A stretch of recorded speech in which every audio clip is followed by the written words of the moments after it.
Yeah, it's this is a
Aeroflyer says, where do Swiss pilots in the Alps put their plane? In a cliffhanger, arch and lol, arch and FP, arch and bounce Mernin.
way down, and then the way back is now. It used to be Padres chicken, Maizen. Um, Morning everybody.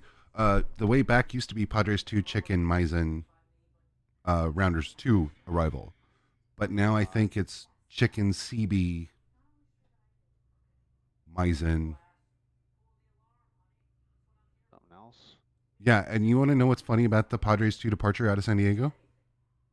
What's that? The very first time I ever saw it, and before I actually learned the phonetic of what it was, because the rule in aviation is that there's no correct way to pronounce a fix as long as you and the person you're communicating to understand what you're meaning. Yeah. I called it the Patters too. You want to know what the insult to injury is? What was that? I was born in fucking San Diego. Oh no. Want to know who my favorite baseball team was up until the fact that I was 30? I'm gonna guess it was the Padres. The Padres. Yeah, I called it the Patters too. Derek was the one who goes, Yeah. "The hell did you just call this?" And I It's went, like yeah, it's like in Vegas with the Knights. The Nits, the Knights. So "So yeah, the one. you're the Yeah. one. So you are the one who actually corrected me to this. I didn't know. I thought it was the Nits 3. I had no idea there was a hockey team in Well, you're not the Vegas." only one. And here's the I think they do it on purpose because Right. when Air Canada flies in and out of Vegas, they call it the Nits because Right. they don't like their hockey team in Vegas. They say you guys suck. So they go back to Canada and you hear them all the time. We're on the Nits departure or whatever. It's hilarious.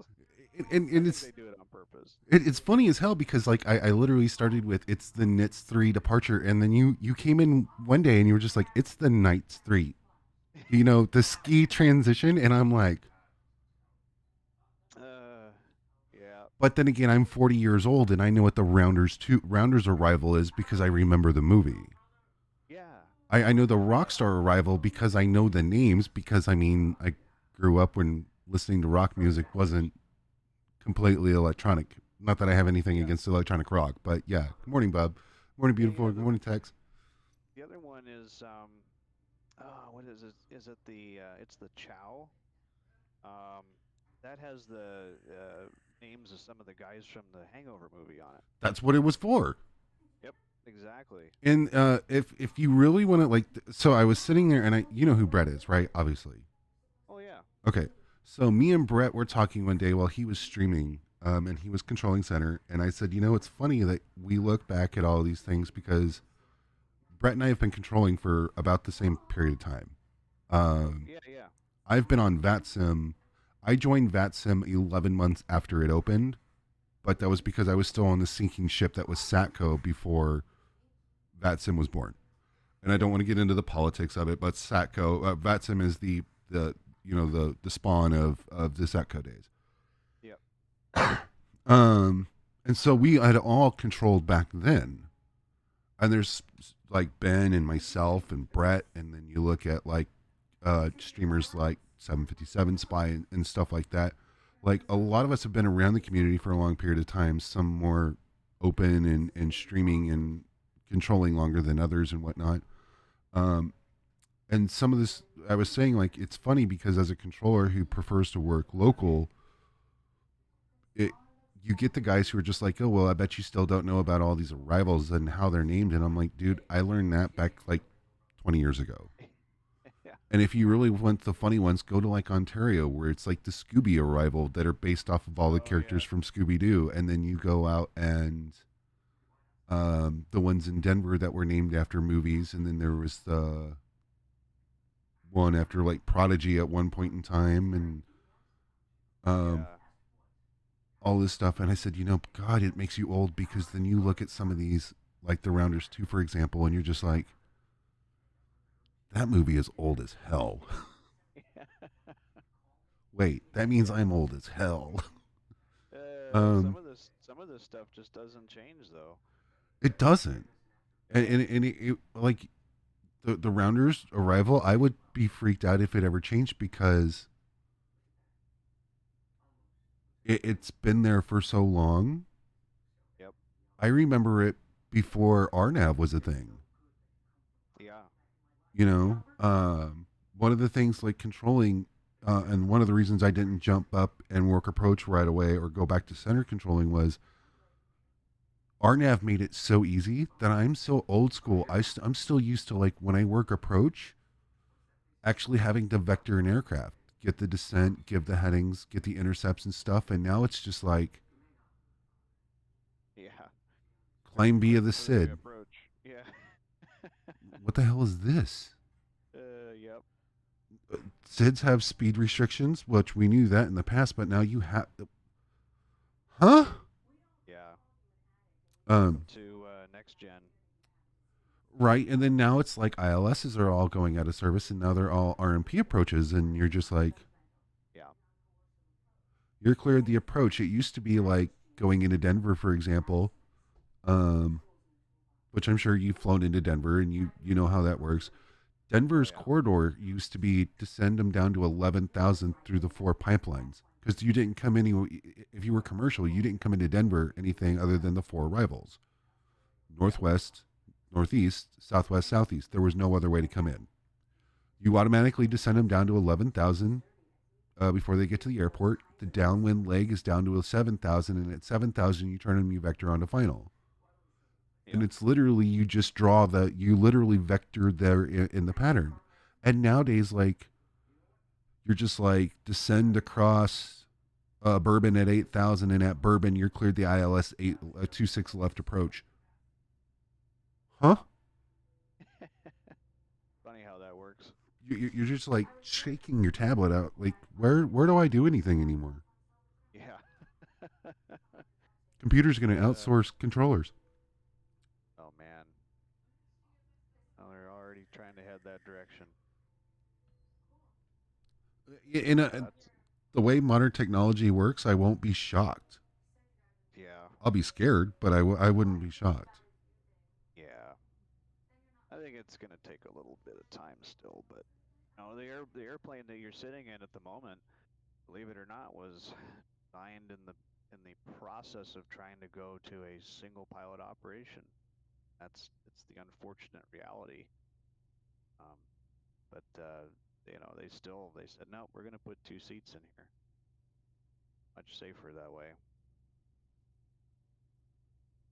Isn't there an Airbus that can fly itself? Yeah, well, yes and no. Yeah. There's still not an airplane that I am aware of, commercially speaking, that can take off by itself. That's the one I don't know about. Auto landing, yeah. Auto lands, all the Airbus fleet has auto landing capability. I don't think there's a passenger airliner out there greater than 100 seats that doesn't have some type of an auto land capability option available. Right. These days. Yeah. But, it's funny when you want to start an airline. Like, let's say you wanted to start a new airline tomorrow. What are your options? Well, you can go to Airbus, or you can go to Boeing. Or if you really want, you can go to Embraer. But and then that's about it. You remember at a time where there was just like this, and this goes back to like the early days of VATSIM, to an extent. And even though it VATSIM just made it more public from a simmer standpoint, was if it ain't Boeing, I ain't going. Like, that time frame, right? And you're just like, that's crazy. One. Yeah. Two. Yep, still crazy. You're just like, wait a minute, huh? Yeah. Yeah. It's the way the way airliners are going now, and especially like Boeing again, for example. My favorite Boeing plane will always be the 757. Yeah. Looking at its cockpit versus like the Max 737. Completely different. Oh my goodness. Where the 757 had, actual gauges in the cockpit, and now they're all screens. And then I would love in my life to have the experience to go into the cockpit of a 787. just so I could Oh sit there yeah. with all the screens off and be like, hey, this is what my home looks like. And then we were uh, talking about like business jets. Like both you and I have talked about, business jets in the past, and I yeah. will always love the Falcon series. I love the Falcon Oh yeah. 50 because it's so. I hate to say it this way, and you might choke me for it, but it's so rustic looking compared to the No, way. it is. It's sleek. Yeah, and it's a beautiful cockpit, Yeah. and it was just it's rustic and it's got that mystique to it. It's got that everything, all balled Yeah. up in one. And then you look at the 8X. God forbid, what is it, the 10X that they're in development now? Yeah. That thing looks like 4 screens across the panel. Yeah. The backup gauges are screens. Oh yeah. The overhead panel is 3 screens. And the console is 2 screens. That's it. Yeah. The only thing in that plane that is manual is the throttles. Yeah. And It's wild. and you're just like there's no way. No way at all. Yeah. Um I know it's pretty crazy. yeah. Okay, so you asked if I had a flight plan. I do have it. Raiders 2 level, lucky one Got it. down. And I have us filed for 280. Perfect. Just gonna go through and select all my charts here, so I have everything pulled up. Now, dumb question: Yes, sir. when you're at home, do you use like Navigraph or anything, or do you use ForeFlight? I have Navigraph.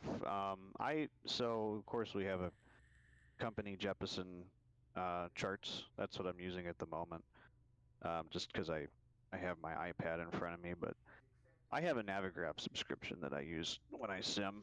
I love that thing because there's no way I'm going to be able to get charts for like uh, South America without paying Jeppesen $1,000. Yeah. Um. So, but I do also have a ForeFlight subscription that I use if I fly GA. Hmm. So it's worth it. Now, I know like the the the mentality of working in the transportation industry of any kind. Obviously, like I said, I like being a truck driver, and when you're driving a truck, when you go home, the last thing you want to do is drive. Do you still find enjoyment by coming home and going flying, like in a GA aspect? Yeah, well, it's I do. I really like GA, and I just like flying and aviation in general. So for me, it's not really a chore Right. to come home and enjoy. You know, the airliners, yeah, that's fun and all, but I would say that I get the most enjoyment in my simulation out of flying things that I will probably never get to fly in real life. For example, the classic 747 that's available on X-Plane. The 200. It just doesn't exist. Yeah, so you're in the Phoenix, and this is the Feeless 747-200, and that thing is so much fun. You That's know? the one I think that I see a lot of people file slant whiskey with, Yeah. and Yep. it would be one of those that I would love to learn how to fly. I feel I would do it wrong so badly. Well, you and me both. But it's just like, look, I'm never gonna get to fly one of those in real life. They just don't exist. Right. You know, unless I quit my job and go overseas and go find like the 3 remaining that are flying in the world. To me, to be able to enjoy that in the simulator is great. I guess it would be no different if somebody was a professional driver and they enjoyed playing Forza. I don't know. Um, Well, watch the cars drive around the track. I'm the crazy guy who drove a truck for a living and then came home and played American Truck Simulator, so I totally get it. Hey, Uh, well, that's like my brother. You know, my brother did the same thing. Like I sit around and the Swayers who are on a flight down to South America at the moment, I believe. Um, I got a G920 steering wheel. Love it, and I got a Yeah. shifter, and everybody's just like, "So how does it compare to the real thing?" Well, this one doesn't yell at me whenever I hit the wrong gear. Um, and I don't Yeah. have somebody that because I was a team driver, and it's like I don't have somebody who's like, "You're grinding gears, spit on it, it'll go in easier," and you're just like, "Wait a minute, that's crude humor. You can't say that anymore." Eh, that's yeah. You're pretty close with somebody when you're team driving too. Yeah, it's like living in a prison cell, except a prison cell's Yeah. got more privacy. Prison cell on wheels. Pretty much. You're like, I got a 6x6 kennel, Yeah. except no privacy. Yeah. Um, One thing I love about the Airbus cockpit is just all the space, and you can have yoga in the back there behind the seat. I mean, it's just so wide. And like, I'm 6 feet tall, but I can stand up there all the way and not really hit my head if I'm all the way up against the door because that panel slopes downward right. that you're looking at. So if as you walk forward, you're going to hit your head on something eventually. But um, I can stand up there next to the flight deck door and stretch, and you know, we don't do a whole lot of long legs in the airplane because most airlines are making money around the 3 to 5 hour mark, Hmm. domestically. So that's not too bad. But gosh, it makes a big difference when you're, like had leg day at the gym and you just don't want to sit anymore, so you just go there and do some flight deck yoga. Yeah, th- I would love to say that I could do that, but being my size, I would probably knock my head. Oddball question: what the hell is Yeah. this? So you're looking at that's got to be some kind of a flight deck door monitoring system, probably. So there's not a lot of airlines that have that installed. Okay, We definitely don't. But yeah, there's probably a camera there that'll look back, and then there's going to be a switch somewhere on the panel, either on the overhead or down on the pedestal, that you can select the video. And it's yeah, I don't know if even know if it works on the Phoenix there, the cockpit door. yeah. Yeah. I wondered that the So other day. I was like, I was sitting here and I looked back and I was just like, what the hell? Also, yeah. so much space. Oh, Like, so much space. like, Yeah. Especially now because everything's digital. Like you have right. the iPad there. So 100% of your documentation is there now. I mean, there's not even a QRH that's the paper in the airplane anymore. It's all on the iPads. And you can just shove so many snacks and food in those little bins there. And Like, then to add insult to injury, they put a tray table in front of you. So what do? You just sit there and snack all day, gain weight. So like, yeah. so what does a Boeing pilot do that a Airbus pilot, or what does an Airbus pilot do that a Boeing pilot can't? Yeah, exactly. Has lunch while flying. Pretty much. Yeah. As only a GA pilot, you're just like, The that's Falcon has that though. The 7X has a tray. the 7X and the 8X does. The 8X has Yeah, got I would one. imagine. Yeah, the 8X is probably modeled after the 7X. So, The 8X has got one, and the entire checklist is right here. well, yeah, isn't that wild? The entire operational checklist is literally right here. You cannot say that you cannot find a checklist in the Yeah. Falcons. Because I think the 50 was the last one they made where it's actually got a yoke. Yeah, so No, the 7X has got a yoke. 900s, yeah, the Falcon 900, which I didn't, I only flew the 50EX, and I had an opportunity to fly a 7X, and I sat in the flight deck a bunch and played with it, but yeah, I was like, I don't want this job. Right. um, it would have been fun, but the yeah, the 50 and the 900s have the yokes, and then I believe once they went to the 7X and now the 5X and all those fancy ones, they're just getting better and better. Yeah. But don't let me interrupt you with getting your setup down. Let me know, when you want to go start um, the checklist and procedures are getting set up, because it looks like you're not doing like for a VA or anything, are you? No, I don't fly. The only VA I fly for is my lazy ass. Yeah. I tried Lima to. Alpha LLC. Yeah. Yeah, that's. Trust me, I've almost actually branded that as a thing at one point. Sounds good.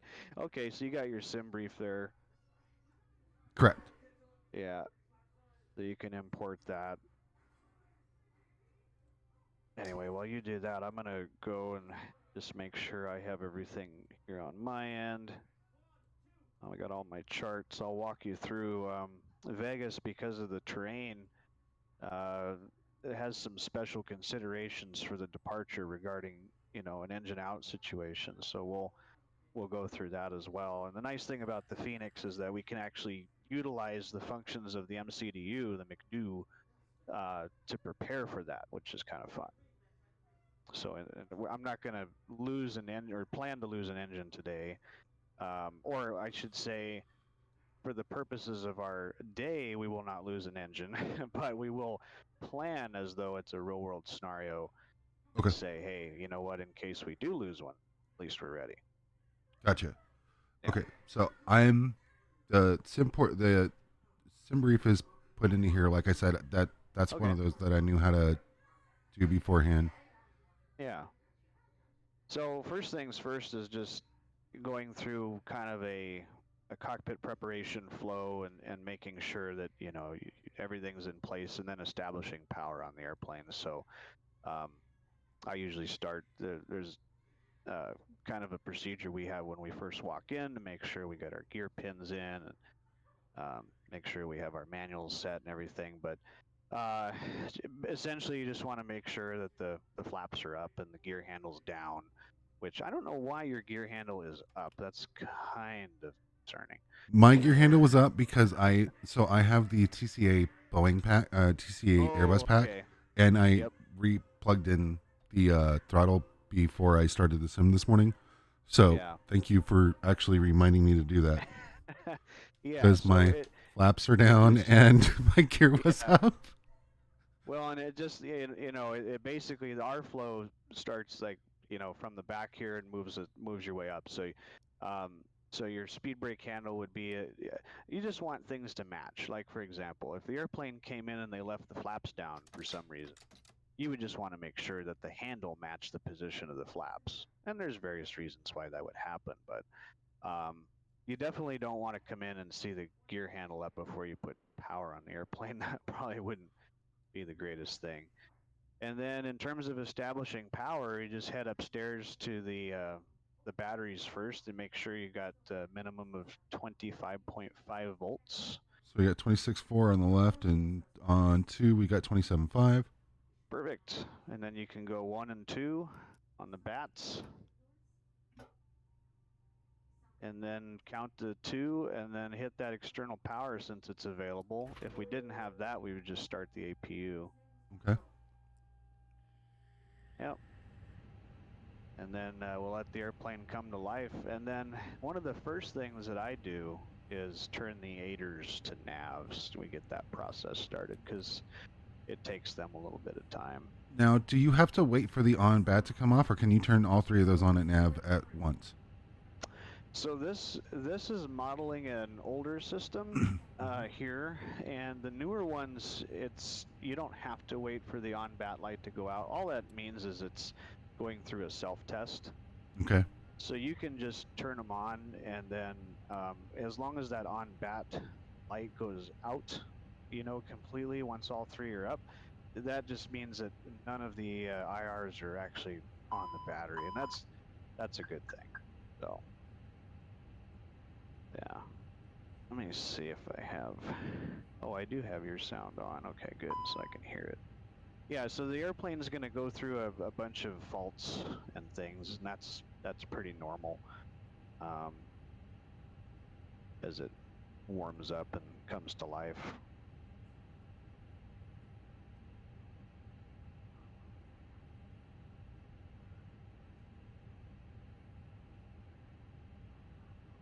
And then let's see. In terms of your iPad, do you have charts over there, or are we going to be just using? You have it on another screen somewhere. I have charts available on both my tablet. I can put it on the tablet in here, and then I have it on Navigraph also. So Okay. For Yeah, so I would do whatever you need to do to get it boarded, and I believe that somewhere in that Phoenix menu, you're going to go and I haven't been on the Phoenix in a while, but you're going to go and board the airplane and get it refueled and such. I can do that real quick. Yeah. Ground services. I'll tell you, while you do that, I'm going to make a visit to the coffee break room. Gotcha. I'll be right back.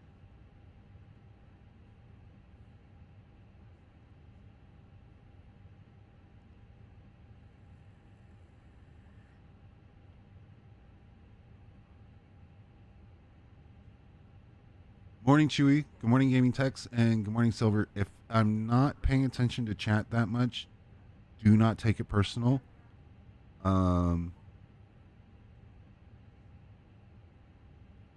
Obviously, you guys are watching me learn from a guy who does it for a living.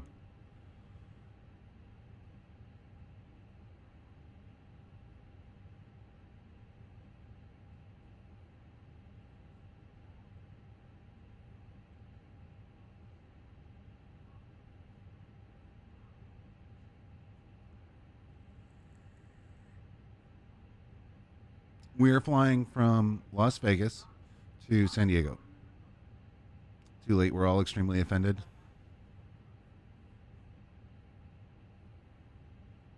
I'm sorry.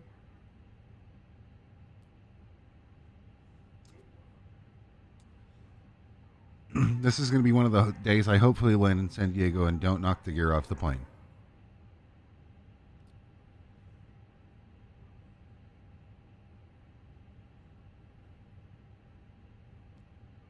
I guarantee you will learn a lot from this stream. Arrow.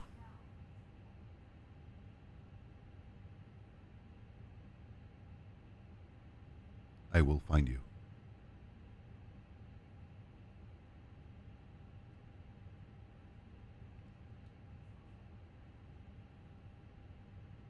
Actually, I need to talk to you about something. Nothing bad. It's a economy thing.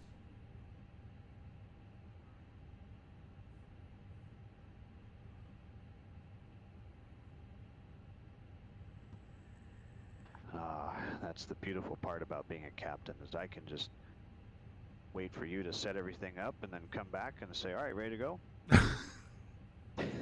So, actually, this was a question that I remember in the past that I was going to ask you, and I never got a chance to. Do you guys alternate who flies? Yeah, so we can kind of pick and choose whose leg it is. I usually let the first officer pick. I'll give him first choice, and then there's some consideration given to whether or not the destination has some restrictions like a captain's only airport or weather conditions that aren't favorable or something to that nature. But usually speaking, unless it's somebody super new, I'll just let the FOs, fly whatever leg that they want, and we'll just switch. Now, with I'm trying to make sure that I word this very carefully. Okay.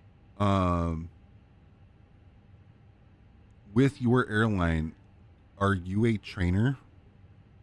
I am not. Okay. No, hopefully you got where I was going with that. Yes, I have been offered that opportunity. Mm-hmm. However, I have not taken up that yet. I may do it in the future. There's some debate on that. Right now, I really like my schedule and my life. Right. And when when they make you a the check airman was the technical term. Right. Light check airman or line check airman. So they lock down your schedule and because I mean they have people that they need to train, so it's kind of hard. Right now, my girlfriend and I we like enjoying our time off and having some flexibility. Right. Oh, maybe one day. Maybe one day, because it pays not so bad. But happy to teach. Yeah, you get to come home and teach guys like me. Yeah, absolutely. Let's see. What do we got? Are we boarded? It's I did a fast instead of doing it instantly, but I Yeah. can switch it. It's got like a 9-minute boarding time. Oh, that's fine. We can set up the MCDU in the meantime. Okay. Yeah, we'll go down here and so go to the FMGC and then select your. Okay, so yeah, first thing that comes up is that init page. So you just make sure you got the right database, which looks like you do. We're good through the end of March. Thank Cool. And God. then, do you remember the acronym that I gave you? No. The DFRIPS acronym. No. Okay, so that one is the DFRIPS. DIFRIPPS. DIFRIPPS. DIFRIPPS. Okay. Oh, look, see, Captain Whip's here. He put it in chat.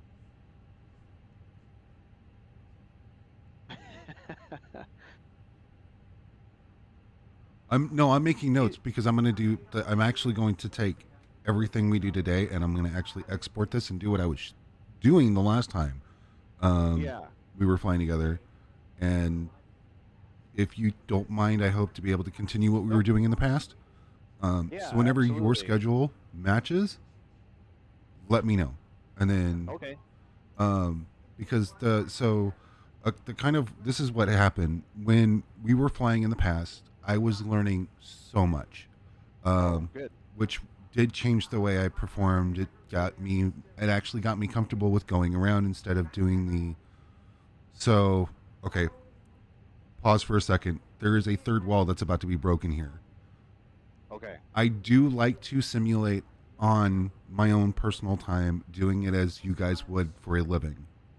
And that's totally fine. Obviously, Yep. I enjoy learning, and I do not know how to fly an Airbus A320 outside of the basic simism. On stream, there is a lot of stupid shit that happens purely for an entertainment value.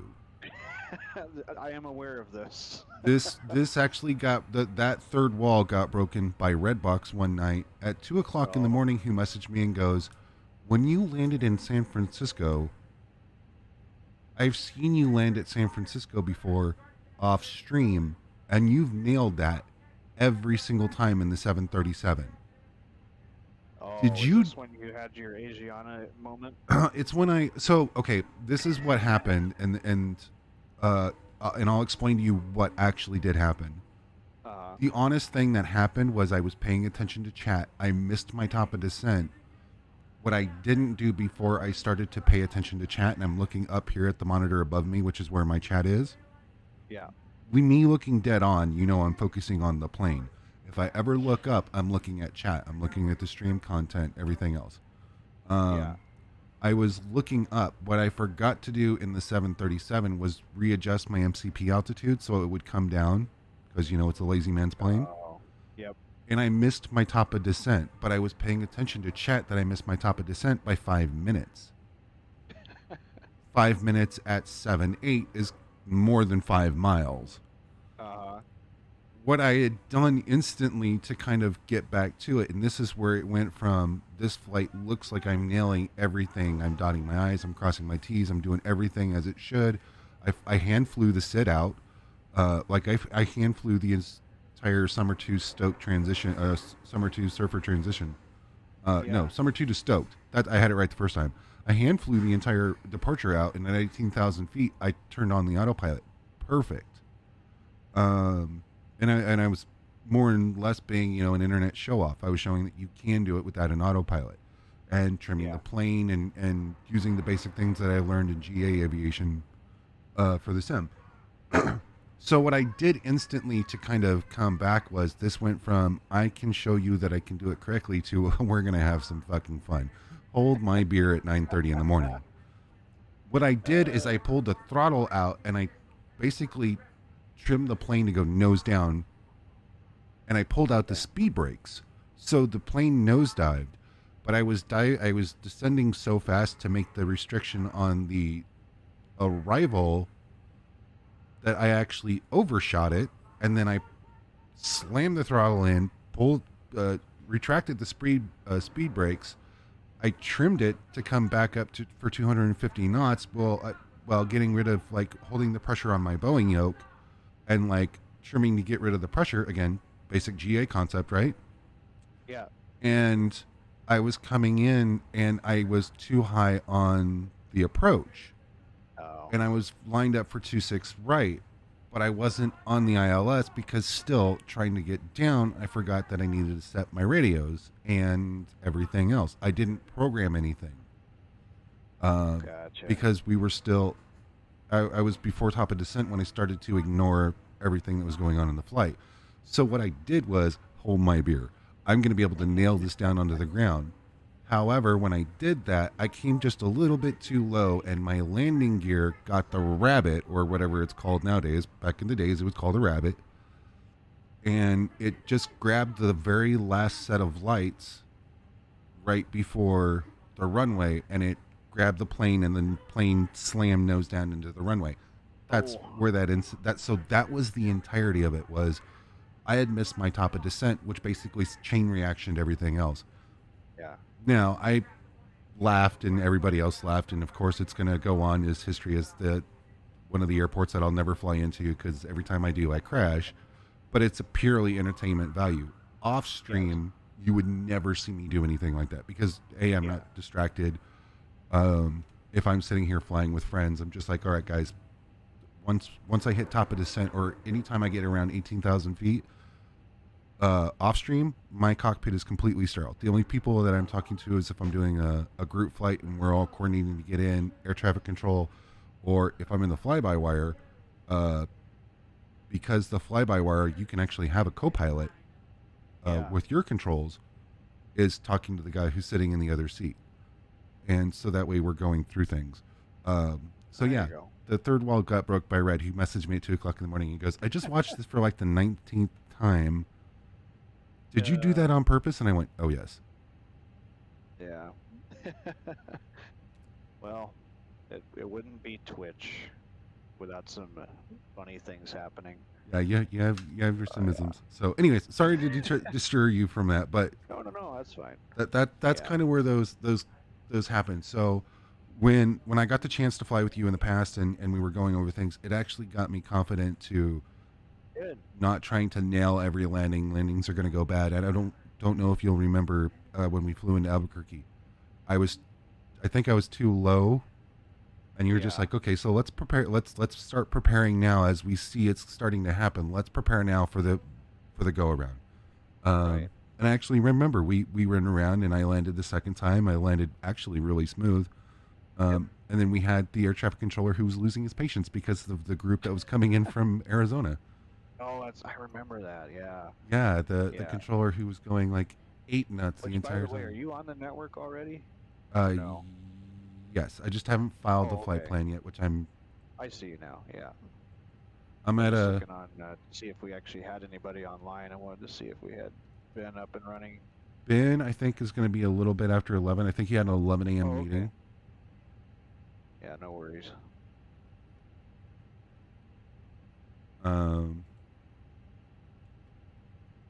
Yeah, no, that's good. I'm really glad to hear that that's that it's working for you. That you're learning. I mean, that's what it's all about. I mean, that's what I use the simulator for. Professionals are always learning, in my opinion. You and Captain Whip pretty much, like, because you both fly A3, the Airbus, have given like a lot of insight to there's the simisms, there's vatsimisms, and then there's Oh yeah. doing it like it's supposed to be done. I enjoy Yeah. learning it as it's supposed to be done, because then my level of enjoyment out of it increases. Yeah. I'm not. I'm about to turn 41 in April. My chances of there ever you go. getting in an Airbus cockpit, yeah, they went out the window a while ago. I mean, you could try. You never know. Well, I mean, there's that, but Yeah. You'd probably have to spend maybe a short amount of time in an RJ somewhere. Or are you still current or no? I'm not. Okay. My back kind of screwed that up. Yeah, I hear you.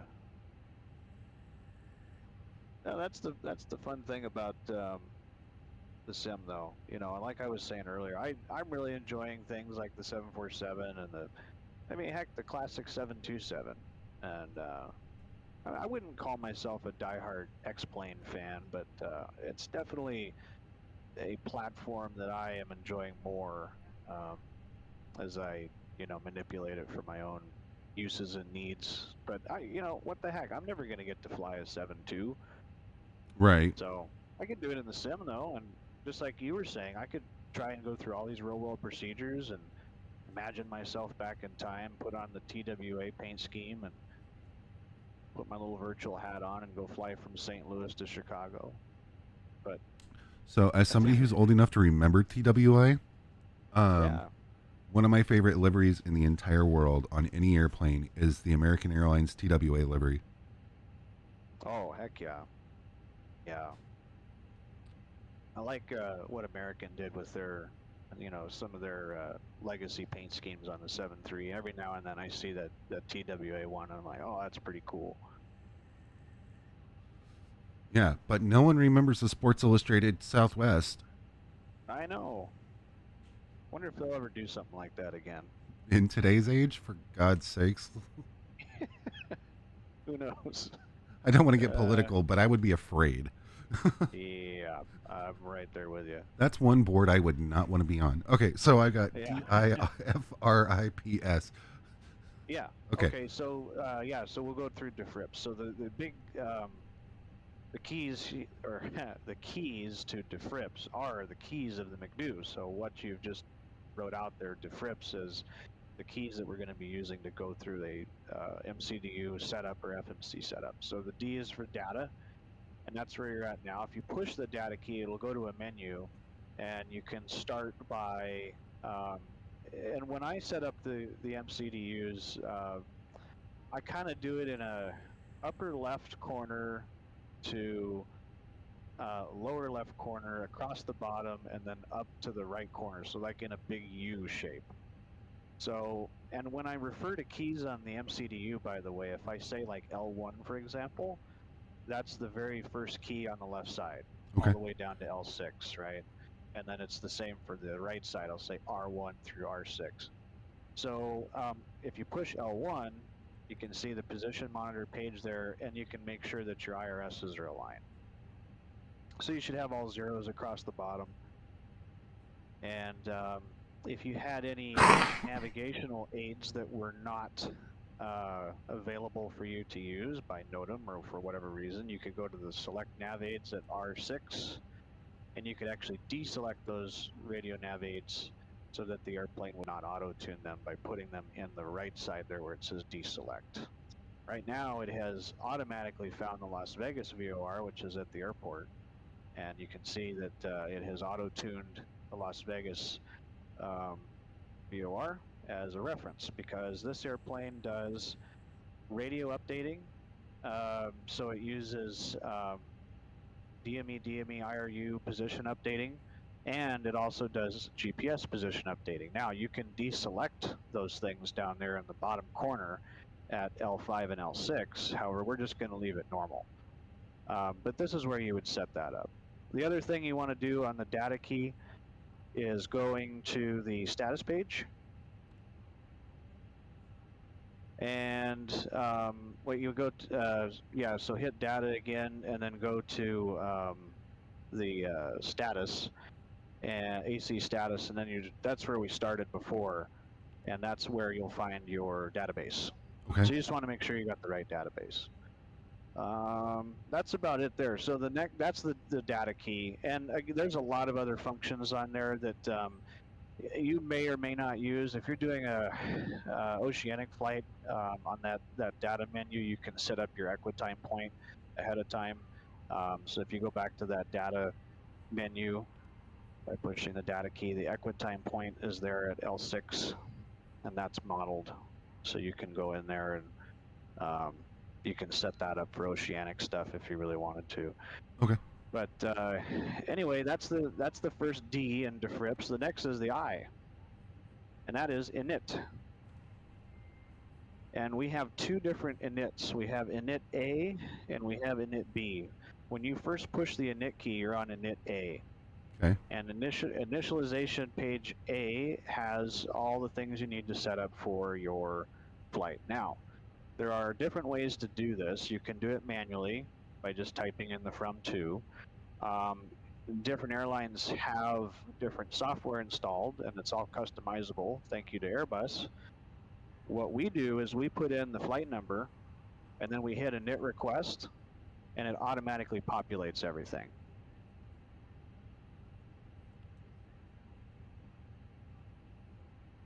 So yeah, you can hit that now, and let's see if it'll pull it off a SimBrief, which it should do.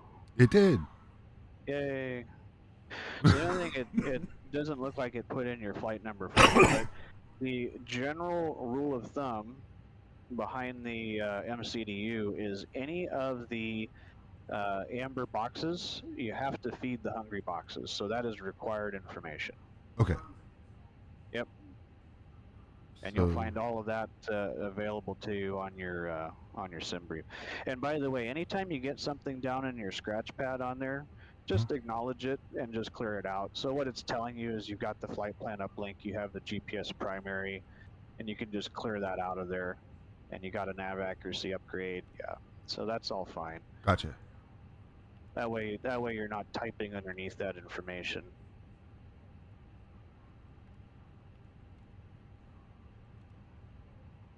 There you go, and it'll automatically populate your cruise flight temperature. It'll do that based on ISA, International Standard Atmosphere. However, if you had a different one, you could put it in there. What's cool about this airplane, like I said, I always start top left, make my way across the bottom, and work my way up the right side. So the ground temperature at R6, this airplane's cool because you can actually put in the ground temperature. And for our SOPs, we do that off the ATIS. Information, Juliet is available in Vegas. At least it is in the real world. I don't see anybody online yet with a departure ATIS for Vegas. It runs off, well, for ZLA, the 3 Bravos run off basically the D8s, because that's what VATSIM's weather is. Okay, so, can you get that off of the iPad now in the Fenix? I can't remember. I am going to double check because that's one of those things that I'm not sure because I haven't flown in a while. Yeah, I haven't touched this airplane in a while either, but it would be cool if you go, maybe there's a menu in there you can grab the real world. Hey, there you go, look at that. Can't grab the D8s from VATSIM because it's offline, but... Okay. What I like about, you can just use the meter, so it'd be 7 degrees Celsius is what you'd put in there. What I like about the fly-by-wire is they recently made it so that you can pull both the VATSIM and the real-world ATIS, and it'll actually print as well with the cockpit printer. It's simulated. That's kind of cool. So, minus... Yeah, so you just so want it's 9? the... oh, is it 9 now? Yeah, I just saw a 7 earlier. Yeah, 9 degrees. And you just type that in and put that in R6 on the MCDU. Okay. Yeah, 9 degrees centigrade. Yeah, 9.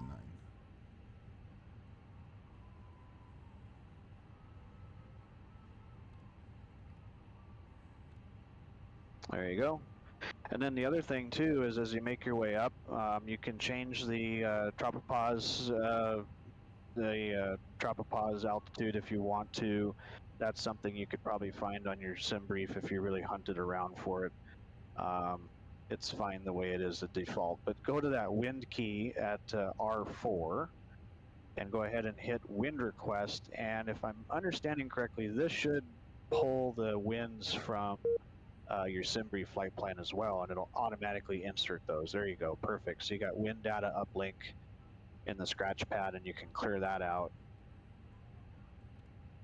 And now your winds are set. So that's the that's the I in Defrips, the first I.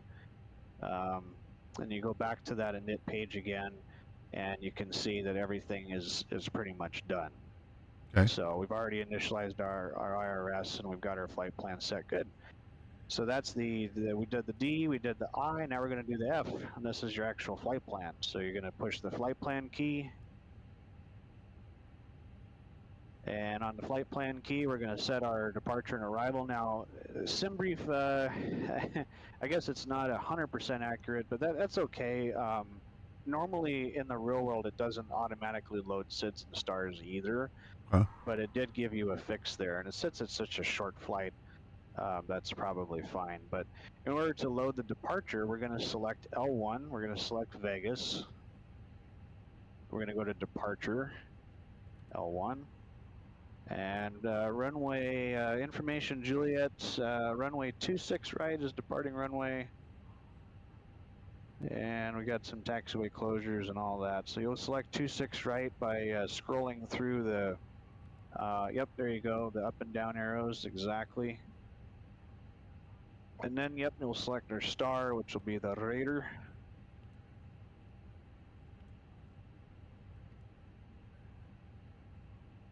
And you'll be going to level, correct? Yeah, level transition. You got it, man. So before you make any changes, just look at the top of that information. You can see it starts with the runway, the SID, and the transition. It's all in amber or yellow. And then in amber, you actually have this thing that says temporary insert. So what that is, okay, yes, I want that in my flight plan, confirm, insert that at R6. So do that now. And now you've got your departure. And you can scroll through those legs by using the up and down keys. You can scroll through each one of those waypoints all the way. And this is actually something that you would do. So you would pull up your chart, and you'd have the Raider 2 departure handy so that you could look at each of these and make sure that all the constraints, altitudes and speeds, and of course the actual legs themselves, the waypoints, match what you have just inputted there versus what you have on the chart. So and that is something that we would do to ensure our compliance with the actual RNAV departure procedure. So we got Rudy above 4. Yeah, and here's a cool way to do it in the real world. What we do is so take a look at your PFD and MFD screens. In the Airbus, we call those the primary flight display and the nav display. Okay, and then up to the right where you would set the barometric altimeter, which you could do that now, by the way, since we haven't really done that, but it's 3008 on the QNH. So just to the right of that, you've got kind of a somewhat of an EFIS control panel. So you go to plan mode on the nav display. There you go. And now you've got kind of a north-up reference with the airplane, and you can go ahead and zoom in to 10-mile range, and then go ahead and hit that key all the way to the left that says CSTR. It stands for constraints. And now what you've done is you've populated your nav display with the constraint information for the departure, and we've got a reference north-up so that we can look at our legs. So if you have a way to manipulate your view to see the nav display and the MCDU at the same time, you can sort of scroll through those flight plan legs like you were doing and watch the map move. And then you can kind of compare your flight plan to what you have on your actual chart. So Rudy at 4 and 230. Correct. And then we've got cells below 8.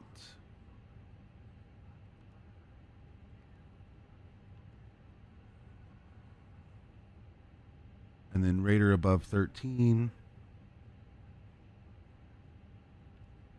Yep, and that looks like that's it.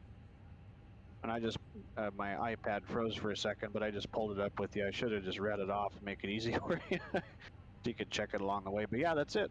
So that will comply with our desire to um, make sure that we actually have the correct procedure loaded. That would be a good thing. All right, and then since it's such a short flight, let's go ahead and load the arrival as well.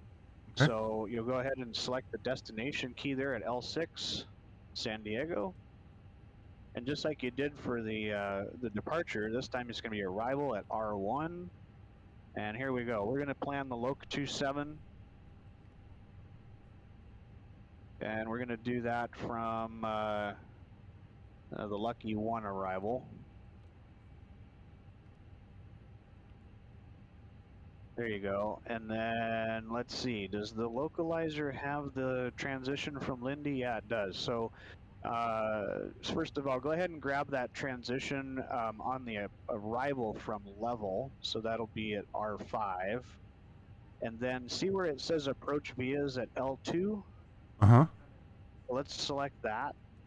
And then let's go from Lindy. There we go. All right, so again, looking at the very top of the page, you've got the Loc 27 approach into San Diego on the Lucky 1 star via Lindy, and that's exactly what we want. So now we're going to say, yep, that's good, and insert at R6. All right, and now we're going to check again our flight plan. And since it's such a short flight, it's much better to just do this on the ground. So yeah, do it just like you were before. There you go, set your view, and then let's look at the Lucky 1 star on our Jeppesen or Navigraph, whatever you have, and check to make sure those waypoints and constraints match as well. So we got level check, Kavik. Omer is our first above, well, 2.6 and 2.4. Yep. Got Yeah, it. here we go. I got you got desert between 23 and 19. Got it. There you go. And then next is Trixie, 14 and 12 and 270 knots. Got it. And then Husker or Hasker at or above 8,700. And then Barrett at or above 8. And then Hannah at or above 6,100. And then Lucky at 6,000. And then the last is Lindy at or above 5,000 and 210 knots. And then that just begins our approach from there. So it should go from there to Vita. And then O'Kane and Siege High, or however you say that. And then Rebo is the final approach point there, final approach fix for the localizer. Got it. Okay, cool. So we're all set up there. So that's a review of the flight plan page. So we've done the data, we've done the init A, we've done the F for flight plan. Now we're going to go to the R in DFRIPS. Okay. So the R stands for RadNav, and that's the key just to the right of the flight plan page. Yep. And so what we would do with the RadNav page is we would want to hard tune any nav aids or set any frequencies that we would need for the departure procedure. And in this case, because we're in Las Vegas, we do have an engine out procedure that is based off of the Las Vegas VOR. So what I would do is I would actually type in LAS, and I would hard tune that frequency in the VOR1 and the VOR2 so that both myself and the first officer would have the Las Vegas VOR set. And you can just type in the identifier. You don't have to type in the frequency. So if you type in LAS and just put that right up into L1, it should auto-tune that frequency. And do it without the slash, yeah. Okay. So just LAS. Affirmative. And then put that in VOR2 as well. And you can see how it automatically tuned that frequency because it's in the actual nav database, which is kind of nice. So what you've done is you've essentially taken the auto-tuning function out of the RadNav page, because what it'll do is it'll automatically tune nav aids as you fly along. and it'll kind of use that for both position updating, but it'll use it for reference as well in case you're flying and it says, hey, here's a VOR that's nearby. So what you've done is you've taken the ability for the airplane to auto tune that away, and you've manually tuned those fixes so that when you take off, it's not going to randomly tune older VOR. Okay. And you're going to have reference to Las Vegas. Right. And then one of the things that we can do is take a look at your nav display again. And on that EFIS control panel, you can select the bearing pointer to VOR. So you've got 1 and 2. Not that. So leave that in arc mode. So the bearing pointers are those switches just below the 2 knobs. So you've got these, they're kind of silver switches, so you can move it between the ADF and the VOR. And now look at the bottom of the nav display, and what you've got is 2 needles that are pointing directly to Vegas. So those are those bearing pointers. And all that is now, if for whatever reason, the poop hits the turbine, and we're screwed and we have no idea where we are, if we look down and we say, hey, Vegas is behind us because we've got a needle pointing in that direction. And that's going to come in handy also, because take a look at just beneath those 2 indications, you have DME. The engine out procedure out of Vegas is based on a DME. And I'll get to that in a little bit when we go through the departure brief, but that's going to come in handy. So that's something we'll use for the RadNav page. It's just anything that we want to use for the departure, whether it's an engine out procedure or whether it's something we need to do. That's what we'll do on that part. That's part of the frips as we go through the rest here. So what I usually do is I leave at least 1 bearing pointer pointing to Vegas. You can have 2 up if you want to, but I usually leave at least 1 on the ND so that I can see what's going on, and at least I have DME going to Vegas. So okay, cool. All right, so now in our diffrips, we're going to go back to the I. So it's DIFRIPPS, and this is going to be init B. So we started with init A page. Now we're going to go to init B. Notice in the very top, you got those 2 arrows on the top right corner. That indicates that there's 2 pages, and you just found it. Now this is where we want to initialize our weights. Okay. And always got to feed the hungry boxes. So with the Fenix, you can probably get this information from the iPad. I don't know if it'll auto-populate. You can try and just click in that spot if you want to on the MCDU. Let's see if it'll auto-populate it. No? No. Okay, that's fine. Then we'll just grab it from whatever you loaded. But what you're going to want is that 0 fuel weight and then the 0 fuel weight CG, which looks like it's at the bottom of that chart. Yep. So like our 0 fuel weight would be 130.4? Yeah, exactly. Rounding up. Yep. So Okay. 130.4, and then the 0 fuel weight CG would be that percentage that you have there next to it. So that it's kind of hard to read what it says on the ZFW. stream. 30. Yeah, I can't zoom in anymore. That's the okay. downfall. It's 30.6. Yeah. Okay, 30.6. Yeah. So that's what you'd type. So you type in 130.4. Okay. And we do round up, right? Yeah, I do. Okay. Yep. Sorry, I didn't mean to cut you off. And then... No, that's fine. Yep. And then 30.4.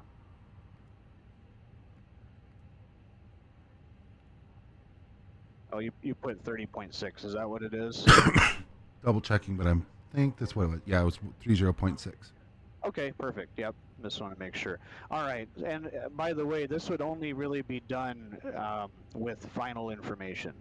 Okay. So you can put preliminary information in here. However, we want final information. So as long as the airplane is in fact loaded, it is, and that's our actual weights, yeah, that's what we need. Okay, and then just below that, we've got a hungry box for the block fuel.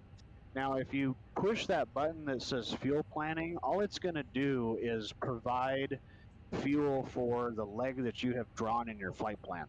Okay. That's not what we want to do. What we actually want to do is put the fuel that's on board, and you can find that on the engine warning display, which is just above the systems display there. Yep, there you go, and you've got 11.4.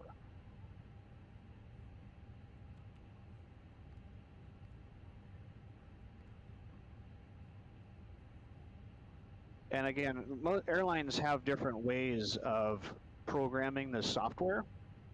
And our airline, when we select this information, the block fuel and the zero fuel weight and CG are auto-populated with our performance numbers. So it's kind of nice. So, real quick review of the init B page. Taxi fuel should match about what you have on your flight plan, which 400 pounds for the taxi is probably fine. Again, these are all estimations. And then you're just looking to make sure that you do, in fact, have enough fuel for the trip. Right. So if you do have an alternate, you could put that in there as well.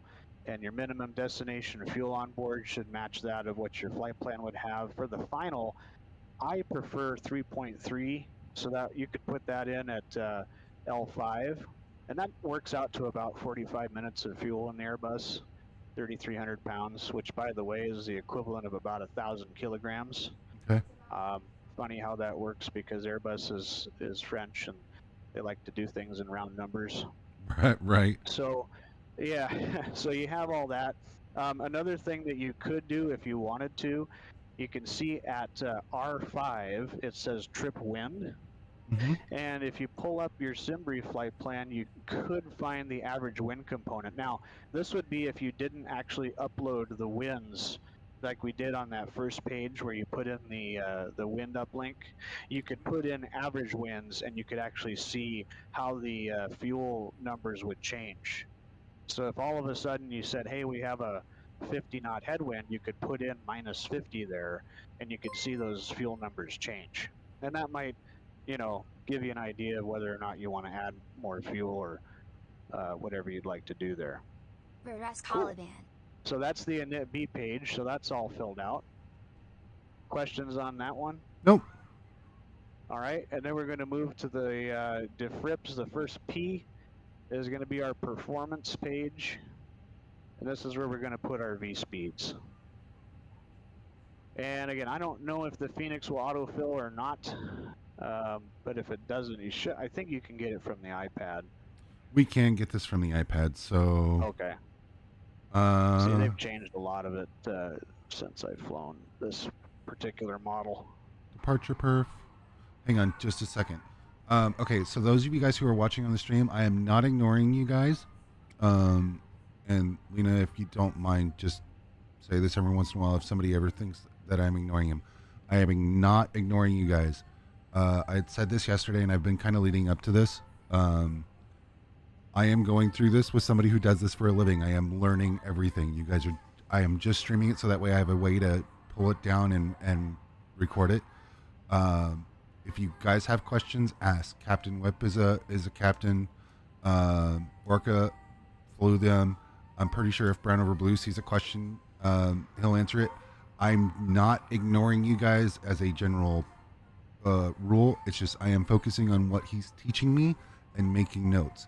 So if I've missed any questions or there's anything like how to become an air traffic controller on VATSIM, go to vatsim.net, sign up for an account, and begin a very long process.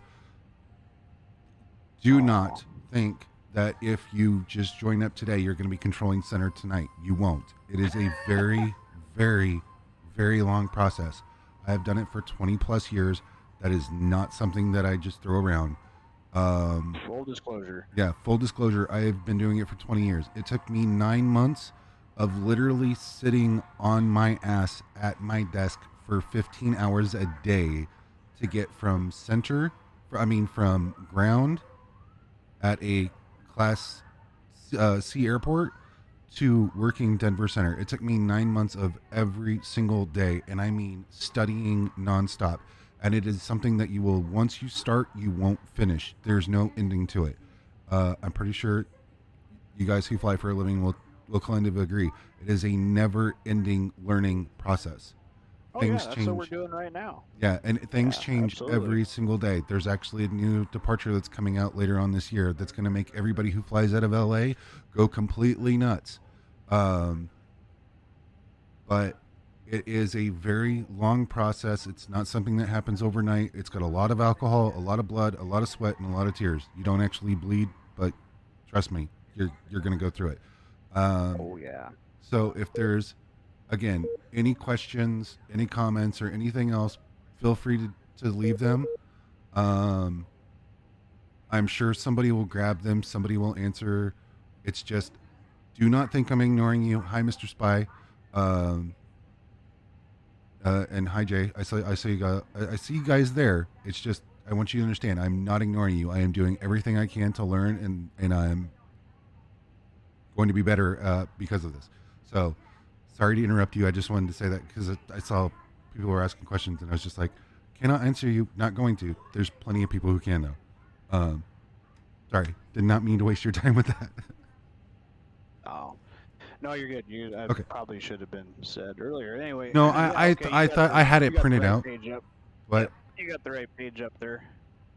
it was one of those, oh, look. So this is the Yeah. funny thing about this airport page whenever you're looking at Vegas, because I think February was the wettest that I've ever seen it in Vegas. Oh, yeah, for sure. Yeah. So, okay, so KLAS, 26 right.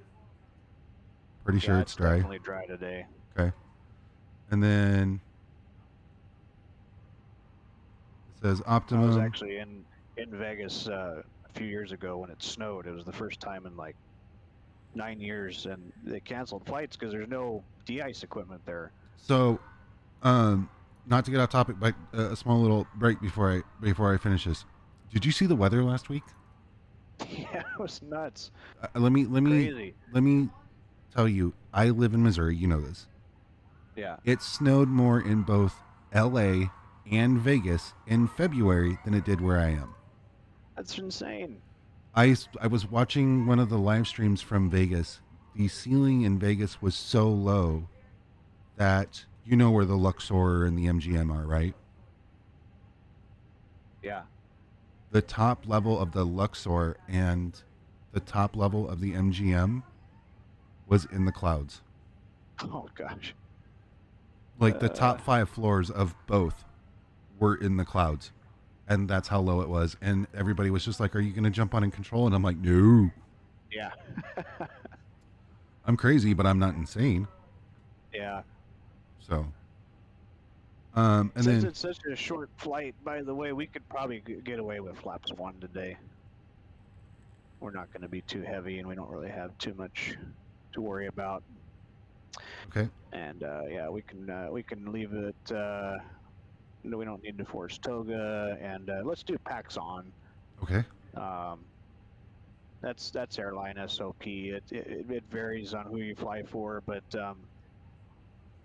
the operator that I work for decided a long time ago that they were going to do packs off takeoffs because it was saving engine components and wear and tear. And then they realized they were replacing all these pack valves, and they said, "All right, stop." So there's some debate on that. Whether guys do it or not. As a technique, one of the things that can be done if you do end up in a situation where you are performance limited and it's a really hot day, for example, Las Vegas in a 321 in the summertime, you can actually take off having the APU supply bleed air to the packs. And then once you're airborne, you can transfer the bleeds over to the engines one at a time, and then turn the APU off after you get away from the airport.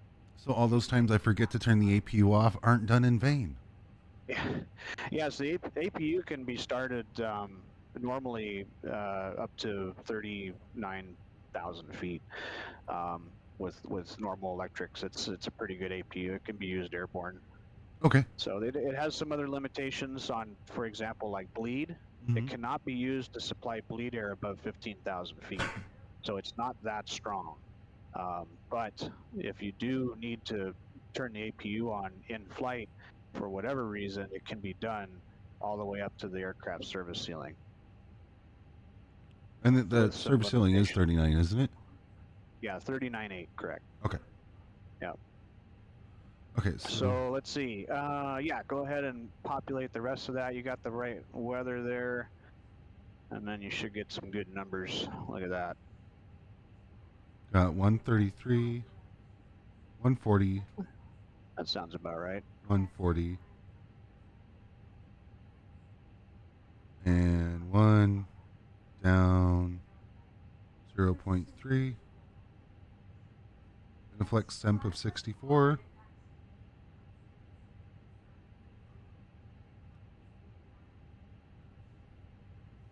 So I guess I would just from left to right. Yep, so top down. So okay. start with the V1. Yeah, exactly. Just do that inverted or that U shape. Exactly. That's how I program the box. Kind of make sure that you cover everything. And you know, in different pages, you don't always have to fill in, or there's not always hungry boxes to fill. Like, for example, on that fuel predict page or the init B page. But at least it gives you an awareness of that information. It might become in handy, it might not. Right. So.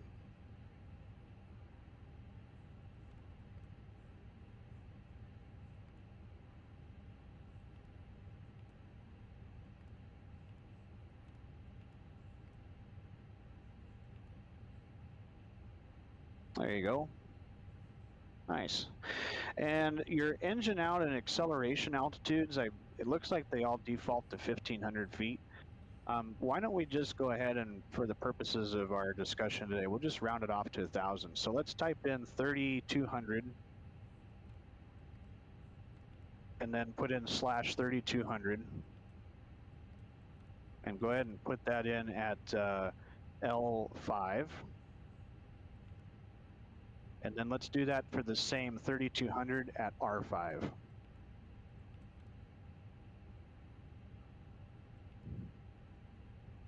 There you go. So what that did for us is those are your thrust reduction and acceleration altitudes. And also for the engine out acceleration altitude, it's all 1,000 above the field. Vegas is roughly 2,200 feet. So 1,000 AGL is about 3,200. And what you're saying to the airplane is, this is where I want you to tell me that I'm at 1,000. And this is where I want you to go ahead and enter that next phase of flight, whether I have an engine out or normal procedures. And it's time to go to the climb detent. That's basically saying where you're going to see lever climb flashing on the FMA.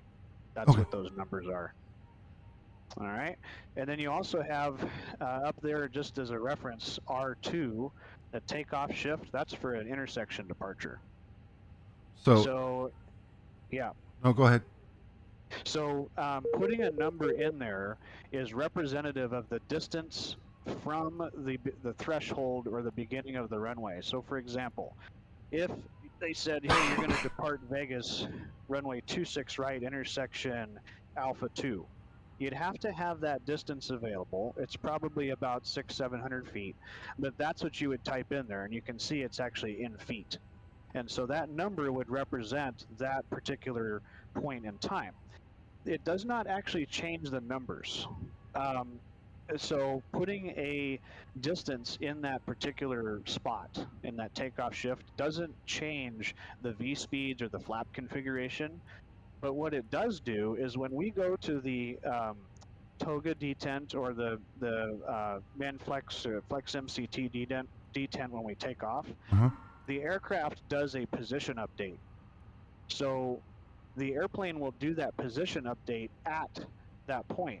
And if you don't put a takeoff shift number, it thinks you're at the beginning of the runway. So the IRS, the 80 IRS, might be about 600, 700 feet off. So that's what that does. Gotcha. If you do get an intersection takeoff, that's the only reason that function exists. So there is a reason that we say, can you run the numbers and take off or set up for an intersection departure as a controller? Absolutely, yeah. Well, and it does. So of course, not in this particular case, what we're discussing now, but it does do some different things when you're talking about V speeds and performance. If you're losing a little bit of runway, yeah, I'm going to take that into consideration, and that's definitely going to change my speeds. Okay. So if they're using intersection departures and it's actually on the ATIS, I'll actually run those numbers from the intersections first so that I have that. And then if I do get full length, well, I don't need to run it again because I've got the performance from the intersection. So I'm actually benefiting from more runway. But I just wanted to cover what that key there at R2. There's some misconception in the flight sim community about what that does.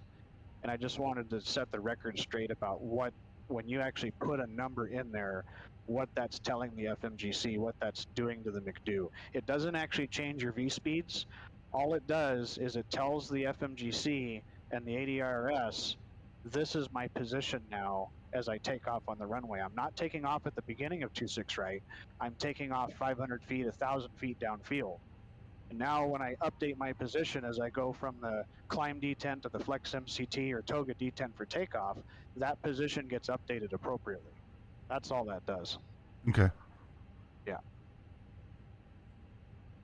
All right, so that's the P, the first P. There's technically two P's in diffrips. The second one could be the prog page, so that's just to the left of the perf page there. So you can go there now, since we have all that filled out, and that all looks good. Here we have our cruise flight level. We just want to make sure that that's correct per our flight plan, and it should be because we filled it out on the Init A page. And then we just want to make sure that we do in fact have at the very bottom of that page nav accuracy high, and we have required 1.0 in the bottom left corner there at L6. 1.0, that's what we need for our RNAV departure. So again, if you know much about RNAV, that's what we're going to need for the actual SID. If we were in a different country, different requirements, sometimes you got to put 0.5 in there, or maybe even 0.3. But in this case, 1.0 is exactly what we need. Okay, which we have. All right. Yep. All right. And then the last thing that we have in our acronym is the S, and that's the secondary flight plan. So the secondary flight plan is right there below the init page, and this can be used for all different kinds of things. I'm really glad we're in the Fenix because it's modeled really well. I always start with a copy of the active flight plan. So that's the L1 key, and that's exactly what you just did. So in your secondary flight plan, you now have a copy of everything that you just did, including performance, including legs, everything that you could ever imagine. However, if you go back to that menu on the secondary flight plan key and take a look, there's a bunch of different things you can do. Like for example, you can change the cruise altitude. You can change all this other things. You can actually activate the secondary flight plan. That's something there available to you at L4. You can see. But what we're going to do in this case, because we're at a mountainous airport, and because we talked about how we have mountains in front of us, we're going to make the secondary flight plan representative of a departure procedure that we might need to use in Las Vegas. Okay. So go ahead and hit L2, and that takes us into the actual secondary flight plan. And I can tell you right now that on this particular departure procedure, let me pull it up here on my iPad. We have some stages of things that we need to take into consideration as we move through this time and space. The biggest mountain that you've got in front of you on the SID is that one at 8,645 feet. Can you see that on your chart? Yeah, the one right up by Gruden. Yeah, oh, it's exactly. to the west of Gruden. Exactly. So what Airbus is saying to us, and they've done all these performance calculations, and this is worst case scenario, is if we lose an engine prior to the Rudy intersection, or sorry, the Cells intersection. So Cells is that second waypoint, okay? If we lose an engine prior to that waypoint, they actually want us to make a right turn because it says that the airplane cannot outclimb that little hill right there based on the worst case scenario. Okay. So one of the things that they want us to do is make two right turns. One of them starting at 3 DME from Vegas, and another one starting at 13 DME from Vegas. We can actually draw those rings on the flight plan page. Do you know how to do the fix info? I guess, well, here, I'll just start with the secondary flight plan so that we can have this, because you don't have it up in front of you, but I have the engine out procedure. Okay. One of the things that it requires us to do is hold at the Cells intersection if we lose the engine above 4,000 feet. So that's the contingency. So what I want you to do in the secondary is go ahead and line select Cells at L4, and then see where it says new destination on the right side there. By the way, this is what's known as a lateral revision. Okay. You can see up there at the top of the page, lateral revision from cells, new destination at R4, type in KLAS. And what you've done is now, instead of the secondary flight plan being a copy of the active, you've made the secondary flight plan taking off from Vegas and returning to Vegas. And you can see that down in the bottom left corner there where it says destination Vegas. So because of the terrain that's just to the west of cells, they want us to hold at cells with left turns. So in the secondary flight plan, go ahead and line select cells again, L4, and go to hold.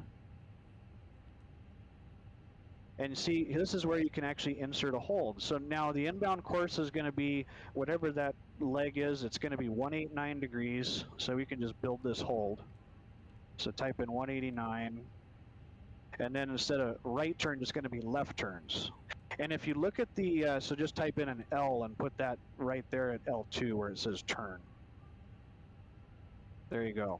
So if you look at the SID, it kind of makes sense because if we lose an engine, and in this case it's at or above 4,000 feet, they want us to hold at cells left turns, and that keeps us away from the terrain. You can kind of see that on the SID, right? Because that's kind of where that hill begins. And Right. what we've done is we've made the secondary flight plan, we've actually made this an engine out procedure for us. So let's say we've taken off and we just get to 4,000 feet, boom, we lost the engine. Hey, activate the secondary flight plan. Okay, you're going to talk to the guy in the right seat or whoever's flying left seat and say, hey, put that secondary flight plan in. Now I can do that, and I can actually start that hold at cells without having to build it. I've just saved myself, 10, 15 seconds of time that could be used to run some emergency procedures, especially if the engine's on fire. Well, yeah. Yeah, exactly. So anyway, so that's the secondary flight plan. Go ahead and hit that secondary flight plan key one more time. And go into the secondary flight plan itself, so L2.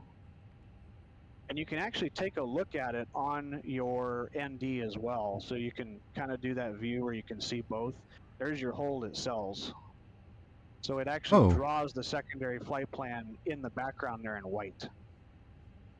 Yeah. Now, this is kind of off topic, but kind of on topic. When you go to insert a hold like that, or like, this is something that I'll ask, and this might be a little bit premature and you'll probably go over it when we look at the arrival. On missed approaches in the real world, I'm pretty sure that they don't just vector you back into the pattern and bring you back like they do on VetSim. You would go in and you would fly the missed approach as published, which was something that I was actually discussing yesterday, which would be like fly out to, like Vegas, for example. I know where it is and what it is in Vegas. It's fly out, and then you go to the Boulder VOR and you hold at the Boulder VOR on a certain radial, doing a certain I think it's right turns, and I don't remember the actual radial off of it. But if you were to program it in, will the computer in the Airbus actually go to that and fly it, assuming you put all the information in? Yes. Okay. And it will do the correct procedure entry, and yeah, it'll do everything. So, and in this case here, this one's probably one of the easiest ones because it's just a direct entry, and you're just going to make that left turn. But any kind of a hold that you put in the Airbus, it will automatically calculate the best procedure entry for that hold. Okay. So even if let's say you were cruising along and, LA just shut down because of weather or somebody crashed on the runway, hey, holds, as published on the arrival, you can draw those holds. Okay. And you can tell it, go ahead and enter that hold and you're good to go. But what you've done here is essentially drawn an engine out plan. And like I said, if for whatever reason, boom, like I said, critical time, we lost that engine right at 4,000 feet, and you push the nose down and push the rudder in to fly the airplane, because that's what you need to do when the engine fails. Right. And all of a sudden you see the rocks in front of you in Vegas. Right. Right. Well, I'm going to look at my guy, or if I'm on VATSIM by myself, hey man, activate that secondary flight plan right away. Boom. Hey, I've got a plan in front of me. That's what it's all about. It's all about that planning. Thinking ahead, if this happens, we should probably be doing this. And you know what? It might not really go that way because maybe we lose the engine right at cells. Well, in that case, we're going to continue on the SID. And in fact, the engine out procedure that I have says after cells, we can continue on the SID safely because we'll be high enough and we'll be fast enough and we'll be away from the airport and the rocks at that time. Okay. But this is just, this is that if you wanted the real world stuff, this is exactly what we do in the airplane. And also like I was saying, if we lose the engine before 4,000 feet, they want us to make a right turn. So this is the other caveat, and this is what I'm going to have you do now. So go back down to your McDo and go to the flight plan page. The first one? Yep. Okay. Yeah, the first one. And then, so any lateral revisions, so that would be L1 through L6. Go ahead and select, you can just select L1 just arbitrarily. And then at R1, you can see there's a function called fix info. So go ahead and select that. And this is just like your Boeing. You can type in any fix, reference fix here, and draw rings around it. So let's type in LAS for the VOR. And now you've got some options. You can, once you push that in, yep. Well, first you want the first one because it's not the one that's 2,600 miles away, which is an ADF anyway, NDB. That's, as I say, that's an NDB Yeah. in Well, Alaska. See, you can tell by the frequency, exactly. Yeah. Okay, and then now look at, you've got some options. So if you want to draw a ring around it, you can, and in this case it's going to be a 3-mile ring, so just type in the number 3 and put that in at L4. And now take a look at your nav display again, and you should be able to see a little ring there in blue. So can I segue something off this real quick? Sure. Okay, so this is for those that do not have the Fenix and are flying the fly-by-wire. Oh yeah, for the descent. If you're going to do the descent, this is something that I've already spoken to Brown Over Blue for the sake of today's entire stream and this entire video. I am a small, stupid child. I know nothing. What I'm segueing here is that I do actually know something about this specific setup because this is something that Brown Over Blue taught me the very first flight I ever flew with you, and this was how to set up a range ring to fly into Springfield. I actually remember that flight. This will let you see where your top of descent is. Also, if you do the calculations correctly, set up where your top of descent is, and you'll know from whatever fix, you can do that same thing that he just instructed me to do. Use that same procedure, and when you hit the outside of that range ring, you'll know your top of descent for your VNAV to descend in the fly-by-wire. That being said, I do not know if the current stable build of the fly-by-wire has VNAV in it, but the experimental build, sure, yeah. the experimental build, I'm pretty sure has a preliminary in it. So if you're a fly-by-wire only pilot, you don't have the Fenix, use this bit of information to help calculate your top of descent going in. Sorry. Now back to continue, assuming that I'm a small, stupid child, but I'm going to use that information later on. Yeah. In post. So what we've done here is instead of a descent, we've actually indicated a turn. Okay. So at 3DME, they want us to turn right to a heading of 035. And that just gets us away from the rocks, and that's below 4,000 feet. And again, this is just that planning stuff. And I'm looking at this procedure per what our airline SOP actually says, and you don't have that in front of you. But again, if we lose an engine below 4,000 feet, hey, at 3DME from Las Vegas, which by the way, I have drawn a ring, and as a backup, I have in the lower left corner of my nav display, Vegas is hard tuned, right? Right. So I have that DME available to me. I'm going to make that right turn to heading 035. After that, I'm going to continue on to cells, and I'm going to enter the hold. So now I've got those engine out, just awareness. Go ahead. Is there any way to make it automatic, or is it the Ground_point_9 says, what do you call a belt made of what? Is it just a matter of you should know that when you take off, if you're below 4,000 feet and we're inside this ring, we need to turn right? Yeah, that's essentially what it is. Okay. So there's no way to do that automatically. If you really wanted to, you could probably make a whole secondary flight plan with all this, these turns and things. But Uh huh. because there's two different options here, and because Vegas is kind of complex, this is probably the best way to set it up. Okay. There's not really a way to now. That being said, I will caveat to say that some airlines do actually have engine out procedures, engine out SIDs in their MCDU as a part of their navigation database. And it's designed by Airbus, and it is an option that if in the event an engine fails, they can activate this engine out SID procedure and it's automatically loaded.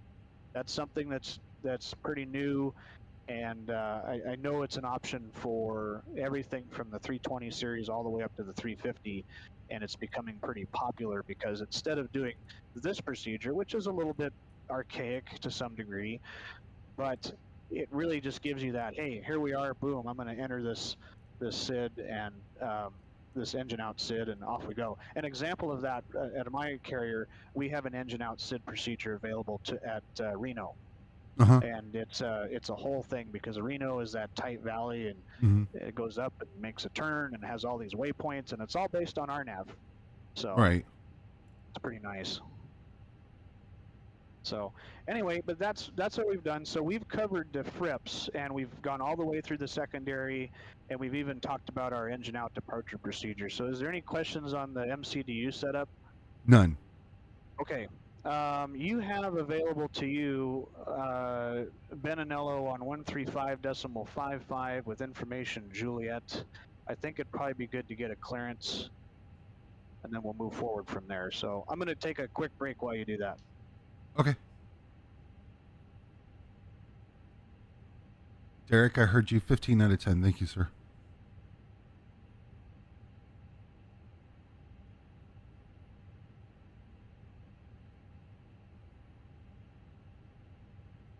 Toward 19 right on Juliet, ready for departure.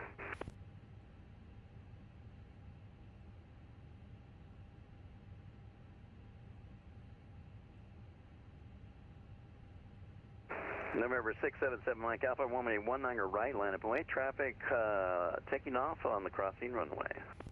Line up and wait for 7 Mike Alpha.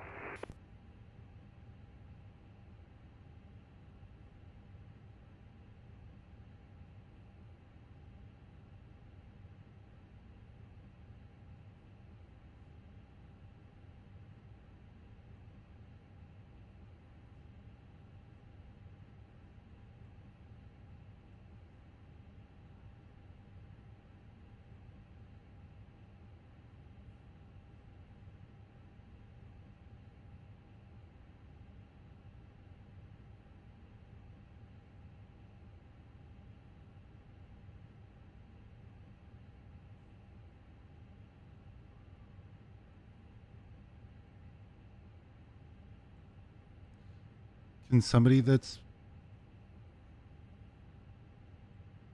in chat, can you guys still hear ATC?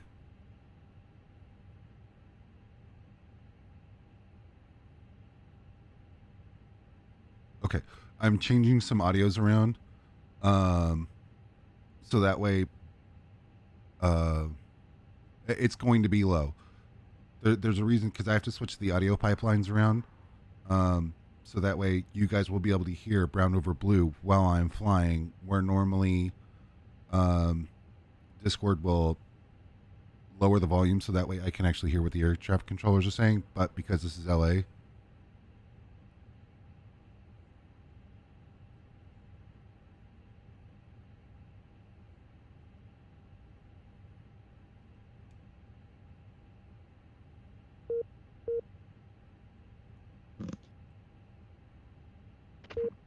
All right.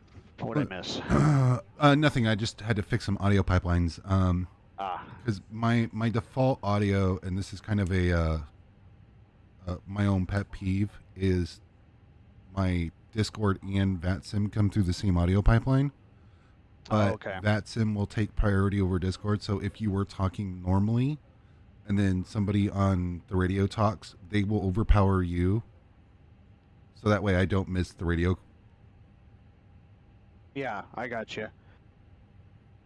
And I should, I wonder if I should just log in as an observer so I can hear him too. Since I'm not really going to be able to. Yeah, I can do that real quick.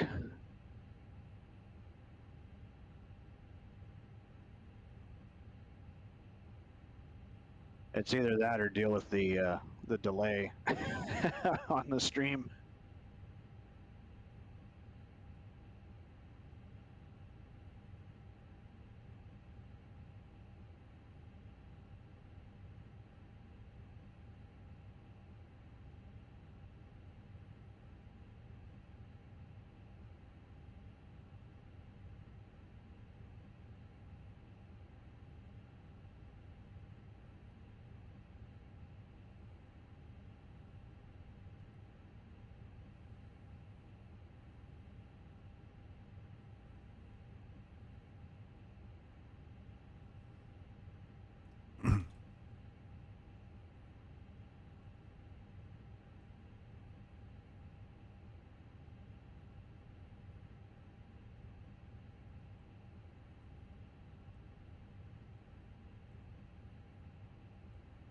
Let's see, I'll load the, I'm gonna load the default Skyhawk here at Vegas, log in as an observer. The plus side about this from a VATSIM perspective is Ben cross couples. So even if you were to sit here on the ground the entire time, you'll still hear all the radio chatter between here and San Diego. Yeah, exactly. And I won't go away from you because of the terrain. Right. So, and then I do have a question for you. Yes. At Vegas, well, right before I ask this, and this is something that kind of, you're either going to make me or break me as a controller. Okay. In Vegas, I'm assuming you fly to Vegas quite often. Oh, yeah.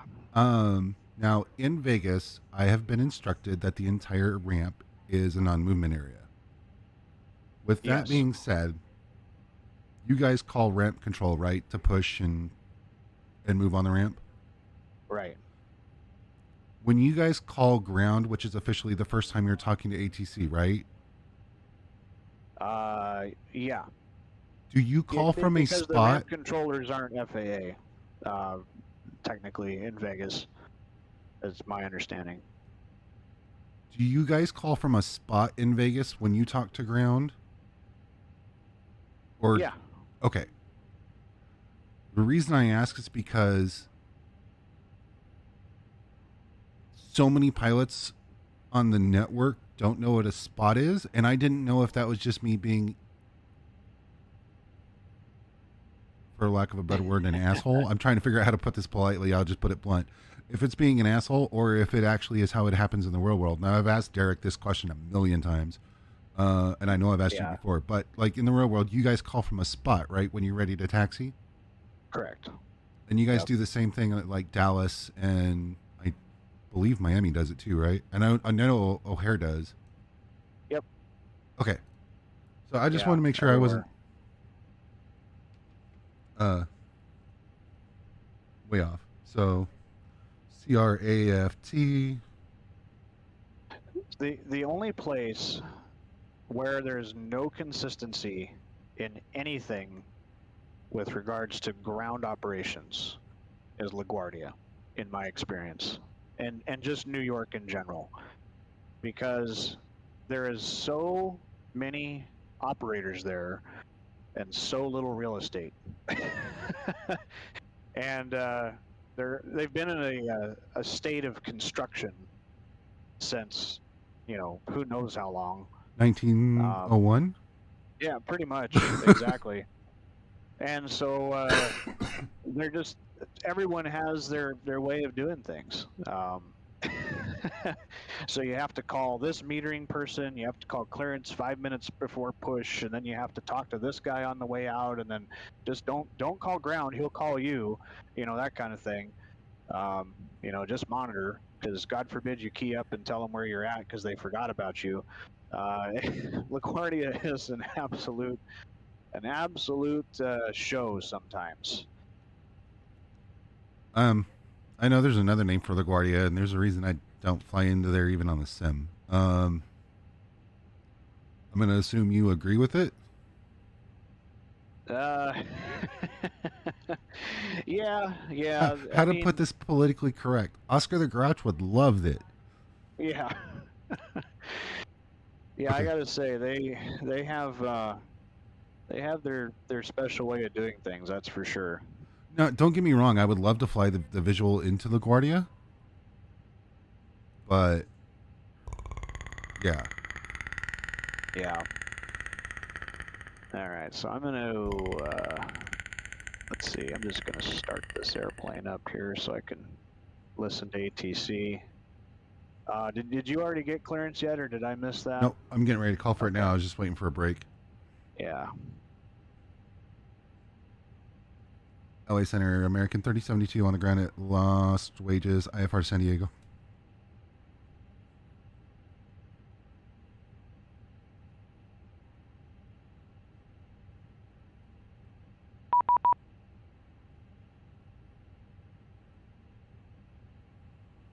American 3072 has Juliet on board. Thank you, sir.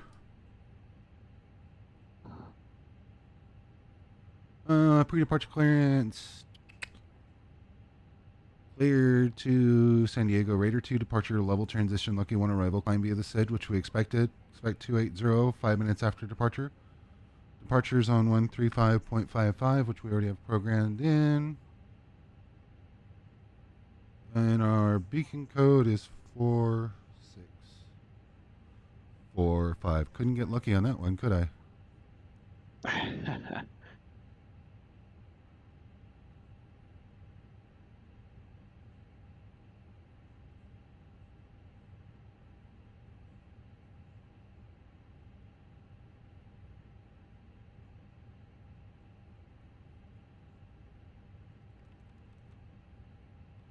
So, another question that I'll ask. Yeah. What happens when you guys forget to turn your transponder on? You get in trouble. They yell at you and they say, "Hey, turn your transponder on."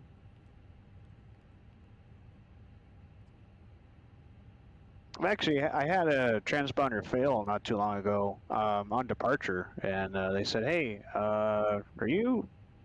is your transponder on? Are you squawking this?" So they actually asked us. They said, "Hey, squawk this," and we put that in there, and we are like, "Yeah, it's on." Like, we're not seeing you. Can you recycle your transponder?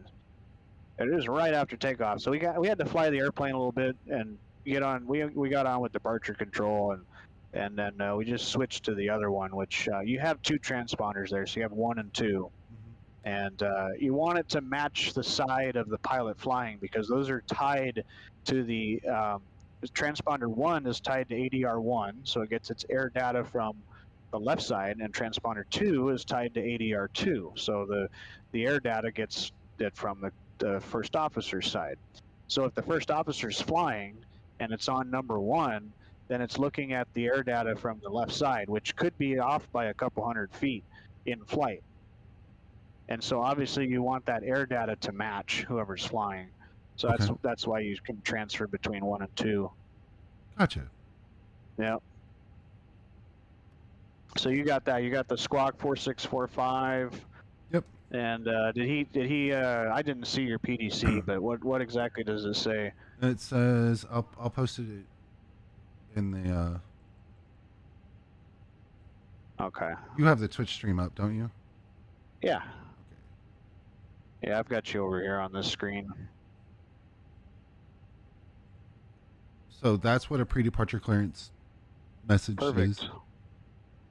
And we've got 3072 Las Vegas to San Diego A320 beacon code, which is your transponder code if you're not aware.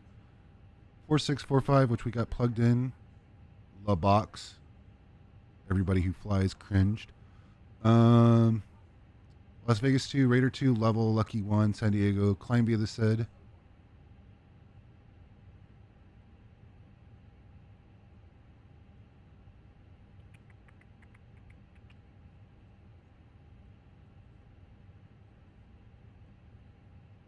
Perfect. So for the Raider 2 departure, the top altitude is flight level 190. Right there. Yes, sir. So make sure you got that set on your, we call it an FCU in the Airbus. MCP in the Boeing, FCU in the Airbus.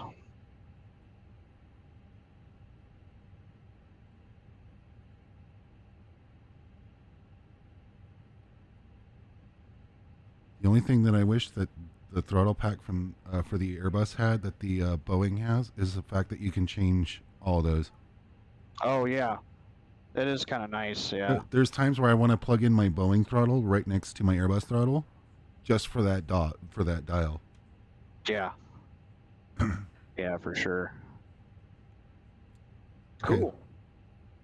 All right, so you got a squawk, you got a frequency, you got a clearance. Now the only thing left to do is just set up the rest of the airplane. So let's go ahead on your right MCDU. Let's pull up the flight plan page.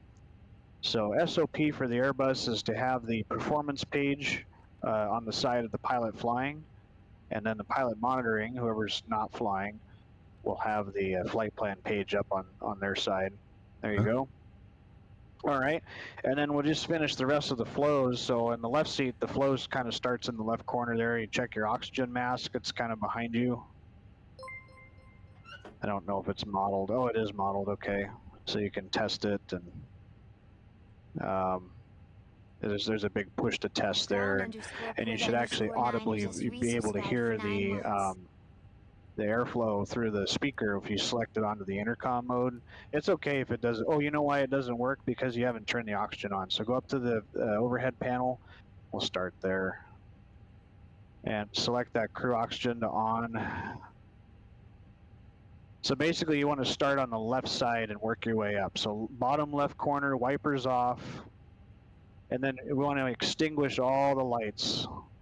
So if you see a white light, you just want to make sure it's dark. We have a lights out concept on the Airbus. So left to right? Yeah, so make your way up that. You see how this thing is kind of split into thirds by these lines? So you make your way up that first third of the column by just working your way up from the bottom and extinguishing the lights, making sure the aiders are aligned. And then you go down to the very bottom of the center column. You're going to turn on your lights, whatever you need. In this case, nav, and yeah, beacon's okay if you're ready to push. Go ahead and start the APU. And is it 5 seconds or 3 seconds before you hit the start button? So there's some different SOP on that. I usually wait until the flap open message comes on the systems display. So when you turn that on, you're going to get the APU system display page on, and then the flap open message will indicate that the APU has gone through its successful self-test, and now you can start the APU once you see that message. And that's just being good to the airplane. Okay. So seatbelts can go on, no smoking can go auto. That charges the emergency exit lights, and then the emergency lights can go to armed. There we go.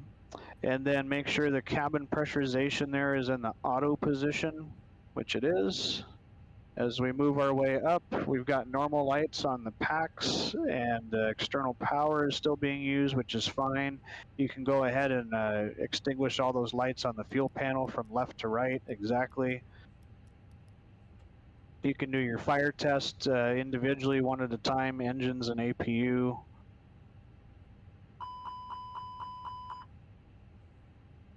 And when you do that, there's other indications that you're looking for as well. Not just up there. So for example, if you hold down the engine one with one click and then move your view with the other, you should also see on the ECAM page, you get master warnings, and then just down below the thrust levers, you'll also get a fire indication on the little button just below the thrust levers. So we want to make sure there's 5 things. What's that? We want to make sure we get that on all of them. So the APU is only going to have the lights up there, the ECAM, and the master warning. But the engine ones are the ones you want to look to make sure that all of them are there, yeah. Yep. Gotcha. Cool. And And then that's that. And then, yep, wake your way up that last third. So wipers are off. That's all normal. The cargo heat should be on cold unless you have an animal in there. And then that panel just above that radio tuning unit up there, you have to select the PA knob. And I'm not sure if it's modeled on here, but that monitors the, when you select that PA knob, which is the one kind of in the middle, not the actual radio itself, but those set of knobs that are just above it. That's called an audio control panel.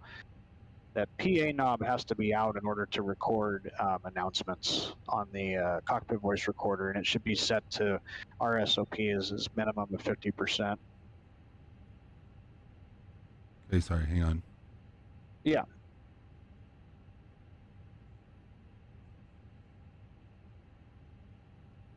Okay. You got your views set up there. Yeah, it's kind of hard on the. Yeah, you're just like, huh? Yeah. So again, I don't know if it's modeled. I know on the X-Plane version, it's not exactly modeled correctly, but that's okay if it's not on here. It's not a big deal. Oh, it is. Okay, yeah. So just make sure it's out. So Yeah. it's pulled out? Pulled out and then up to 50%, yeah. Okay, and we're 50%, we're pulled out. Yeah, good. Okay. Cool. So good. So that's the overhead setup. Now let's just go ahead and transfer from the APU to, or from the ground power to the APU. So once the APU says that little green available light there, you can go ahead and select the external power off and then give the ground crew permission to pull the power. And then you can also at the same time turn on the APU bleed, which is on the air conditioner panel. And so that'll get us ready for push. Cool. All right, the rest of the flow takes you down the pedestal. Just make sure that the FCU is in fact set up the way you like it, and that your altitudes are set, and that the everything's in the correct position there. So you got the arc mode on both sides for both pilots on the nav displays.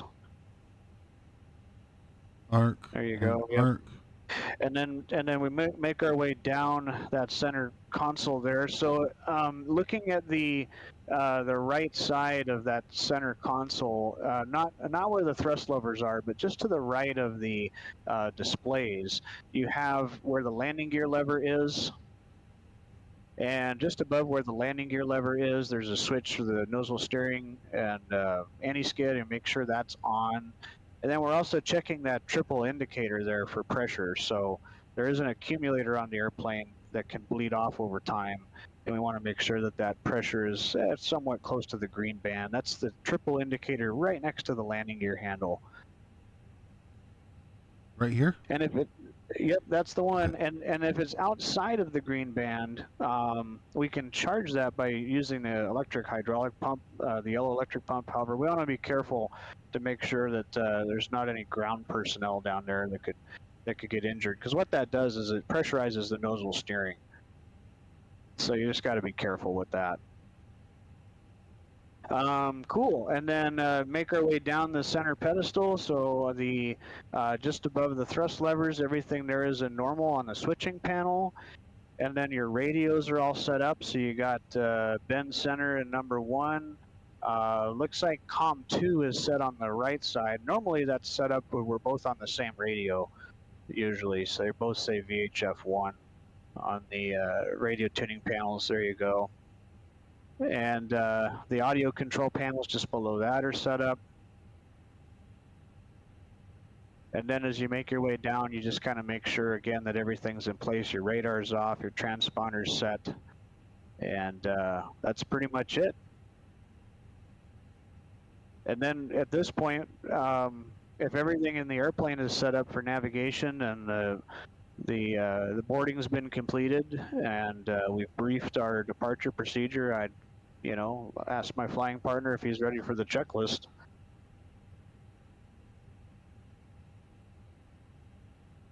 And let me make sure I actually have my, there it is, my Airbus checklist handy here.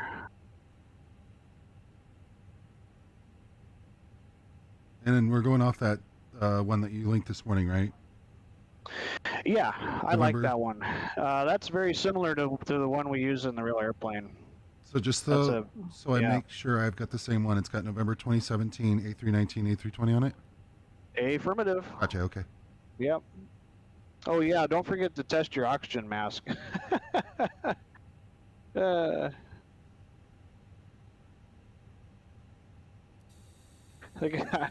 you go.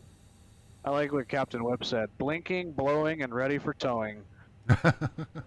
That's, you know what? I couldn't have said it better myself. Now, do you do with the radar and the protective windshield? Do you do that now, or do you do that while you're in taxi? Yeah, you wouldn't want to turn the radar on now because you could microwave the ramp personnel. You could give them a, yeah. All right, we won't Chernobyl anybody today. Yeah, you don't want to sterilize the ground crew. Well, I mean, some people, Derek. Yeah. The newer radars are a heck of a lot better than the older ones that you'd find on the classic, 7.4 and 7.3. The newer radars are much more, they're actually much more sophisticated and they're lower wattage from what I understand. So they're not nearly as deadly.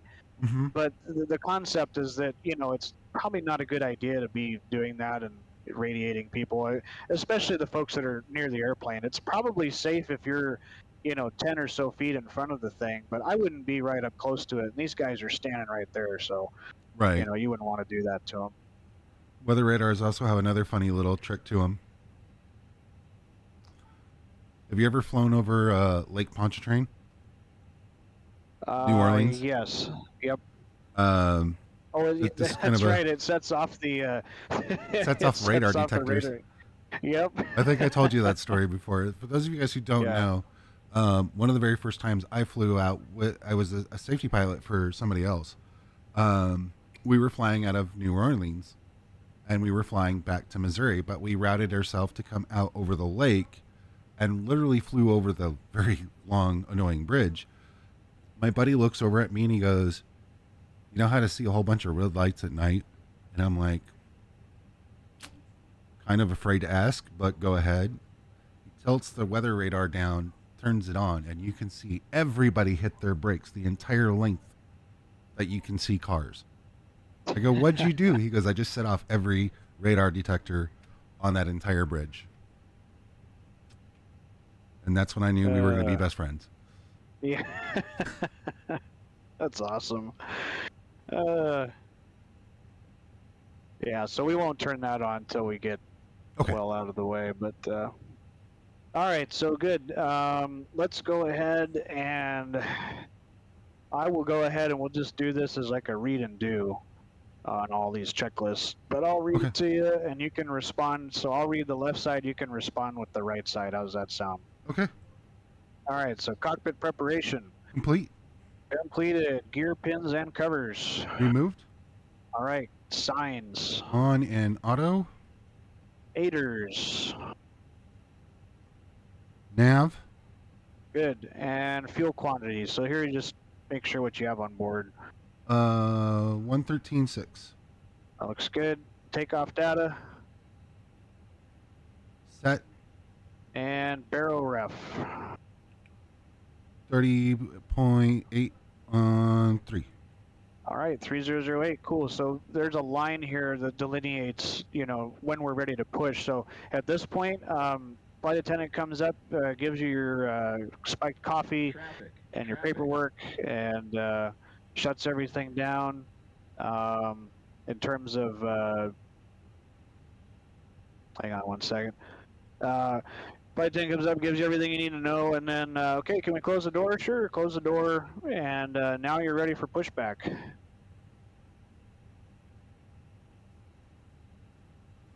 Okay. Now we so you get the pushback hooked up, and then we'll do the rest of that checklist below the that delineation there. Okay. Yep. We'll call the tug. We can get rid of that.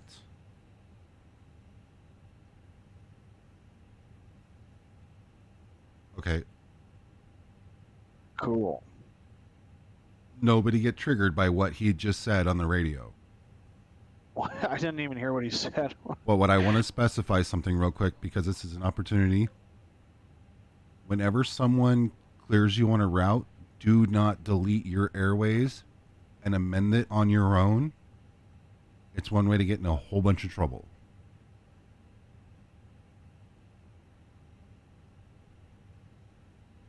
I just hear him amending a flight plan. I didn't exactly hear what he said. He said he deleted all the airways on his route because it was making it more simpler.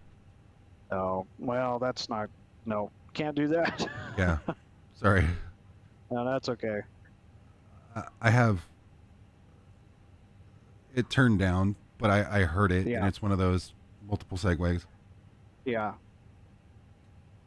All right, so before you do actually get your pushback clearance, go ahead and turn that beacon on. And make sure your cockpit door is closed. And locked.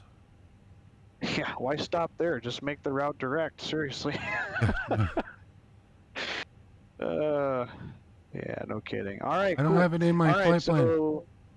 Yeah, let's go ahead and do now. At this point, once the pushback's hooked up, we do that below the line checklist there. So I'll read the left side, you read the right side. So windows and doors. Closed and armed.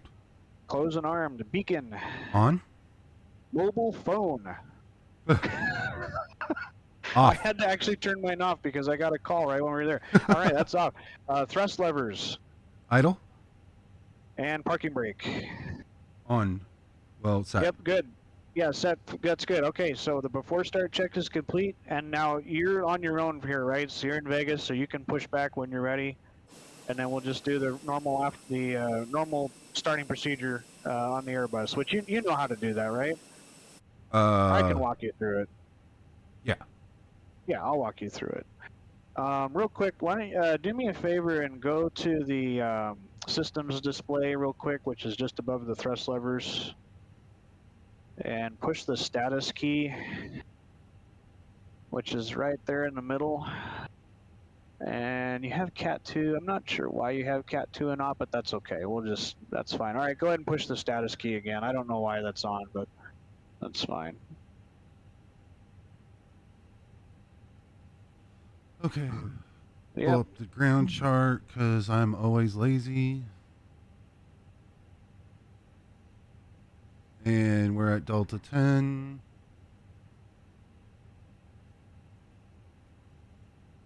And I can push straight back. Yeah, I think that would work. There's nobody behind you, I don't think.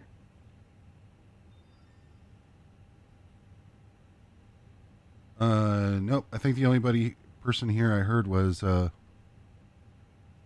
Southwest on the other side of the gates.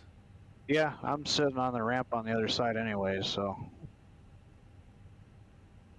All right, Captain, you're clear to start engines. So in sequence, it'll be 1 and 2. So we want to make sure that we do in fact have our APU bleed on, which you look up at the overhead panel, make sure that the big blue light says APU bleed is on. And then we go down just below the thrust levers and go to that start switch from normal to ignition start. And then we're going to wait till all the amber exits disappear from our systems display and warning display when we do that. And then we can go ahead and do start master number 1 to on. There you go. So in the real airplane, it takes just a minute to actually the FADEX power up, and all those indications. So your N1 tapes, your oil pressure, EGTs, all those things, they have amber X's. Mm-hmm. And you want to make sure those actually disappear before you just turn the engine on, start it up. So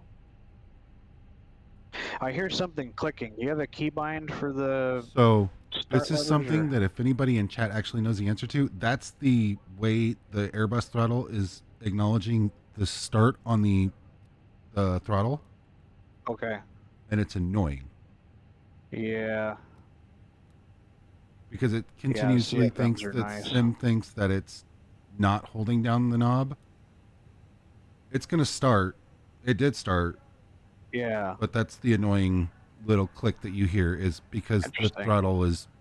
It's in the actual ignition start, and the knob will continuously turn, Huh, and then it'll all click right. back out, and then it'll go right back. It works, but Yeah. All right, let's do engine 2 now that engine 1 is available. Start engine 2. Yeah, there is some key binding. I'm not 100% sure about that one. All right, and then you should be able to see the tug driving away with the tow bar attached, and everybody's out of the way, so that's good.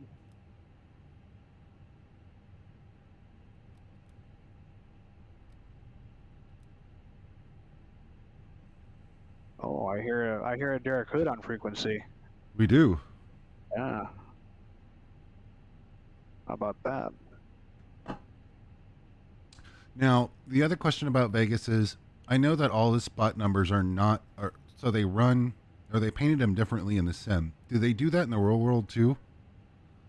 One's facing one way and two faces 180 degrees. It's painted the other way. Yeah. Is that so that way if you look, you go out the way you look at the number and you can read it correctly? Yeah, correct. Yep. I assume that, and I was like, I'm going to be an idiot if I'm wrong. No, But I thought that's correct. Yeah. I thought that's the way it was, like, to tell this is, you can come out at 2 because you can actually read it correctly. And spot 1, you would be the other way. That's an incoming route. Sorry, just one of those. Yeah, no worries. You ask because don't know questions. Yep, there's no such thing as a dumb question here. All right, cool. So the after start flow is to turn the APU bleed off, and then the APU off by just hitting the master, so the blue switch, and then go back down to the center pedestal and move that ignition start switch back to normal. Okay. Or back to normal on your Airbus throttle quadrant or pack you have. Cool, that's it. And then we call for the after start checklist, which I'll read the left side, you read the right side. So Okay. anti-ice. It's required, and I don't think we need it this morning. I agree. ECAM status. So you'll actually push that status page one more time. Checked.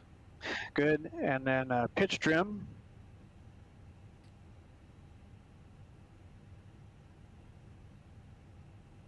So in this case, it's asking for a %, but you can just set it to what you have there on your the left McDo. So whatever it says there, was it 0.3 down? Yeah. All right. So pitch trim. Set. Good. And then rudder trim. So just hit that reset button. 0. 0. Good job. All right. After start check's complete, and let's call Ben at spot 2. What do you say? Sounds good to me. Cool.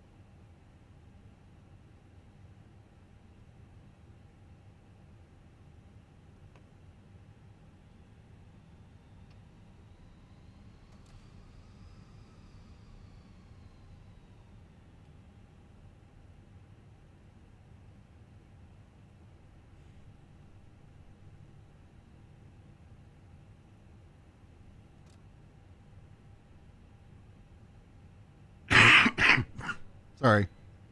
No worries.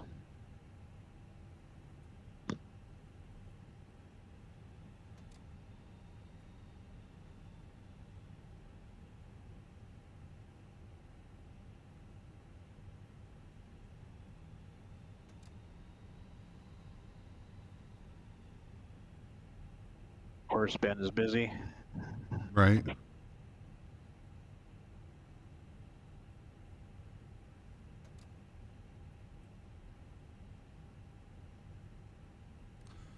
Impatient pilots on the ground because that doesn't happen ever. Sounds like a normal day. Right.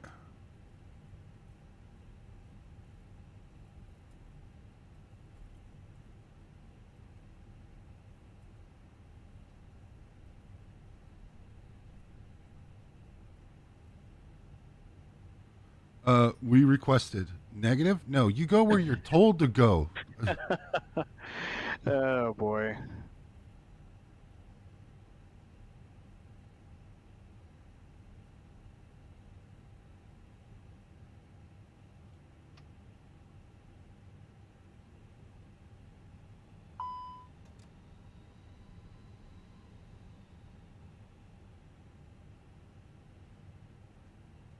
Should we be a troll or should we be professional? Up to you. Gotcha. It looks like information Mike is now available as well. Altimeter's still 3008. 3008, variable at 3, 10 mile visibility, fuel at 2500 or 2000, flight level 250. Yep. Everything else? Okay. Still going west. Looks good. Gotcha.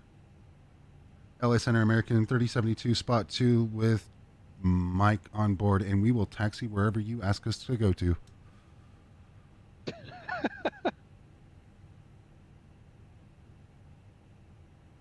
Oh, all right. All right. Kilo, and say that again for American 3072. 26 right via Bravo, American 3072. Thank you. Yeah, his is Kilo. Real world is Mike. Sorry, I was looking at the real world one, but his is Kilo, so he's right. I guess I'll use the VATSIM 8 as it's the same thing, but different letter. All right, he gave you Bravo? Yep. Okay. Normally in Vegas they give you Charlie to 26 right, but that's fine. Okay. Yeah. Cool. So at some point here, and if I was your first officer, I would do this for you, but you're going to want to arm your speed brake. So just, yep, just pull up on it. So arm the ground spoilers, and then set your flaps to 1. There you go.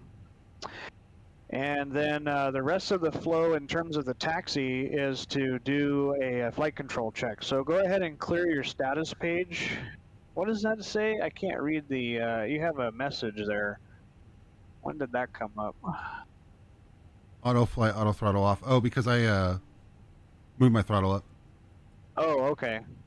All right, well, we can clear that out.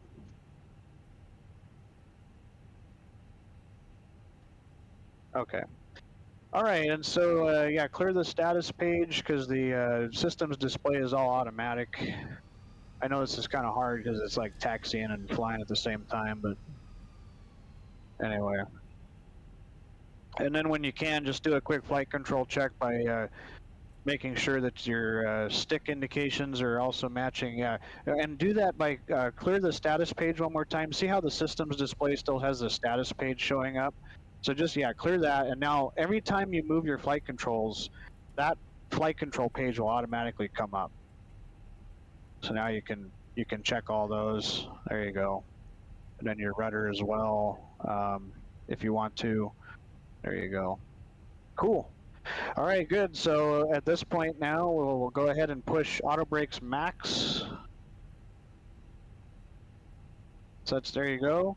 And then we'll hit the takeoff config push button, which is just above the thrust levers there. Takeoff config at the top, and make sure that says that. All right, cool. And then I'm going to read to you the before takeoff checklist, all right? Just like we did before. What does that one say? Oh, I accidentally clicked the oh, okay. anti-skid. Okay. And then do me one quick favor and also go down and turn the predictive wind shear on the weather radar. There you go. Cool. All right. So before takeoff, flight controls. Checked. Checked. Flight instruments. Checked. Checked. All right. Briefing. Any questions on what we're doing? I don't think so. Okay. So briefing. Confirm. All right. Flap setting. 1. All right. Config 1. FMA and takeoff data. And this is where you just review it. So you'd review your V speeds, and then it looks like on this checklist it says pilot not flying would check it. So you just review your V speeds. 133, 140, and 140. All right, checked. And transponder. Set. And ECAM memo. Takeoff, no blue. Takeoff, no blue, and that's consistent because we see the takeoff config normal and there's no blue to do items. So that's it. So before takeoff checklist is now, we say with to the line, and then below the line, this is when we would get our takeoff clearance. We would, you know, or the FO or the non-flying pilot would say, flight attendants prepare for takeoff. That's what that is. And then just do those items there. And in this case, we're going to do a PAX on departure. So that last item, you just say PAX on. Okay. And if you're ready to do that, we can do that now. So cabin is secured for takeoff. So engine mode selector, we'll just leave that normal. And then does your TCAS to TARA?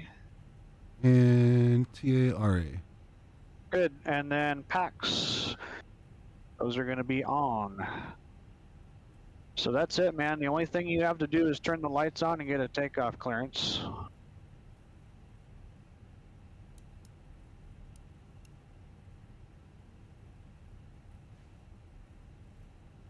And we can go flying. If that's what we're going to call it. Yeah.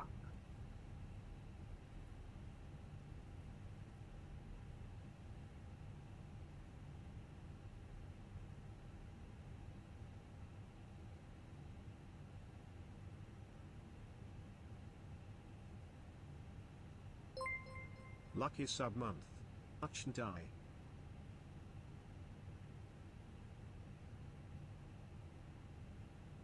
Daryl Millhouse just resubscribed for 7 months. Lucky sub-month. Arch and die. 26 right, clear for takeoff, American 3072. Hey, how about that? We're ready to go. Oh.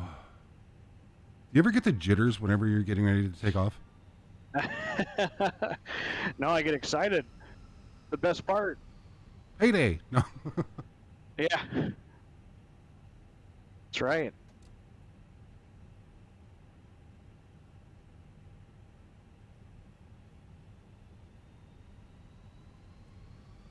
And then again, anything underneath 4,000, 3 miles, right turn.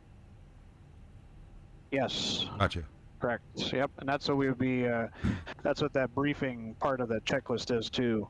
That we just take, you know, review on the taxi out. We just talk about that stuff. But you know what to do. Click, click. Go right into the Flex MCT detent, and then take her in the sky when it's when it reaches VR speed, which is that little blue dot on the speed tape. Alrighty. Yes, sir. There you go. You found the detent. Cool. We'll just check our FMAs, make sure we're in man flex, got SRS runway and auto thrust on the top of the PFD. That's what we want to see as we roll down the runway. Airspeed's alive, good engine indications. I'm calling it out from the right seat. And we're rolling down the runway. Do a quick 80 knots check, thereabouts, 100. We're kind of go-minded at this point.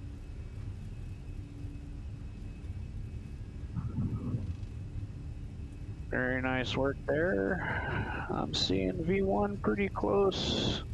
And rotation speed shortly after that. Nice. As a positive rate of climb is established, the gear goes up and then immediately stow those ground spoilers. So gear up and touch the speed brakes. That way you'll never forget about it. Nice.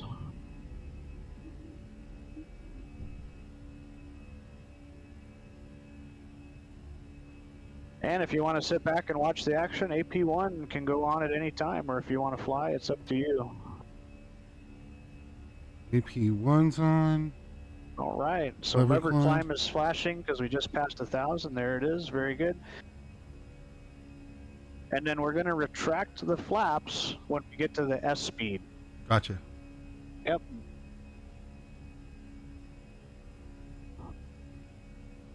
There's those mountains that you'd have a lot of trouble with if you lost an engine, especially on a hot day. Yeah. So we've passed our 3 DME point or thereabouts, so we're kind of committed now to continuing. Notice we're also above 4,300 climbing 4,000 feet. via American 3072. Sorry about that, I heard him. 190 American 3072. All right, so climb and maintain, meaning you can delete the constraints. So let's real quickly, let's fly the airplane. So I'm seeing you're approaching S speed. So let's go flaps 0. So we'd say speed check flap 0. Speed check And flap now, 0. let's navigate the airplane by pulling on the altitude selector. And what that does, I want you to look at the very top of the altimeter. You just went from a managed climb to a selected climb. Notice on the top of your PFD, you're now in open climb. And what that did was that completely eliminated your constraints, because if you had left it managed, the airplane would have leveled off at 8,000 before cells. And so when we're in open climb, it'll go what it's set there, right? So when you go open climb, it will not honor the constraints. Just for the purposes of demonstration, go ahead and push in the altitude knob. And notice how you have that constraint at 8,000, and that's where it's going to level off. But that's not consistent with your clearance. So you got cleared to climb and maintain flight level 190, so go ahead and pull it. And now it will no longer honor the constraint it sells. So a quick question, is anything on Magneta on an Airbus a constraint that's set in the computer that it's anything that's magenta is managed. Okay. Yes. So similar to the Boeing, you know how you have the altitude intervene switch on the Boeing? Mm-hmm. That's essentially what you just did, except you told the airplane that you want to bypass all those constraints. And open climb is very similar to the Felch mode, flight level change mode in the Boeings, just like Gotcha. Orca said, yeah. Correct. Cool. All right, and then now, since our flaps are up, let's just read the after takeoff. Again, I'll read the left side, you can read the right side. Landing gear. Up. Flaps. Retracted. Packs. On. All right, very good. And the only last thing is the baro ref, but we'll take care of that later on. So the after takeoff check is complete. Out of 10,000 feet, we're no longer in sterile. She's accelerating nicely. Usually I turn the landing lights off because they make a loud noise. They rumble out of 10,000 feet. Yeah, so I retract them all the way. In the middle position, the lights are off, but they're extended. It's kind of like the old 310. You know those lights that come out of the wing? Mm-hmm. Yeah, so it's kind of similar in the Airbus. The lights are right underneath the wings, kind of close to the wing root, and they make a hell of a lot of noise as you accelerate. So usually out of 10, once we start speeding up, I'll retract those. Cool. And then once we're out of 10,000 feet, we can kind of do a couple different checks in the McDo. We can check our flight plan real quick, the flight plan page, and just make sure that we are, in fact, navigating in the right direction. So we're heading to radar. We can go to our RadNav page, and we can actually clear the Las Vegas hard tuning that we did earlier so that we can have that radio updating as we need to. So what you'll do is just go to the RadNav page and then clear, and then Vegas on L1 and R1, and that'll just go back to standard updating. There you go. And then, since we don't need the secondary flight plan anymore, let's just go back to the secondary flight plan and make a fresh copy of our active flight plan. So you just hit the secondary and then L1 to copy the active. And now we've got that secondary flight plan as a backup.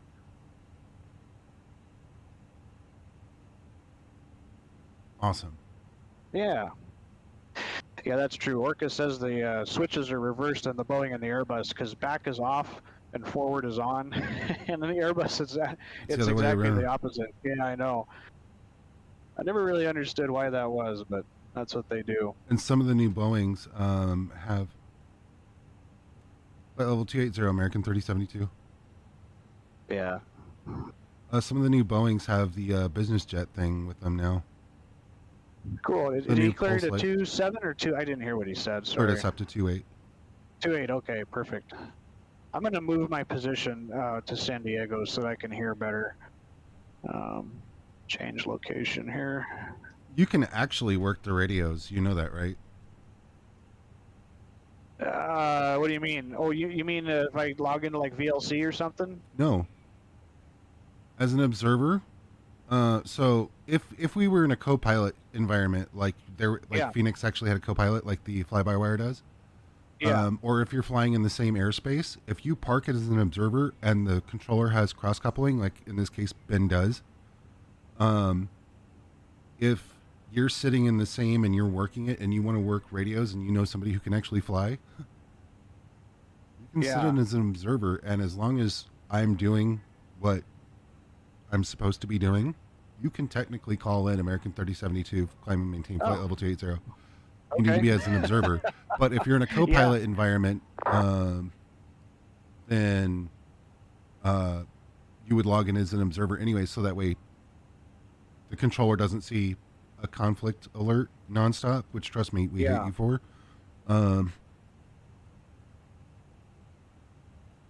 But yeah, you would log in as an observer, and then the co-pilot or the PNF can run the radios. Yeah, that's. I'm not saying you have cool. to. I'm Yeah, just sure. saying, like, I'm not saying you have to at all. But I'm just saying, like, in the future. Sure. You're more than shared welcome to. cockpit is pretty cool. Like I would totally love to get into that. So by the way, so you're climbing through 18. So you got the standard. I saw that. That looks good. And seatbelt to your discretion. I can quickly just go over. So one of the things that we look at on your, before I do that, let me go in here and turn the radio back on so I can hear Ben. Standby one here. Trying to, there we go. Okay, 3555. So yeah, you can go in and, oh, nope, that's not what I wanted. Come on, X-Plane. Okay. Don't have a crosswind at all today. No. Oh, look at that! Yeah. I saw it by the way we were facing on the route, and then I looked up. Oh yeah, definitely crosswind. Oh yeah, for sure. Okay, connect. There we go. Now I'm connected to the voice server. Okay. So on your engine warning displays, so that's the top two of those displays. System display on the bottom, engine warning display on the top. You have these memos, and one of them says company message. And we can look at that by going into the AOC menu, or the Airline Operations Center, and you can find that by, accessing McDo, ATSU, ATSU, and then AOC menu at R1, and then receive messages at R5, and there's probably going to be some messages in there. There's your load sheet. I know on the on this one you can send messages back and forth between airplanes, which is kind of cool. I haven't actually tried to do it, but I guess people can send messages to each other and stuff. Again, this AOC menu is entirely customizable for airlines, so this looks very different than what we use in my airline. I believe this one was modeled after the EasyJet software. I could be wrong, but as you go through there, you can kind of play with it, and you can initialize the flight, etc. I wouldn't do it now since we're airborne, because it might mess some things up. Right. But that's something that Fenix has modeled, which is kind of cool. And then during normal cruise, you turn the seatbelt sign off, your engine warning display should be completely blank, and that's what it should look like. It should just have seatbelt signs, unless they're absolutely needed, should be off, and you should just have no memos or any kind of status messages or anything like that. And that's a pretty clean slate. So when do you turn the seatbelt sign off?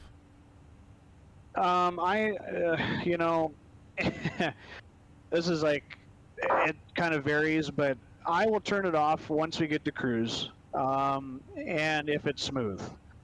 So, it depends, because sometimes, like, if we've been sitting in a long line waiting to leave LaGuardia, I know people have got to go to the bathroom.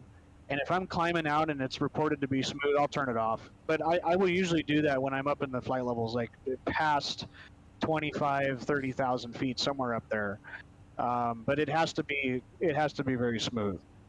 Okay. So yeah, like Captain Whip said, you want to get ride reports on the climb out. You want to talk to the center controllers or airplanes that are around. We do have all this nice technology now on the iPads. You can actually look at PIREPs. Mm-hmm. So you can see what guys are saying ahead of you, and it's connected in through the ADS-B data. So that it's a little bit old, because the data might be 15, 20 minutes old, but it's kind of cool because you can see other airplanes around you and on your route of flight. You can pull up the PIREP and see what their rides were, and that kind of gives you an idea. So I like to have that up on my iPad when I'm cruising along. Hey, 2728, it's flashing. There's Mock-Out Star. Very nice. Looks good, my friend. So, since it's such a short flight, let's go ahead and get set up and talk about San Diego. Okay. Yeah, that's very true. I was just looking at Captain Whip's comment. Yep. It's one of the things you have to consider because, you know, God knows we live in that kind of a world where all the liability is on you. Right. That conversation we were having before we went live this morning. Yeah. Yeah. Yeah, and you just have to keep that. It takes a little bit of common sense, but it's also just kind of one of those things you just have to think like, okay, is it really safe now? Is this something that's going to benefit everybody? Or, I mean, how many reports recently, especially with the change in winds and all the crazy weather, there's been several different news articles about people experiencing extreme turbulence, and somebody just died on a flight. It was a business jet flight, but they got into extreme turbulence. The aircraft was uncontrollable, and the guy didn't have a seatbelt on and threw him up against the wall, and I guess he broke his neck. Yeah. You know, I mean, I don't want that on my record. That's just, nobody wants to get hurt. So safety is the name of the game, and you know, just keeping an eye out ahead of you. If you know weather's coming, or if you got a really strong jet stream you're crossing through, it's better to just leave it on. Okay. People are going to do whatever they're going to do back there, and the flight attendants are kind of responsible to police that. But I always tell my flight attendants, I say, look, it's up to you guys. If you don't think it's really that safe to get up, I'm going to leave it on, but it's really up to you guys. I'm not hearing any reports that it's going to be bad, but I'm going to leave it on just in case, and it might be on for the next 30 minutes, an hour, whatever, and just kind of let them make that decision. Okay. So, anyway, did you remember the WANTS acronym? That's the one that we use on the way down. I did, but I know that somebody wants you to say it all over again. Okay. So, yeah, we're gonna go over that, Orca. We're gonna do the localizer approach. So it's gonna be pretty fun because we do have that 3.5 degree descent. So weather's the first one. I'm looking here. Time out. Go ahead. One sec. I need to make a reference on this stream because this is something that I gotta. Sorry. No worries. That's fine. That gives me time to respond to a text real quick. Go ahead. No, by all means.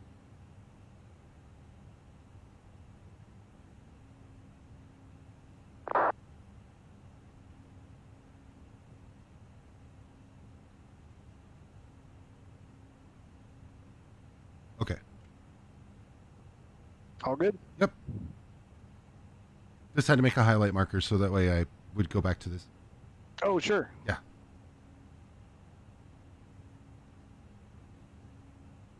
All right. So I'm looking at Real World ATIS Hotel, and I'm trying to pull up.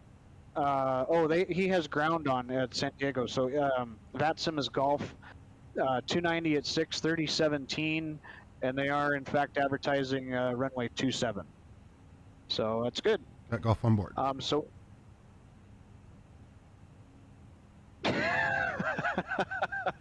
I hear what's happening.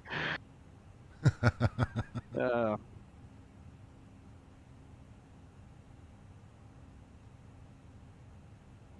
who I think it is? Oh yeah.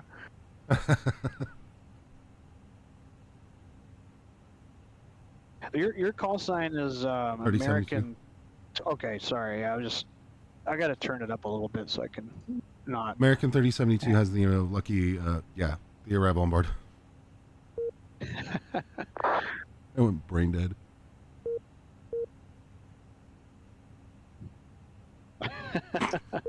Somebody else. Anyway, so we already looked at the arrival when we were sitting back there in Vegas. So we really don't need to do that. But what we're going to do is we're going to do this thing called the hat. So I want you to get yourself a view where you can look down at the McDo again. Okay. And this is how we're going to set up the McDo. Yeah, the top hat. So what it comprises of is 6 keys on the MCDU that start with the flight plan key. move right to the RadNav key, up to the prog key, right to the perf key, down to the fuel predict, and then right again to the secondary. So it kind of makes a little hat, like a little top hat. Can you see how moving your cursor across those keys? So start with the flight plan, over to RadNav, up to prog, over to perf, down to fuel predict, and set. That's called the hat. And that's how we're going to set this up. Yeah, or the backward Z. It's kind of a it's kind of a little unique thing that we go through there. Anyway, so we'll start with the flight plan key, and after you get the ATIS and after you send off, you know, your company information for the gate and etc. Okay, so there's your enter desk data. That's a common message. You can clear that out, and that's what we're going to do next. But we're going to start with the flight plan key, and like I said, we already went over the arrival, the lucky one, when we were sitting on the ground, so that saved us a lot of time. If we were on a longer flight, we would go through that star again, and we'd do just like we did on the ground. We'd go to plan mode, and we'd scroll through all the fixes and make sure that each constraint was applicable to us, but that's good. We've already also set our arrival. We did that on the ground earlier as well. If we were to have a change, we could change that here. We could put in the RNAV, we could put in a different approach, etc. But that's what you're going to do on the flight plan key, is you're going to set yourself up for the arrival. Okay. Then when you move to the right for the RadNav key, we're going to make sure that we do in fact have nav aids appropriate to this particular approach program.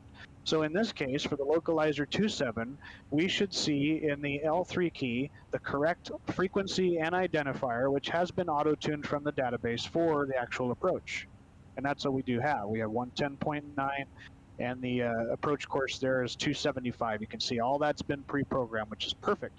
We can also, just like we did on the ground, pre-program any navigational aids that we might need for terrain avoidance or whatever.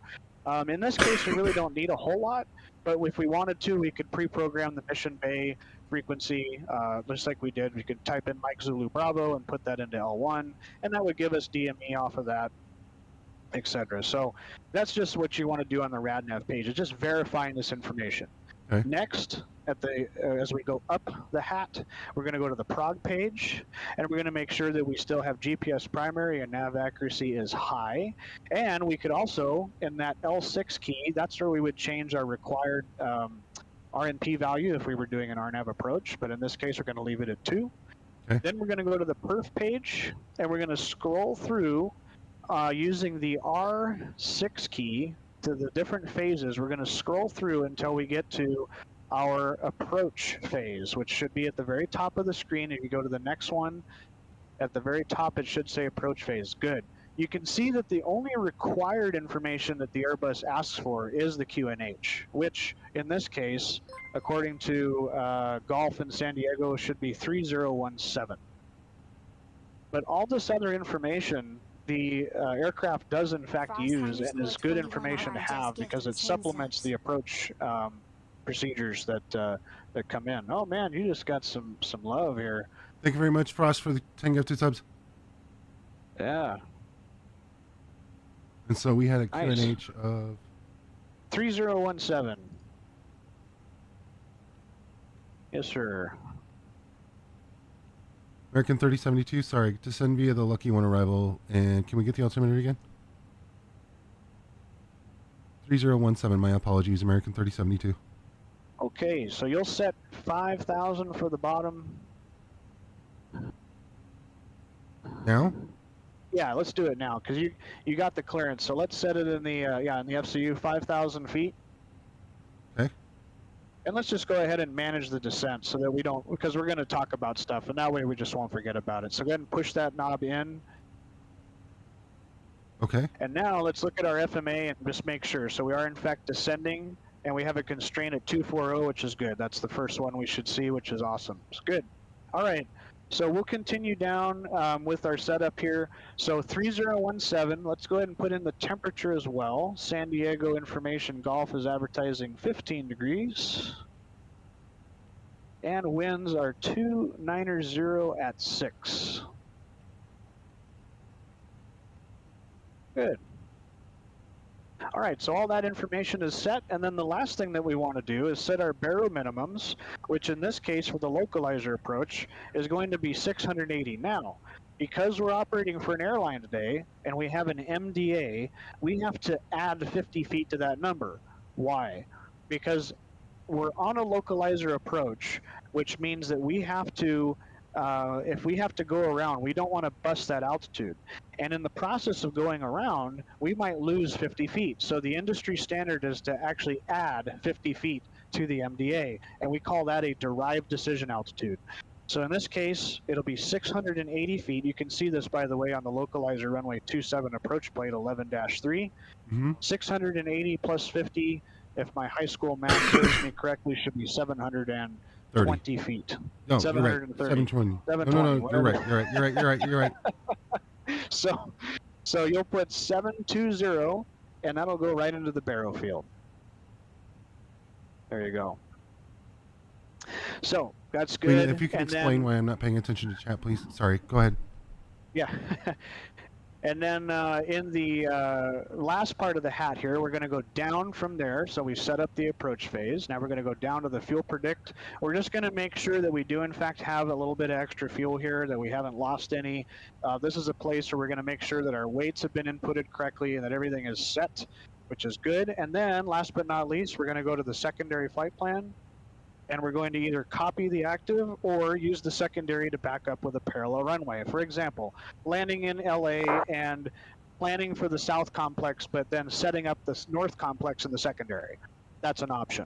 Okay. So those are the things that you want to do with that hat. And that's just a really quick overview with the short time that we have on our descent. So in this case, we wouldn't have to, we could just copy the active since San Diego only has one runway and... Exactly. Okay. And other things you can do in the secondary, again, you could put in an engine out procedure. You can put in another runway. Anything that you want to use that secondary flight plan for is absolutely appropriate. So, okay. So as we descend down, I want to go ahead and talk with you about what we're going to expect on the localizer approach. Okay. We know that all we have is the lateral guidance. And in this case, we're going to be flying that in what's known as a managed selected mode. So managed being... we will allow the airplane to intercept and track laterally along the localizer. However, we are going to be the ones who select the altitude. So part of the approach in this case is managed by the airplane, which is the lateral portion. But the other part of it, we actually have to select. So what I mean by that is we have to be in control of how we're going to descend on this particular approach.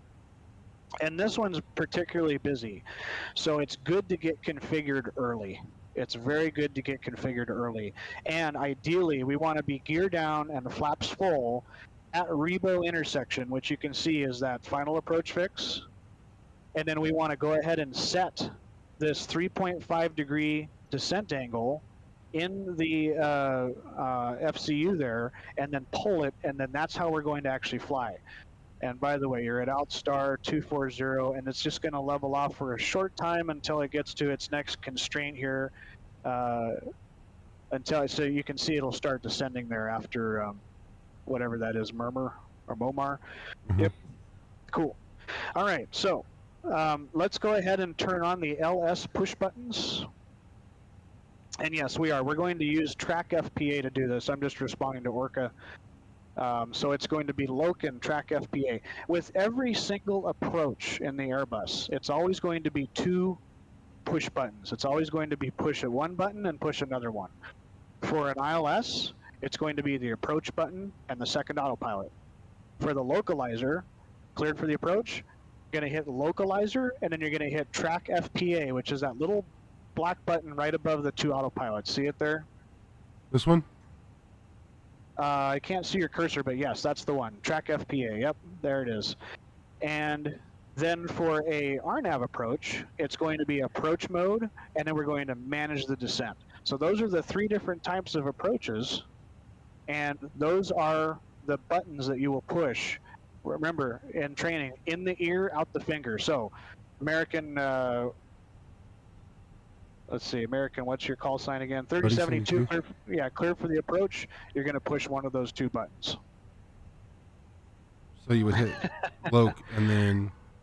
Loc and then FPA, track FPA, which is that little black button. And what that's going to do is it's going to take us out of vertical speed mode on that little wheel, and now that wheel to the right of the altitude selector, that's going to become what's known as a flight path angle.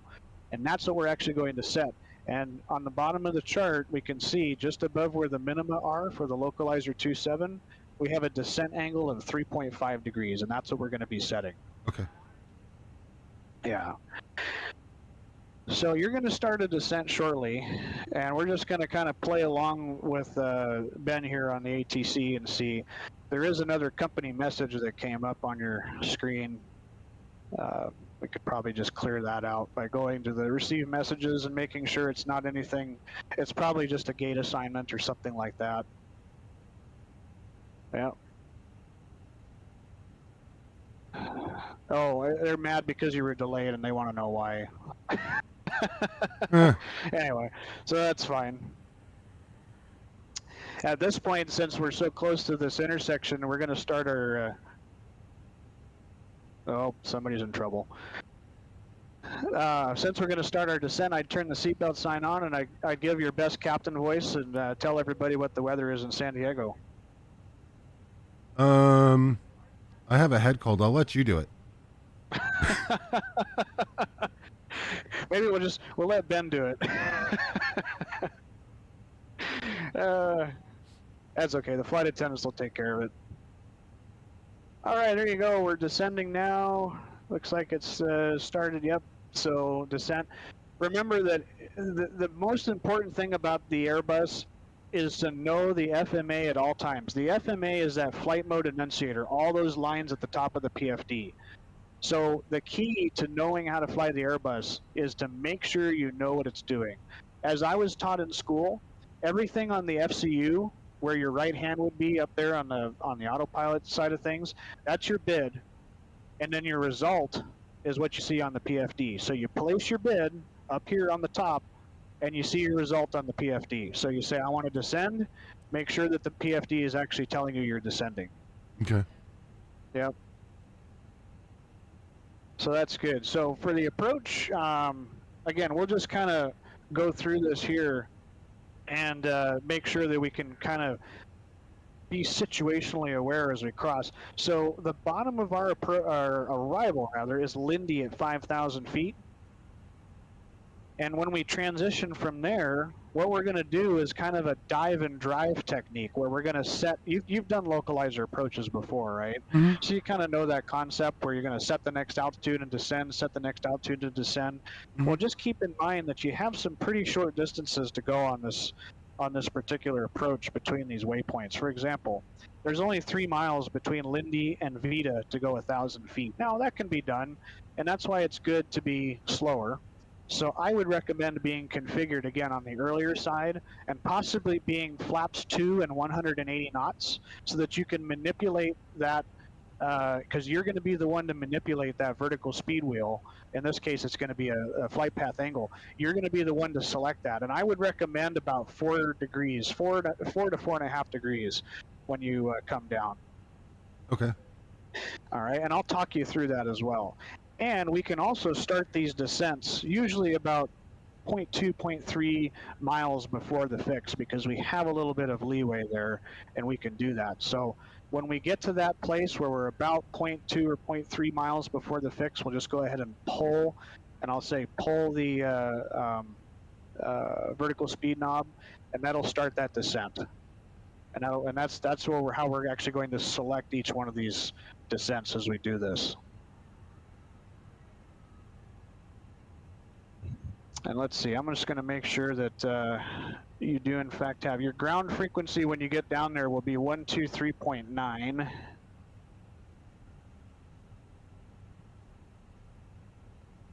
And you've got Mr. Hood in front of you, I believe, here, Southwest 1186. He's just starting down.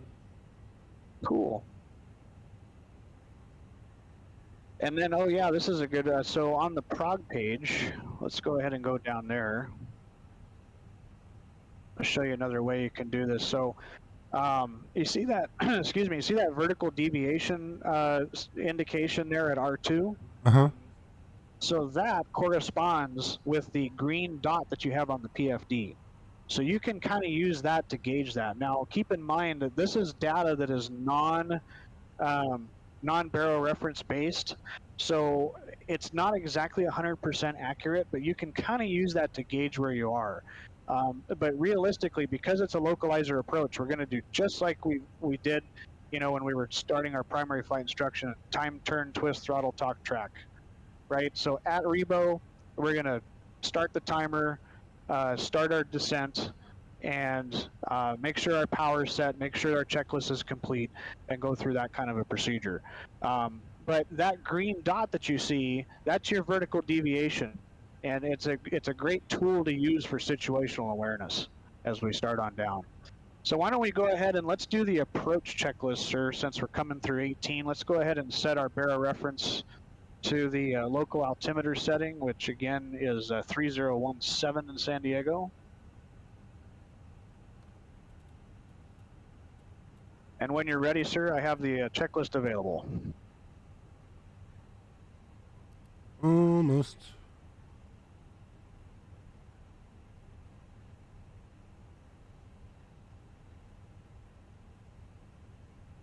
Okay, approach checklist. All right, briefing. Confirmed? ECAM status. Checked. It is checked. Seatbelt signs. On. Baro ref. Set. 3017. 3017, good. And MDA. Set. Set. And engine mode selector. We'll just leave that in normal. Okay. Cool. So that's that. And then now we're just down to the landing checklist, which we'll get when we get all configured and ready to go at Rebo.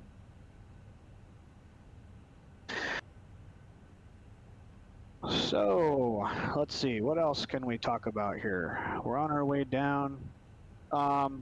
In terms of landing technique, I know you haven't flown the airplane in a while, but as a reminder, when it starts to call you a retard, that's when you just want to go slowly from the climb detent to the idle detent, and just pitch up American a couple 3072. degrees.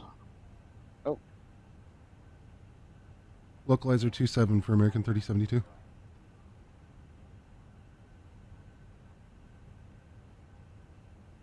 We'll expect the localizer 27 approach American 3072. Thank you. excellent. Thank you, Ben. Sorry. Yeah. I just didn't hear him because I have him turned down. Yeah, I was assuming that we would get the issuance, but that's good. No, it's fine. Cool. Captain Whip has a good suggestion too on the prog page. Another technique just to get DME distance. Even though we do have DME on the localizer, you can go back down to the prog page and you can actually type in any waypoint that is coded in the database into that section there at R4. So in this case, let's put KSAN 27, and that actually identifies the threshold of runway 27. And that now gives you a bearing and a distance DME to that waypoint. Gotcha. So you can use that for DME, or you can use what's going to show up on the PFD when we start the approach later. Okay.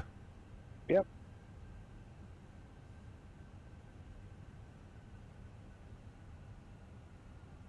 Let's see, we talked about that. In the event of a missed approach, we're just going to shove the throttles right up to toga, and we're going to go one step up on the flaps, and this says climb to 2500 on the 275 heading, and then join the course of 255 to Seacade, which is 12.3 DME, and hold there. And if you go to the MCDU and look at the airport page and scroll down, you should be able to see all of that set up in blue. Those are going to be the missed approach waypoints. So you got the intercept, there's the Seacade, and then the hold. Perfect. Yep. That's another thing that you would do is you validate the flight plan, as I was talking about the hat. So you start there and you just work through all those points. And when you have more time and you're on a longer flight, you can kind of go through this and really scrutinize all the waypoints, etc. Yeah, I do too. I use the prog page a lot. I like to put in the expected runway down there and give myself a DME distance, just like we did. so that I have an idea. It gives you some good situational awareness, especially for the 30 and 10 and preparing the cabin, etc. So let's see, you are 13,000, you're just passing Trixie. Okay, Yep. good. So we're on profile. Nice.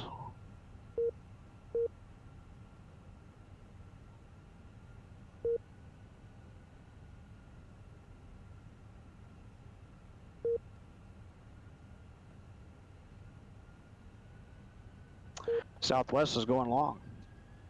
Yeah. A little choppy. Good thing we got the seatbelts on. Right. Yeah. So you should have a decel point coming up here. That's what that little pink dot is on the ND. So that's a deceleration point where the airplane's actually going to start decelerating for 250 knots. Okay. Which looks like it's trying to do right now. For some reason, it's at the lower end, but that's fine. I honestly wouldn't mess with it too much. The Airbus VNAV is pretty good. You got to keep an eye on it. Even the real airplane, the VNAV, sometimes isn't the greatest, especially with the old software. But as long as you keep an eye on it and be honest with the descent profile, it's pretty good.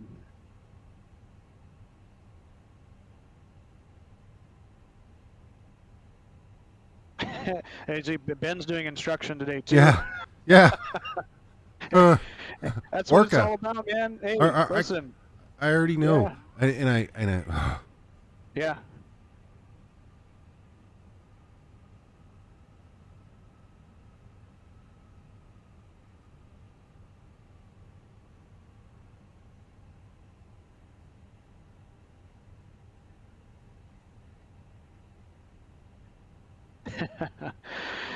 Get 'em, Ben. 10,000 feet, we can turn our landing lights back on. Noisemakers are out there.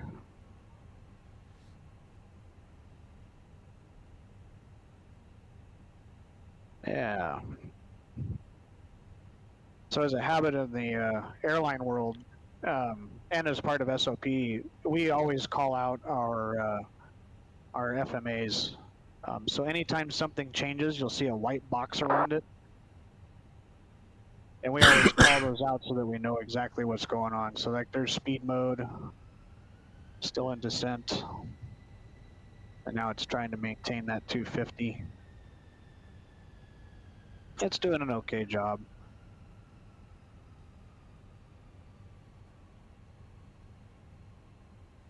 The newer software, I'm just responding to Orca, the newer software is better.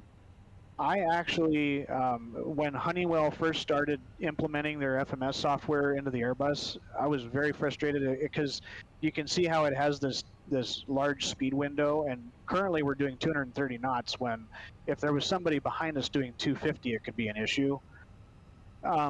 Sometimes you just have to, select speed and take care of it. I'm not too concerned about it since we're on a network, but the newer software is much better. And what they've actually done on the NEOs is they've implemented speed latching, so it prioritizes the speed over the altitude. And in this case, it meets all the altitude constraints. However, it does a much better job managing the speed, which is, in the new world of RNAV and RNP stuff that we're coming to, makes a huge difference. At Lindy, cleared the localizer 27 approach, American 3072. All right, cool. So let's go ahead and do it. In the air, out the fingers. So let's go ahead and push the localizer push button.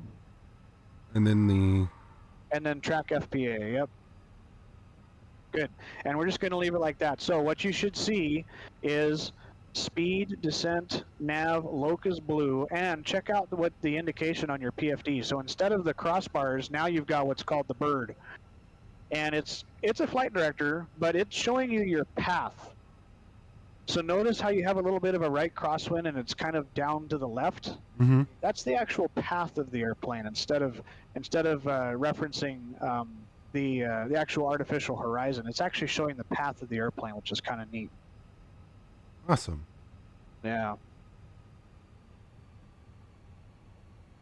Yeah, I wish I could do Mach 8.6. That sounds like fun. Yeah. You do what? Mach 0.8 at your fastest? Yeah, and even at 8.0, the airplane sometimes isn't very happy about that. The Airbus does not like going very fast. It's the wing. My understanding is the wing was actually designed for Mach 7.8. It's all about efficiency. So. Oh, good. You have your terrain push button on. I forgot to talk about that. Sorry, in Vegas, but yeah, the terrain push buttons usually go on right after we get the engine started or on the taxi out. Okay. Definitely handy at nighttime. Hey, wind in San Diego. Who knew? Yeah. Let's see. What do we have? Anything new here? 270 at 10. Hang on just a second. I'm going to mute. Yep.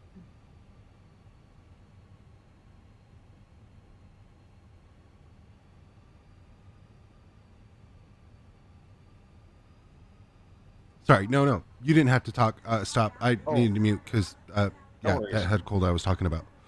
Oh, yeah. Hopefully that's getting better. A little bit better. My nose, on the other hand, is raw as hell and was bleeding yesterday from it. Oh. Yeah. Oof. All right. So almost at Lindy, and we're cleared the approach. Yes, sir. And I have the chart up.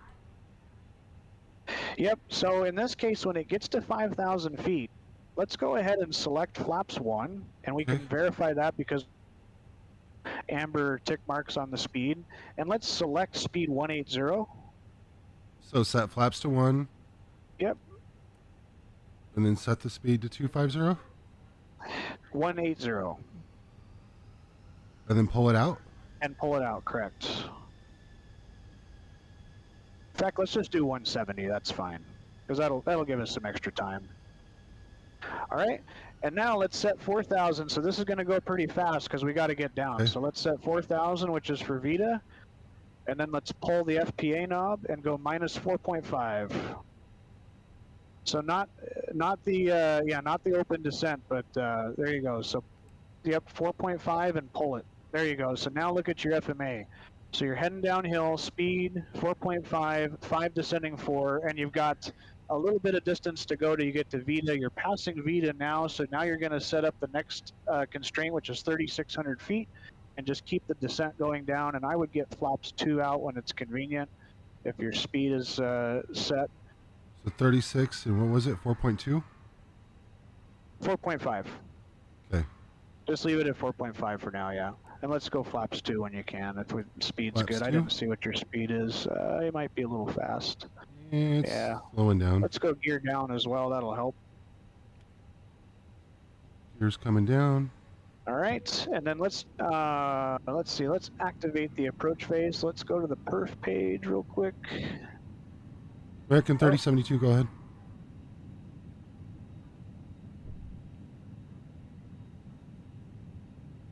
Everyone's clear to land. American 3072, runway 27. All right, let's go ahead and manage the speed. Flaps 3. So push the speed knob in. There you go, flaps 3, and we'll continue our descent here. We're past Vita, so 2,700. Let's just set 2,000 so that we can get down because we're pretty close. So set 2,000 and pull FPA minus 4 again. And then let's go flaps full.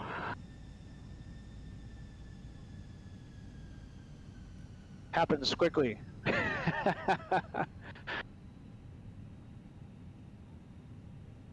It's a little bit busier than your 310 localizer approach. Ah. Yeah. You know, I've still never flown the 310. Oh, haven't you? You've done some twin Cessna stuff. Mm-hmm. Let's go down a little bit faster. Let's go to minus 5 on the FPA, minus 5.0, because we want to get down to 2,000 before Rebo, and we're a little bit high. And don't cheat by looking outside.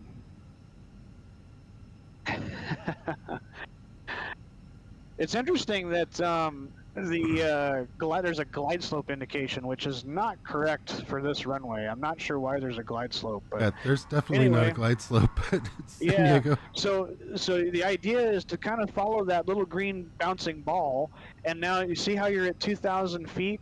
Uh-huh.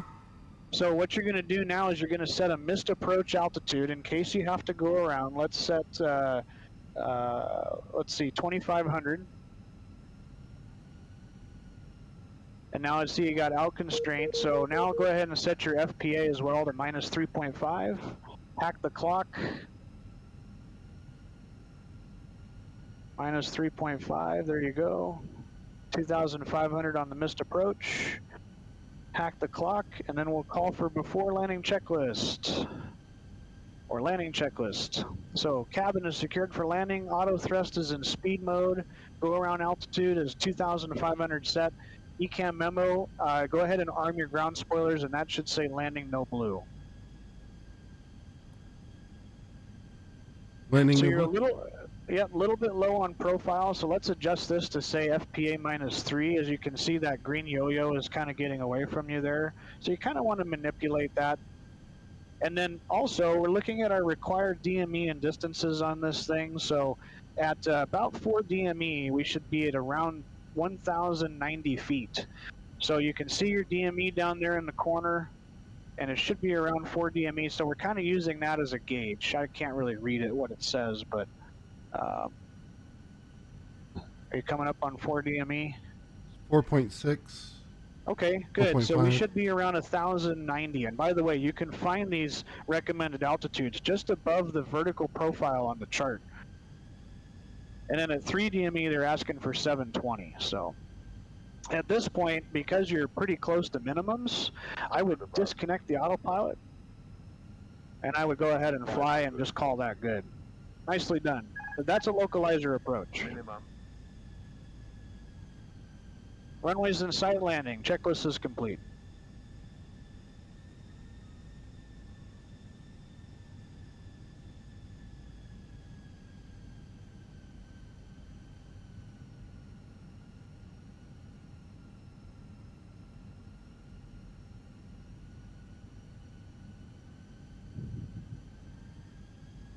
Nice. Everything's managed up well. Wind's pretty much right down the runway.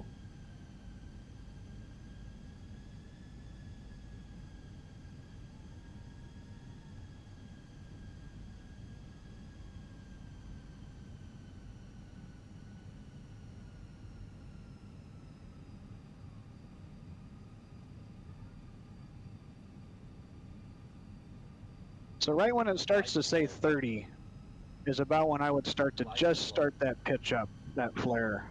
40, Too low 30, terrain. 20, retard. About 2 degrees or so. All right, nice. And then just lower the nose. Oh, you get 2 landings out of it. Yeah.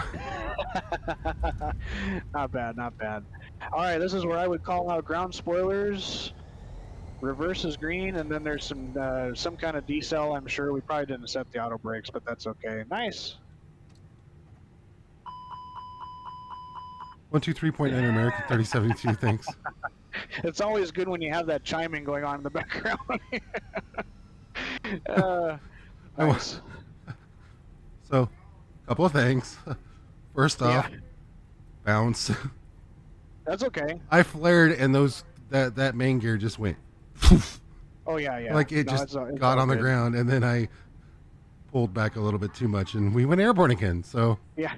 All right, we'll talk to ground real quick.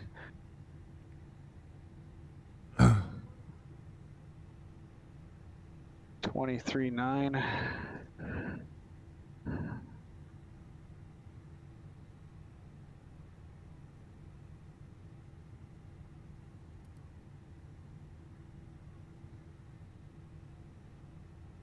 San Diego ground, American 3072 to the gates.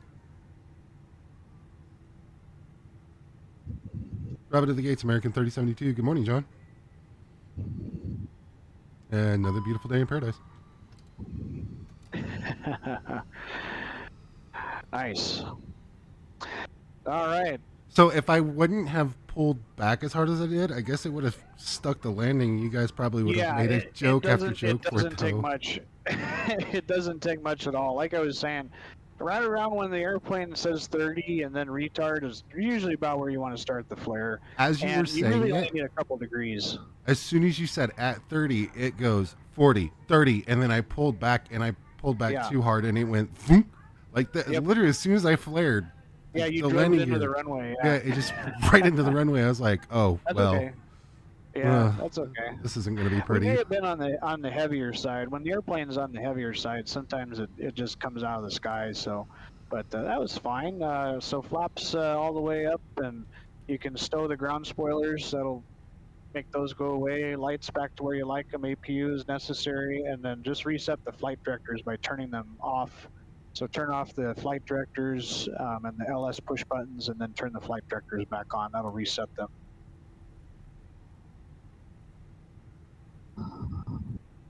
Yeah, I'm sure that landing was probably on the stiffer side of things. Yeah. I don't have Volanta or anything pulled up, so I don't know what it was. But... Oh, I definitely don't have it up. doesn't the iPad on here tell you or no? No. I can't remember. Okay.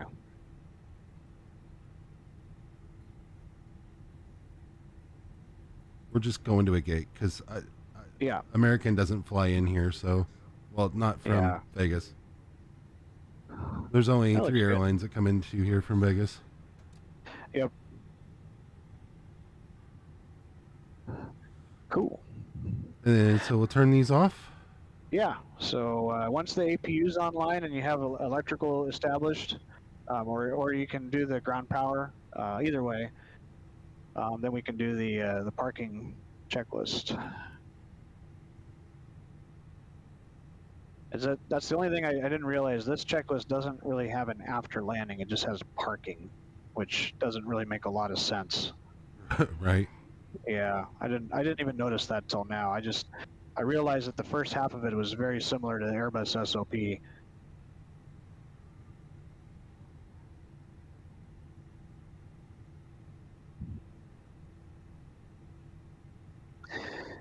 But yeah, the number one thing when you park at the gate is the seatbelt signs, because people are always trying to get up, and the flight attendants are telling them to sit down, because that's their cue in the back.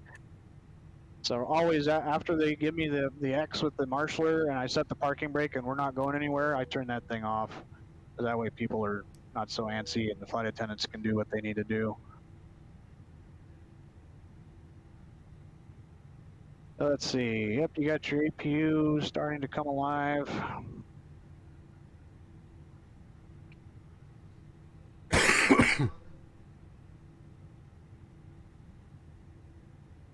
There we go. APU is avail.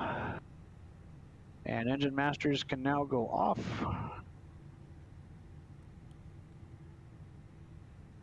Nice. And then the rest of the flow for that is the beacon off. And it's off. And fuel pumps off.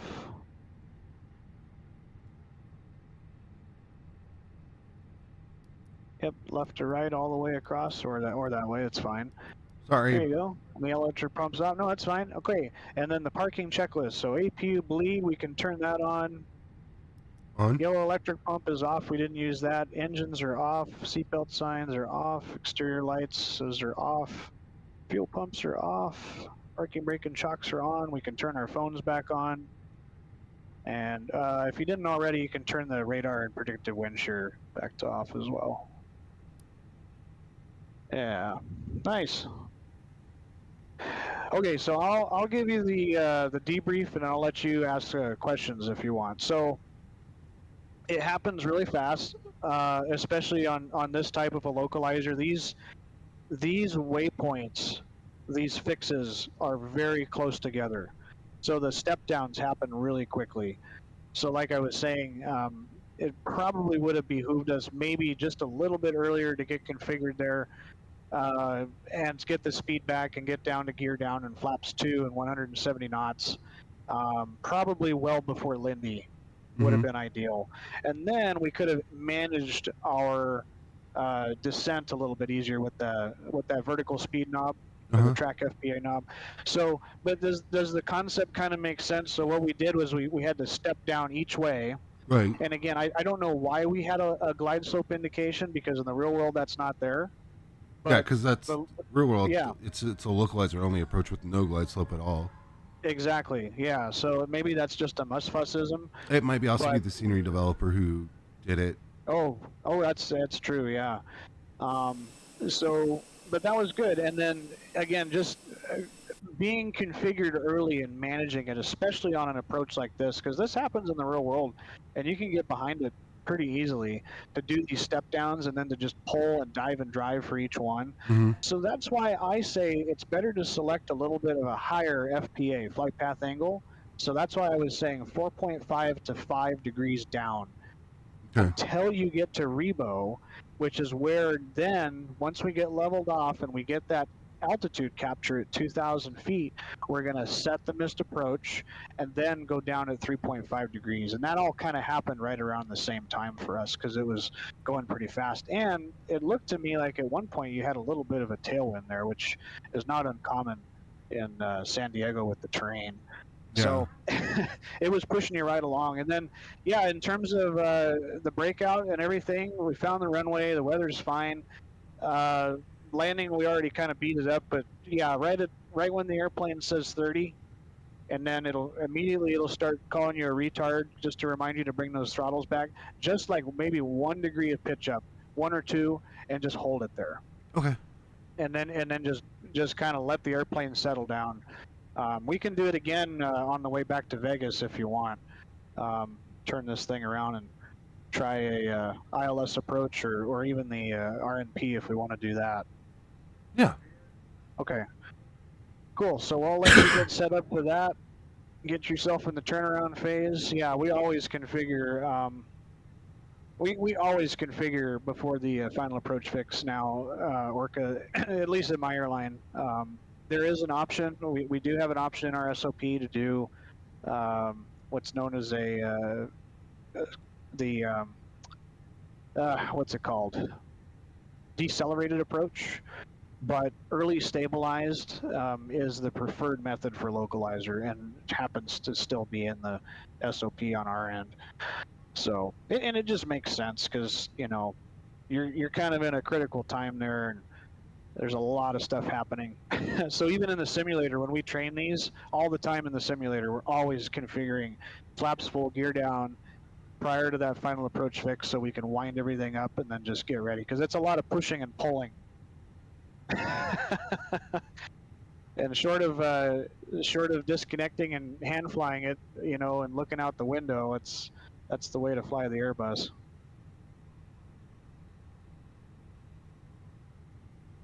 Yeah, I agree. Padres 2, Chickens, CB, Yella, Meisen, Rounders 2. Padres, Chickens, Yella, and the Rounders. Let me pull that up here. Oops, wrong place. Vegas. Yep. Cool.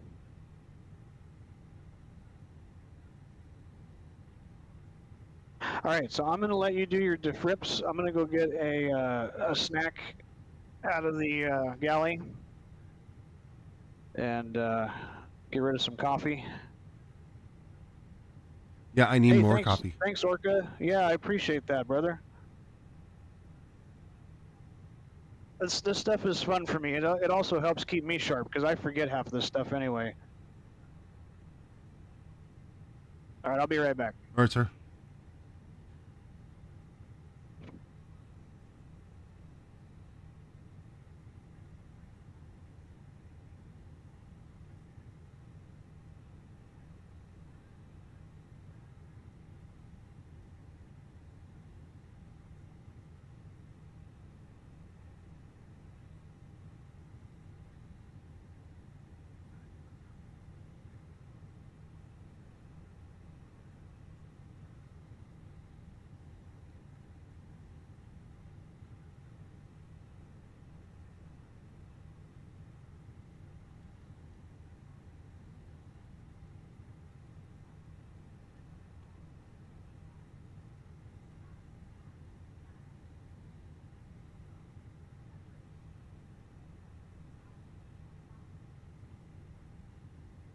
Okay, a couple of things that I'm going to do real quick while I got a chance. Frost, thank you very much for the 10 gifted subs. Lobo, thank you very much for the 100 bits. I love your face, both you gentlemen. Millhouse, thank you for the 7 months, and Derek, thank you very much for the 9 months. We had a Twitch baby today. I'm not ignoring you guys. I'm paying as much attention to Brown Over Blue as humanly possible. This is my way of being able to capture all this so I can use it and go and edit it later. So if you say something in chat and I didn't read it, I didn't respond to it, I'm not ignoring you maliciously. I'm just paying a lot of attention to what's going on, and basically going through flight school 101 from a real captain's perspective, and learning everything so that my future flight sim streams, especially in the Airbus, are going to look a little bit more realistic, and I'm going to cut back on a lot of the entertainment value things. So the things that I would normally do for an entertainment perspective, a lot of the stupid stuff like landing in barbecues and like landing short, all the things that you guys have seen me do like for fun, I'm going to try to do it a little bit more in depth. And by doing that, I've got I was very, very lucky to get Brown Over Blue on his time off to come spend the day with me. And that's kind of what you're seeing. So you're seeing everything from I am a small, stupid child perspective. And I am learning it from that point. If you guys have questions, don't feel like you can't ask them. You can. Okay, I'm back. Mr. Brown Over Blue in the past has even answered questions that get asked in Discord. Just give consideration. If you do ask a question, and especially in Discord, this is what he does for a living. If you don't get an instantaneous response, it doesn't mean he's ignoring you or in chat. It doesn't mean he's ignoring you. There's a lot going on. So again, I'm not ignoring anybody maliciously. I'm ignoring chat for a general purpose today because I'm paying a lot of attention to everything that's being said and making a whole bunch of notes. Oh yeah. And that was like, there's another thing. Ben is fully aware of everything that is going on. Ben is fully aware that I was not going to hear everything he said. So, as much as I would sit here and say doing this on the network is great, sometimes it's not. We have the advantage of knowing the controller very personally, and he understands that I may not hear him because I am listening to Brown Over Blue in my ear. Hence the reason he said, "Why do you sound so stressed?" Because he knows that Ben actually has me on another monitor and you can hear me in the background when he talks. So Ben is literally seeing everything we're doing with a 5-second delay. I think it's great. Yeah. So those are some kind of like prefaces. This is a very much as controlled environment as possible. And I'm pretty sure that you picked this airport for that very reason, that it's going to cause me to think on my toes and be able to respond and listen. Oh, this thing will kick your ass in the real world, let alone the sim. Yeah, right. You know, for sure. I was just telling them like, thank you for everything, and kind of prefacing what was going on, so that way they knew. And before we even continue, as I had said a million times, thank you for taking your time and Absolutely going through this. And I hope that we can actually like do, even if it's just once a month. Because the amount of knowledge you drop, and especially like having 3 captains that fly Airbuses sitting in chat, you, Orca, and Captain Whip, there is so much knowledge that goes out. And between all of us, we should be able to figure it out, right? Hey, how many captains does it take to fly an Airbus? That's right. 3, and then the idiot that sits behind the camera to do it on stream. That's why I love flying that 7.4 Classic on X-Plane, because I just imagine those days when you had the flight engineer and you're all working together, trying to get this thing from point A to point B. I mean, those days are so long behind us, but it's just fun to think about. And yeah, man, and like I said, this stuff is good for me too, because I like to stay proficient and sharp, and I always like learning as well. I learn something all the time when I do this stuff. Well, the plus side is like there's a lot of people who, and like Ewald is part of the Phoenix testing team, which I knew. I just don't call it out. He's the one who told me about the oh cool the braking issue. So I love the Fenix because of the depth. However, I did Yeah. stop flying it in the past because there was a braking issue, and I kept thinking it was just my horrible piloting skills. Don't get me wrong, I'm a horrible pilot, but there was an issue wherever the auto brakes would just go full on max the moment there's any weight on wheel. Not both wheels, just any weight on any wheel. Is that what happened on our landing? Because I know we didn't talk about. Normally we brief the auto brake setting. On this round, yes, like it Oh, grabbed okay. it instantly Interesting. because I went to max. Okay. I panicked. I overshot the auto brake because it's Gotcha. a dial on the throttle, and so that's why it stopped so hard. But in the past, it was, Gotcha. and I did not fly the Fenix for a long time. Now, I had nothing against the Fenix. I didn't like boycott it. I didn't do cancel culture. What I simply said was, until this issue gets fixed, I'm not going to fly the plane on stream. Nothing against the plane. It's just this is a known issue. It's a known bug. It's been there for a while. It's been on for a couple of weeks. It's no point for me to sit here and stream it repeatedly and be like, you're going to continuously seeing me do these Tokyo drift kind of slides off the runway. It's something that I cannot control. And with Well, and that, it's just another. Sorry, it's another item too on this checklist. I just realized we don't have. Right. Because the Airbus checklist actually has auto brakes on the approach phase, or the approach checklist. So well, like, something that. so that's why I didn't fly it for a long period of time, was because the auto brake bug, it was a known bug. Ewald just happened to be there when we were all streaming and we were flying into Jacksonville, Florida, and I slid off the runway, and he goes, "That's not you," because everything was right down to it. Now, it wasn't perfect. It was dirty as hell.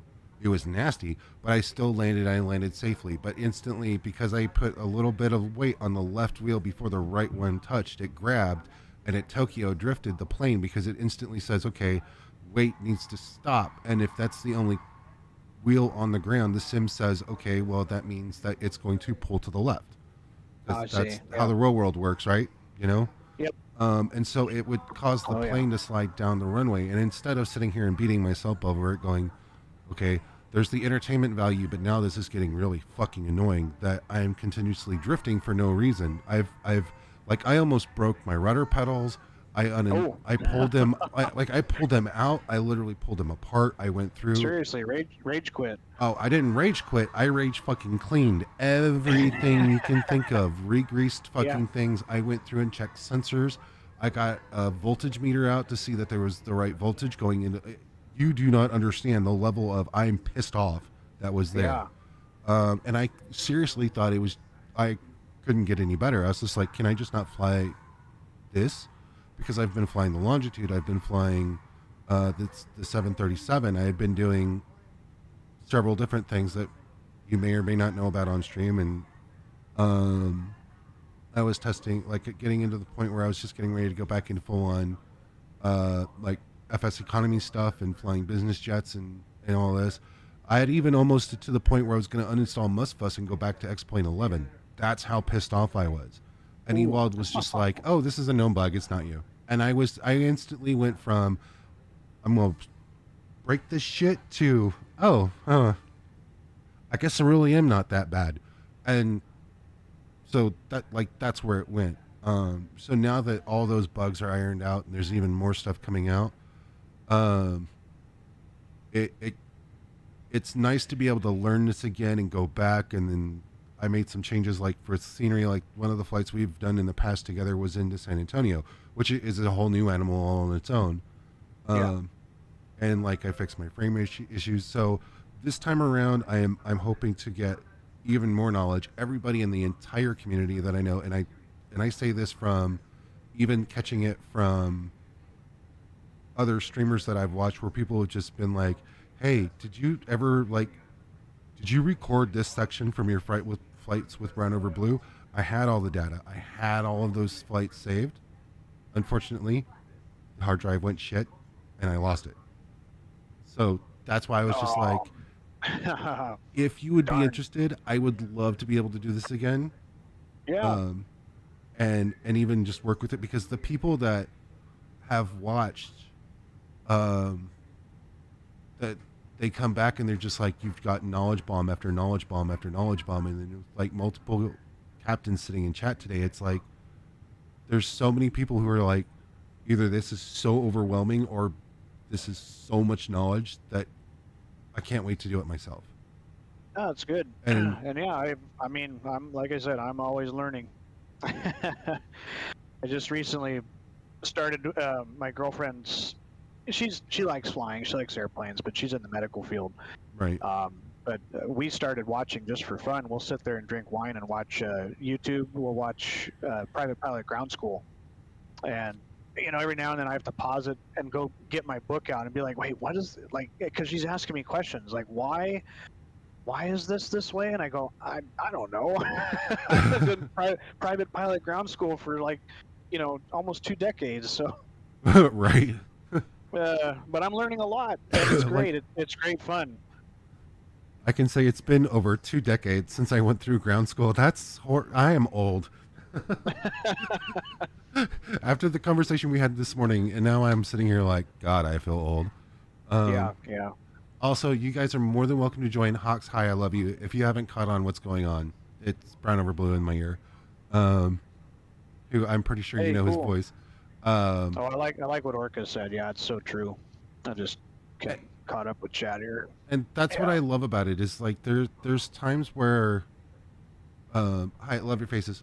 And again, Ground Point Niner, thank you for the 9 months. Millhouse, thank you for your 7 months. Frost, thank you for the 20 for the 10 gifted subs. Sorry. And Lobo, thank you very much for the bits. If I missed anybody, again, not intentional, just a lot going on. So I'll get this flight going. Sorry. No, it's all good. I recently discovered one of the greatest things ever at Costco. And I'm not sure how long it's going to be around, but it's Thin Mint chocolate covered pretzels. Girl Scout Thin Mint pretzels. Go on. Just saying. Just going to put that out there for anybody who's listening. And by the way, pro tip, put them in the freezer. Do you know that we don't get Girl Scout cookies here? Oh, come on. Nope. You have Costco? In Springfield. Go, well. Okay, you know where I live, right? LBO? I say it openly, but... Liberal, okay, yeah. No. Not liberal. KLBO. I gotta look it up. You know where Springfield, Missouri is, right? Yeah, I'm familiar with that. But I'm 45 minutes from the other side. Liberal, Kansas. Oh, okay. Ugh. Oh, okay, out that way, yeah. Kansas is worse. No, so you have Walmarts there. I live at the corner of Bonefucked Egypt, and you sure do got per mouth. I'm like one state removed from your stepsister is a legal thing to get married to. Yeah. Here, it's only your third cousin. Yeah, these things. If you happen to go up to Springfield or I don't know wherever the nearest Costco is, and you find these, it's well worth your investment. I had to get 2 bags. Like I couldn't. As I told my girlfriend, I said I got to double bag it. We're walking out here with 2 of these things. I mean, I would in a heartbeat. Okay, come on, get off the plane. Just get the. Oh, you're getting reset. Yeah, I'll fast track the loading on the next one. Yep, no problem. I like the Fenix. I like what they're doing. It's like I said, better than the fly-by-wire in terms of systems depth for sure. Fly-by-wires come quite a ways, but no, it's a really nice model. They've done a really great job. And there's so many custom things with the AOC and the iPad there. You got all these different options you can do on it. I really think it's great. Right. Okay. I'm going to grab this quickly. Are you going to be on ground? I'll listen in on ground for your clearance. I will here in just a minute. 130.16. No. 130.2. Center of gravity is 30.1. Couldn't get lucky with that one again, could we? So, I know you know the answer to this, and I know the answer to this, but not from a flying standpoint. But do you know why they ask for souls on board on an airplane?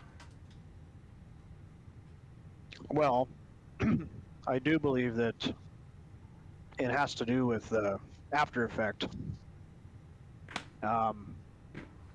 You know, from a standpoint of matching things, like, you know, if there wasn't to be an accident, not 100% sure, but why?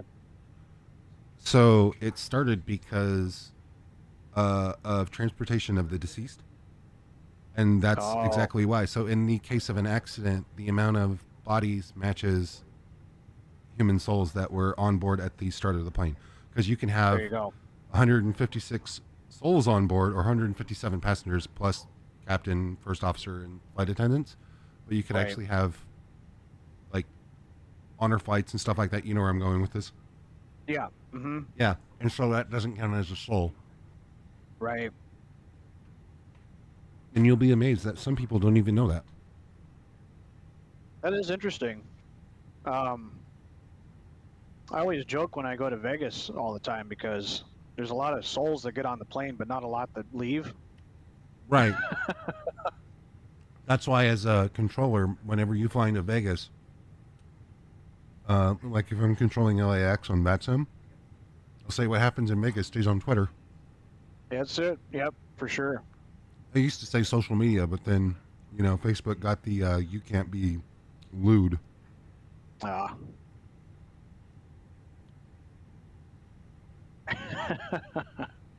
Yeah. The entertainment capital of the world, and you don't even have to leave the airport to be entertained. Yeah, right. One of the guys that's a member of my community is part of the TSA there. And when the Southwest issue happened, I'm assuming you understand what I'm referring to. Yes, I am. Yep. The line had wrapped around the Reed terminal twice. Oh, geez. Yeah. Yeah, that was a mess. I wasn't there that day, but I do remember that. Yeah, I was just like, no. Cost index of 37 on this leg. And then we don't... Remember, anytime you have something in your scratch pad, just clear it out so you're not typing underneath it. Okay. So when you have those messages come up, yeah, just clear them out. As long as you acknowledge it, whatever it might be.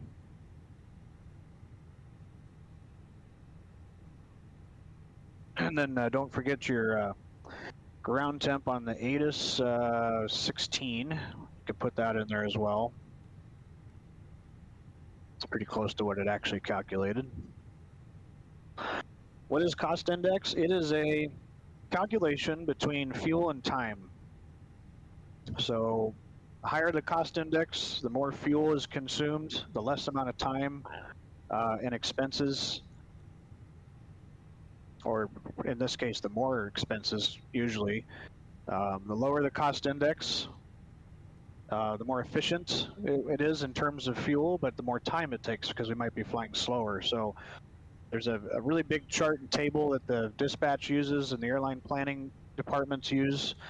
And based on different stage lengths and legs and flight plans, it might be more advantageous to have a higher cost index to make up for routine delays, or to take advantage of different winds if there's headwinds. And it also might be advantageous to have a lower cost index that saves fuel and saves time because we're going to a place where the costs are higher.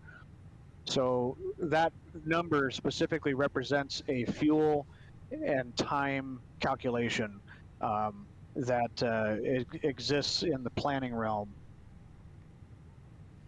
When I believe in SimBrief, if you use that software, it's specifically you can have it default to match a cost index for the leg length or the time that you have on your flight plan. But if you want to set your own cost index per what an airline SOP might have, you can do that as well. Yeah, it is. It's a balancing act. That's a good way to put it. And a lot of that gets managed by the airline. Some airlines have SOPs for specific cost indexes on certain routes, and some airlines do it on, I mean, pardon the pun, they do it on the fly, where each leg, they might have a higher cost index to make up some time, or they have a lower cost index to take advantage of fuel savings. And that number also includes things like the cost of the crew and the operating of the airplane, etc. So there's some mad algebra out there somewhere to calculate these things in the real world. But in SimBrief, I believe you can set it. SimBrief will actually explain it to you, and one of their things that they have on their explanations, it'll say if you want a higher cost index or if you want it to go auto, it'll do it based on the actual flight plan time.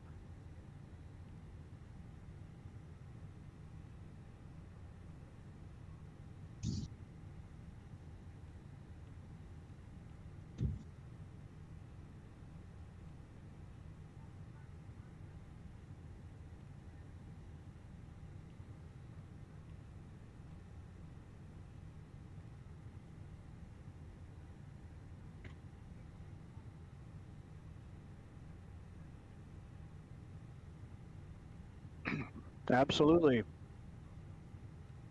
And the cost index is very different on Boeing's versus Airbus. The Airbus, I think you can go all the way up to 150 on the number. The newer ones are 250. 250, yeah. Yeah, the 78 I think is 250. 150 on the 730s, I think. Yeah, I know on the was it the old 73s? I thought you could go up to like 500 or something. I don't know the old ones. I know that the max I think was the 150, but I could be very, very, very wrong with that. But yeah, like I think the 789 and the 788 are 250. And again, those numbers could be really wrong. But you very rarely ever see them go that way unless they've got like a whole bunch of fuel that they're trying to burn off. And yeah. Well, and that's one of the things too. So, for example, I had a pretty high cost index the other day for two reasons, because we were a little bit behind schedule, but also we had to burn fuel in order to meet our max landing weight. So they filed us at a lower altitude and a higher cost index so that by the time we landed, we would be underneath our max landing weight, because the A320 doesn't have a way to dump fuel. So the only way to meet that requirement, without declaring an emergency and landing overweight, which can be done, but under normal circumstances, it's ideal to be landing under the max landing weight so that it preserves the airframe. Anyway, yeah, we had a high cost index for that. We're heavier. Yeah, it looks like we're a little on the heavier side. Let's see, what are you taking off at? Trying to read that one. 142.6. 142.6. Let's go. Let's try flaps 2 this time. That way we can learn about F speed. So on this takeoff, just like what you saw when we were in Vegas, we got to S speed and we retracted the flaps. So in this case, we're going to see F speed. And once we see F speed and increasing, we're going to go flaps 1. And then when we see S speed, we're going to go flaps 0 or clean the wing at that point. Now, that'll happen pretty quickly. In a flap 2 config, it didn't change our V1 or our rotate speed. It changed our V2. Correct. Okay. And you should have a little bit of a lower V2 with flaps 2, I believe. We gained 1 knot. Yeah. Oh, gain 1 knot. Yeah, that's not too bad. Okay.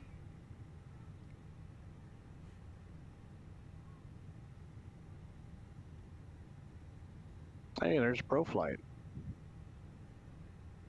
I don't have the radio on, so I'm okay. I'm going through this as fast as possible. Yeah, no worries. Take your time. Eating red vines is a snack. Yeah, I see that. I'm having my pretzels. I don't have any. That needs to be remedied. There you go.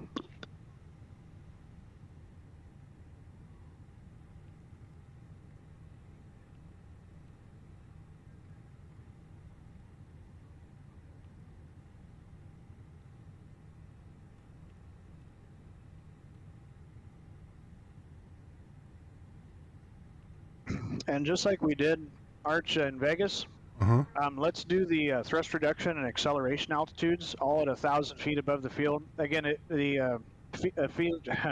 want to say Fenix defaults to 1,500 AGL, but let's just make it 1,000. So it'll be 1,000 plus field elevation, which is 1015. So you can 1015? Yeah, 1015/1015, and then put that in L5, and then same 1015 in R5. There we go. And then don't forget your flex temperature, whatever that was, if you did do the flex.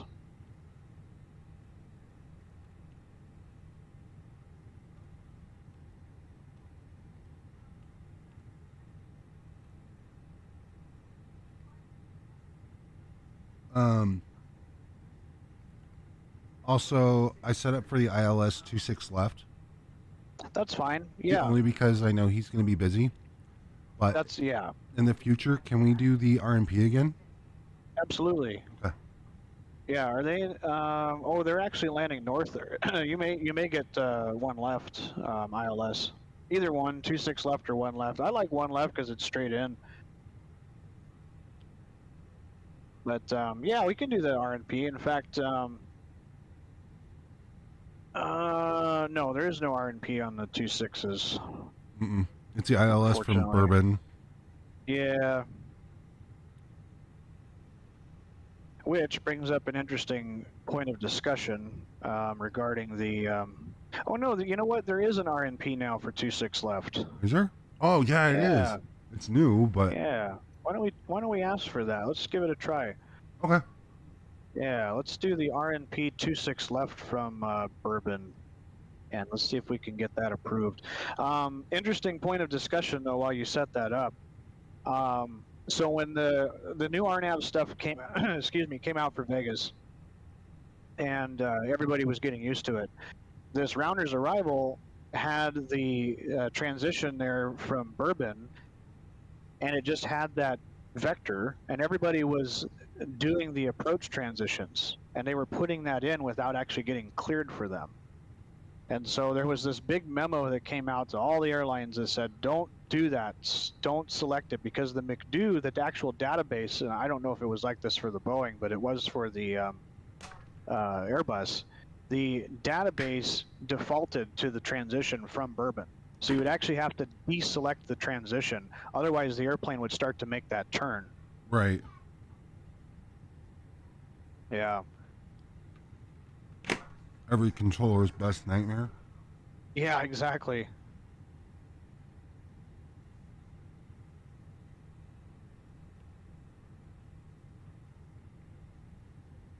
One, high.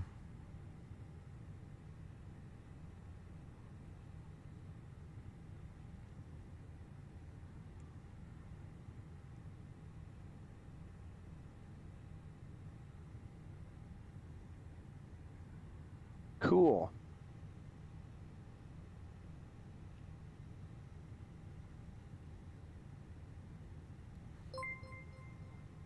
Yeah, like the ground controllers who decide inactive and tell you that you have to get permission to cross inactive from a ground controller when the airport's in Unicom. 100% real life, right? Yeah, yeah. Oh, boy. Because you announce to a ground controller to pilots that are actually landing on an active runway. On Unicom, above all places. Oh, gosh. Yeah, that happened to Hawks the other night, and I was just like, arguing with Hawks over air traffic control is like asking a dentist or telling your dentist he's wrong. Yeah. Not a position I want to be in. I don't have a cavity. What do you mean? Yeah, no shit, right? All right, so did you do your diff rips? Did you have any questions as you were going through there? No questions, but I did do it. Okay. That's actually how I just set it up. No real engine out procedure here that we have to worry about. Terrain-wise, we've got a big ocean in front of us, so if we do lose an engine on this runway, 27, it's just going to be straight out. If we were going the other direction, then we'd have some terrain to consider, and we could probably potentially do something in flight plan there. But yeah, this is good. we'll do this. Did you check the departure constraints and all that yet? Getting ready to do that, and then I'll call in for clearance. Sounds good. You could also call for clearance first and then do that, just in case there's any changes. It'd save you some time. You know, being professional. Right. Yep. That's just thinking ahead, right? So, I mean, we in the real world, we just get the PDC and we select that, and then we will actually review what we've got set up per the PDC. We can put in what we expect, which is what you've just done, but ultimately we want to make sure that everything's good. So in this case, since they're on VATSIM, you can call them up. I don't know if he'll send you a PDC or not. I'm shocked he's actually not sitting in chat. Oh, yeah.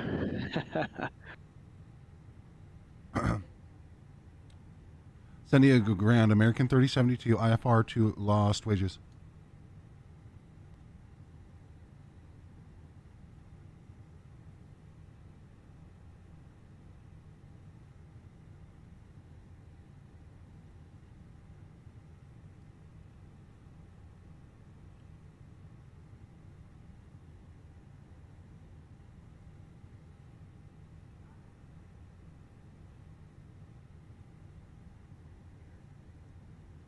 American 3072 is cleared to lost wages, the city that loses all of their souls via the Padres 2 chickens transition. Then is filed. Will climb via the SID. Expect 2905 minutes after departure. Departure with father time on 135.55 and will squawk 5371.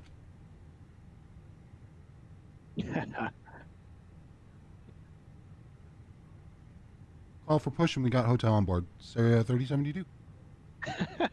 Who are you calling chicken? Right. That's cool.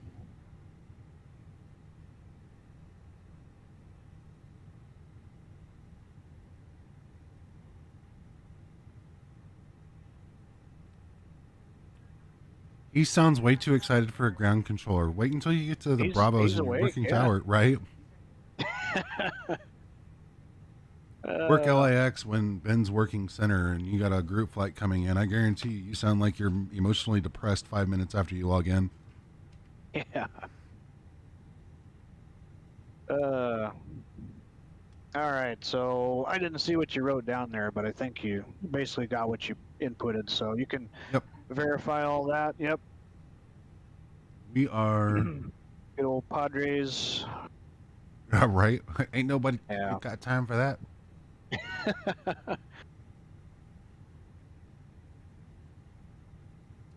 sound like Billy Bob Thornton and Sling Blade. I like taters too.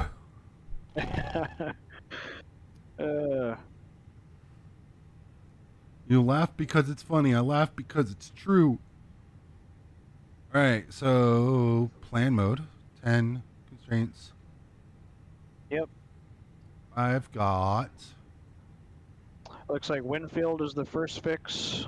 Correct. And then Colonel, and then G-Win at or above 8. I was going to say Gwyn, but the Y is before the W. And then Padres, and then Huffman, and then Chicken.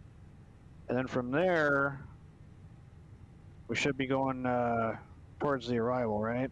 Or you got a fix after that, I think. We got 2 fixes after that. We got CB and Yella, and then Perfect. I believe in the past it used to be you can go direct Meissen from Chicken. Yeah, you know, things always change in LA. You know, last time I did this leg, they gave us direct to Chicken, and then before Chicken we were up in the 20s. They gave us direct Meissen. It's like 20 or 30 miles before Chicken when that happened. Have you seen the new combined departure for LA? No. Hang on a second. When's that coming? November. Uh-oh. Oh, no. I have to take this small amount of time to show it to you. Okay. I just got to make sure I still have it.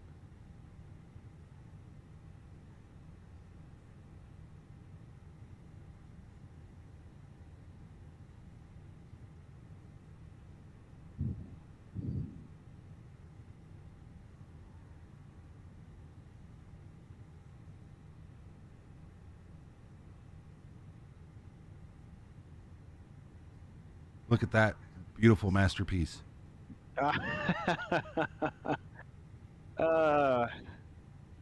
Wow. South Boy 1.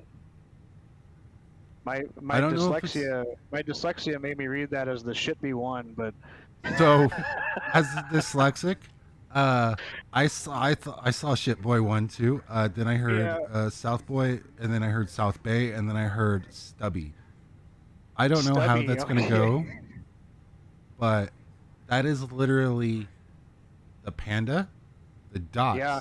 the ocean, all into one. Oh gosh.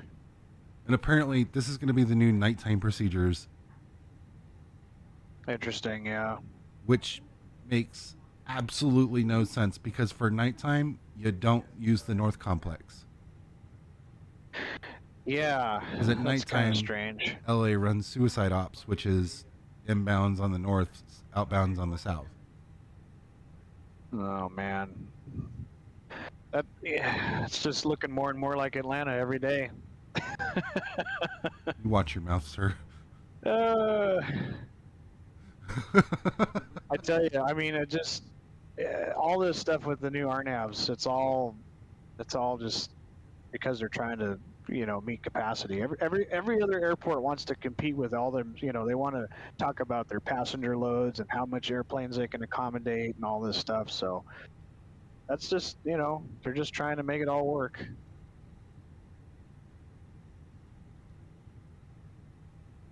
I mean, that's where the whole RNAV to XYZ waypoint started, is in Atlanta.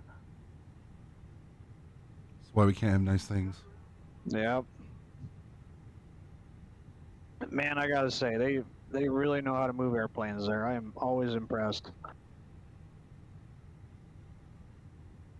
All right, 1915 Zulu information, India 280 at 10. That's going to be a nice takeoff. 10-mile visibility, scattered at 2,800, scattered at flight level 250, 16 and 5 on the split, 3016 on the altimeter. Affirm.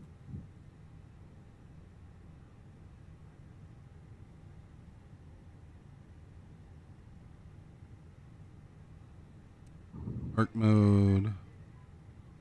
Okay.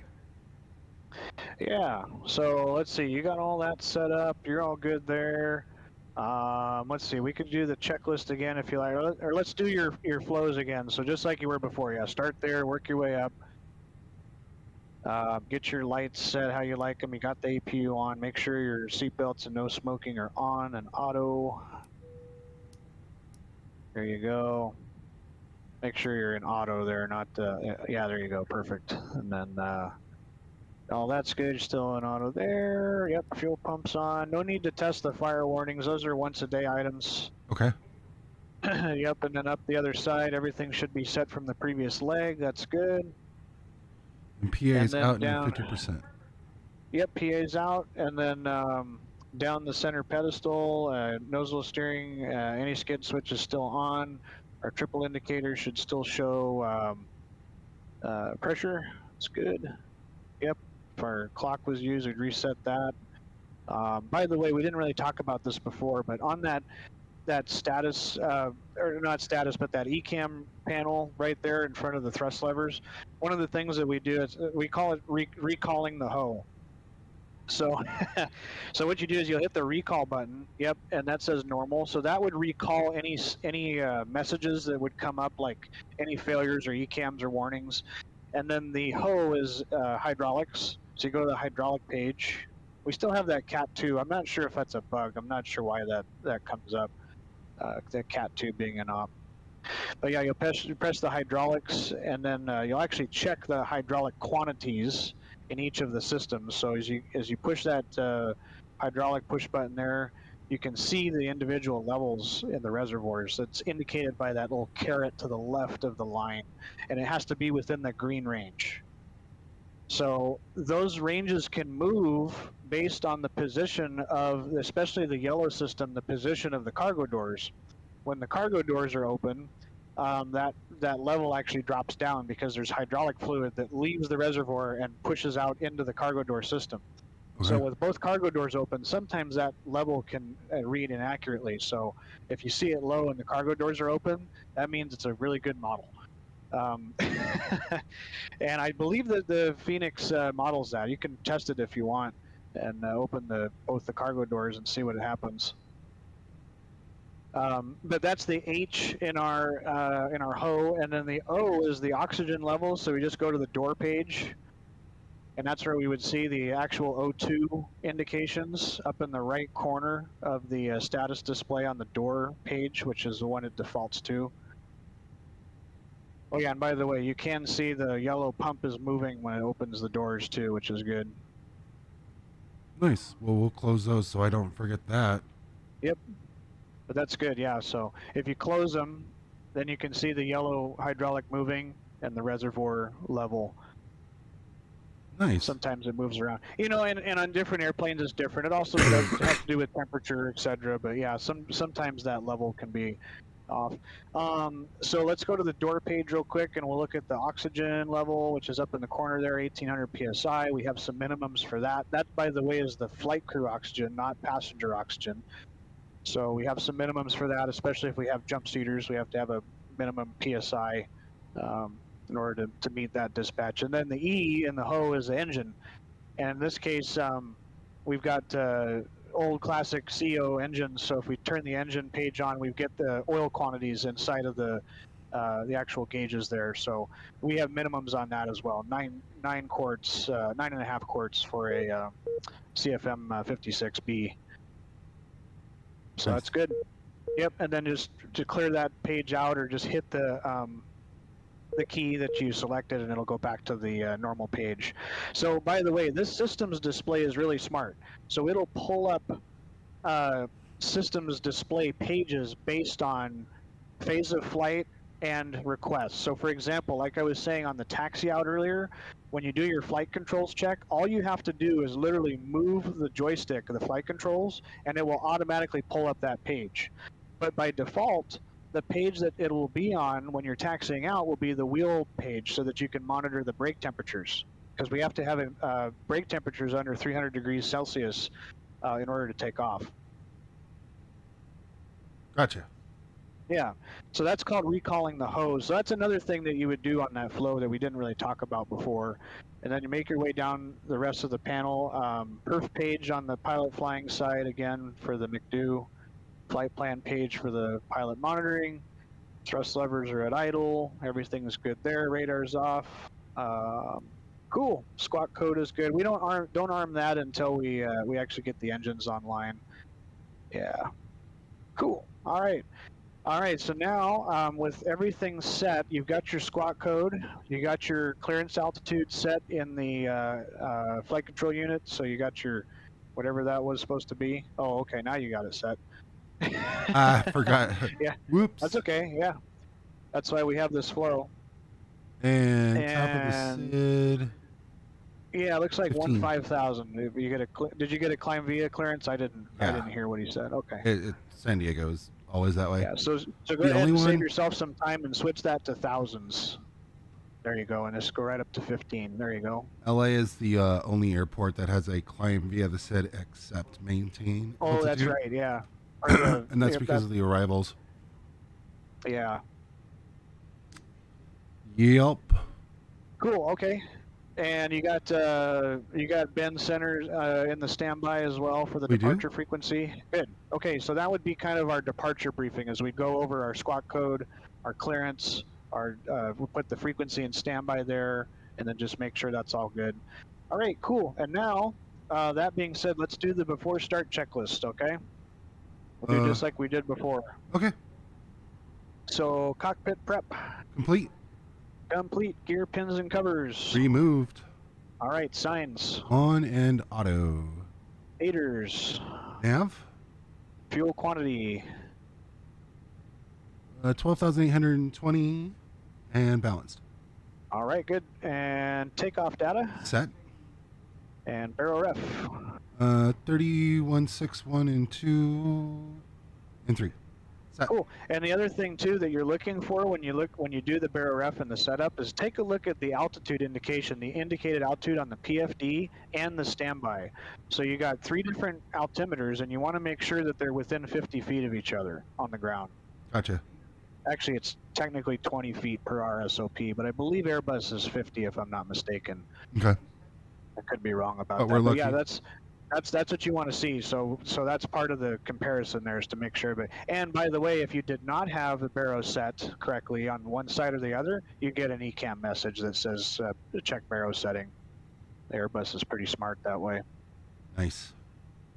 Cool. Okay, so that being said, we're to the line. Flight attendant comes up, gives you the spiked coffee, hands you the paperwork. Is it okay to close the door, Captain? Yep. Okay, so doors being closed, pushback truck should come up. We'll get the beacon on, and we'll call for the push. Give me just a second before we do that. Sure. I'm going to step away and get something to drink. Okay, very good. I gotta spike my I'll coffee. monitor the frequency. Okay. So Orca, you're a bachelor, huh?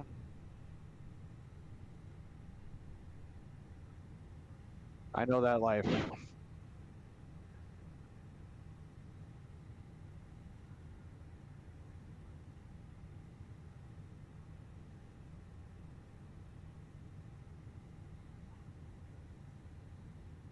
I got some friends that live on boats down here. I'm in South Florida, and I gotta say that's one of the best crash pads you could ever have. Because if you're moving around different bases and stuff, man, I've talked to some of these folks that have boats, and they say it is the best crash pad ever because you can move it around, you can anchor it. Yeah. Okay. Okay. Tugs in. Cool.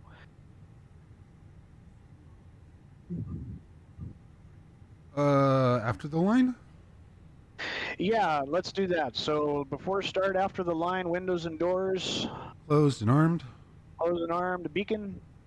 Coming on. All right, my phone's off. Thrust levers should be at idle. Idle. Good. And parking brake at your leisure. I guess you probably should call for the push, though, since we're in San Diego. Yeah, they get a little bit irritated if you don't. Yeah. Cool. So, but in other words, that's good. Before start, checklist is complete. San Diego Grand American 3072, gate 6, looking to push.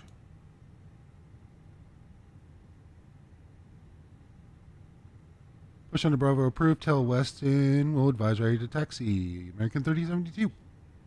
There you go.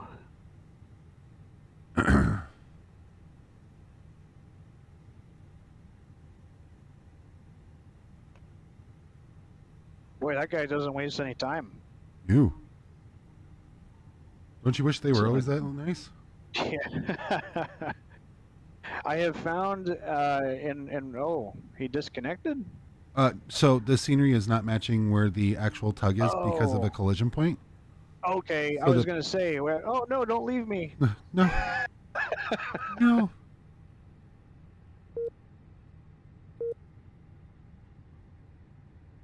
Gotcha. Yeah, I was going to say, I found there's a direct correlation to the outside air temperature and weather conditions versus the productivity of the ground crew. And I know well because I used to do that job, so. All right, you're already starting engine 1, looks good. Cool.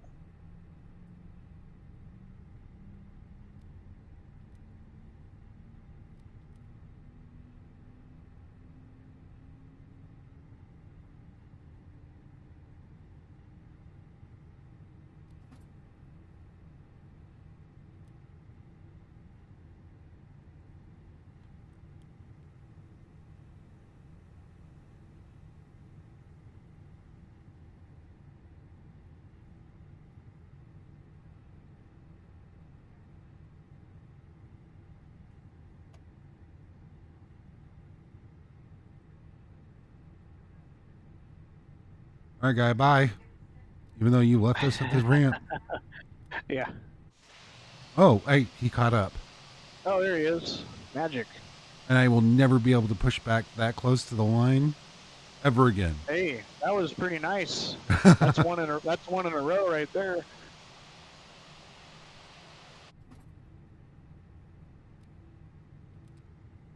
All right, we're good on both. You got 2 online. All right. So after start flow, APU bleed off. APU master off. We always do the bleed before the master. Okay. So you just you start at the top, work your way down, and then head back down to the pedestal. Go to ignition, back to normal. Ignition start to normal. There you go. And then now you can go ahead and arm your ground spoilers and set your flaps to 2, and then reset the trim and call for the after start checklist once you get your pitch trim set as well. There you go. It's kind of all right there. It all kind of happens in one flow. So you ready for after start, sir? Yes, sir. Okay, after start checklist, anti-ice. Not required. Not required. ECAM status. Checked. Pitch trim. Set. And rudder trim. 0. Okay, after start checklist is complete. And yeah, ready for taxi. Oh, there goes the citation. Cool. Ready for taxi when you are. Okay. Yeah, sorry, phone was ringing there. No. I didn't follow the checklist. San Diego, American 3072. We have information. India looking to taxi.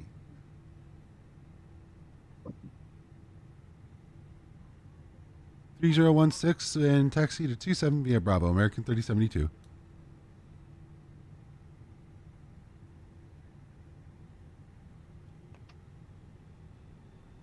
It's always reassuring. Yeah. Clearance to where are we going?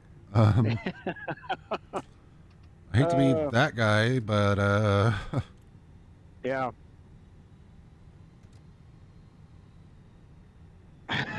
He'll help him out.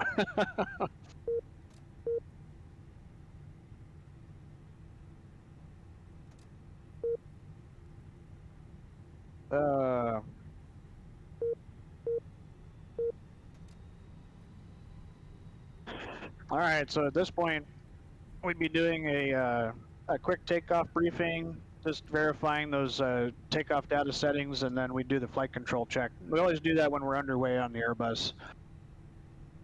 So there you go. So and see, like I was talking about, as soon as you move the stick, look at this. The systems display came up. Mm-hmm. So it's kind of nice. So I see a lot of folks flying online, and they've got the systems display set for whatever they need. You can just leave it in auto. It'll do it all by itself. Less work is more fun. Yeah. All right. So as we move down here, you ready for before takeoff checklist? I am, sir. Okay. Before takeoff, flight controls. Checked. Checked. Flight instruments. Checked.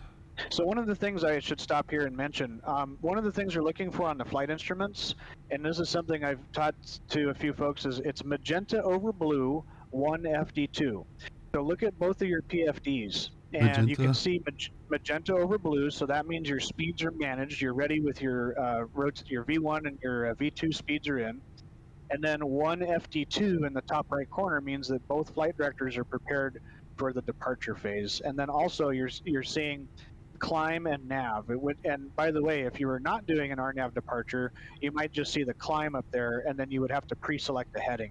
So like, for example, if your clearance was runway heading, you would pre-select the 270 heading in your FCU, and you would not see nav at the top of your PFD. So that's just something that you want to look at for your flight instruments check.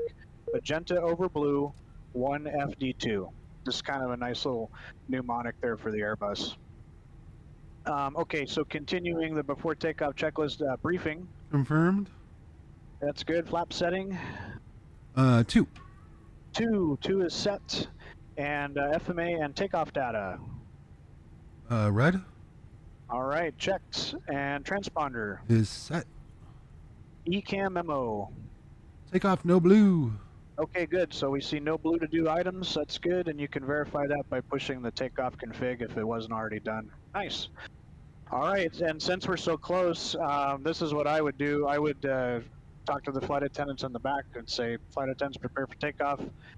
And then I would ask the captain, I would say, are you ready for the rest of the checklist, sir? Yes, sir. Okay, so cabin is secured for takeoff. Engine mode selector, we'll just leave that in normal. TCAS can go to TARA if it hasn't already been done. It's on. And PACs, we'll leave those on. Gotcha. So before takeoff checklist is complete, and I believe we're going to depart with Ben if I'm not mistaken, but we can do that when we get a little further down here. Yeah, San Diego makes you hold off until they hand you off. Yeah. So we got away from doing that, Orca, because the FAA actually got upset with us regarding setting the pitch trim on the flight control page versus the actual THS. And there was a discussion about that with Airbus, and they said, yes, technically SOP is to set the trim off of the THS wheel, because if you look at the THS wheel, it actually has that max CG percentage on it. And what Airbus told us was that, yeah, that's the actual takeoff trim setting, not what's necessarily on the flight control page. So I know exactly what you're saying. And if you look at the flight control page, like, go ahead and move your flight controls real quick and look at the systems display. You can see that there is an actual takeoff trim value there in the middle, which should somewhat correspond to what you have set in your MCDU for the takeoff trim setting. But yeah, this was just, and this was an interesting discussion, because I have a really good friend who's a check airman, and he's now the director of our flight standards, and he was telling me that we got in a little bit of a discussion with the FAA about it regarding the THS setting. So now what we do is we just set it on the wheel.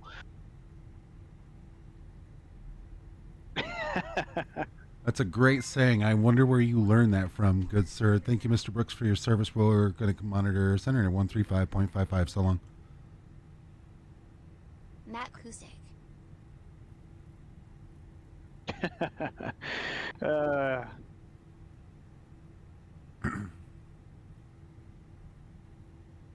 All right, I'll join you on Old Man Center here. There we go.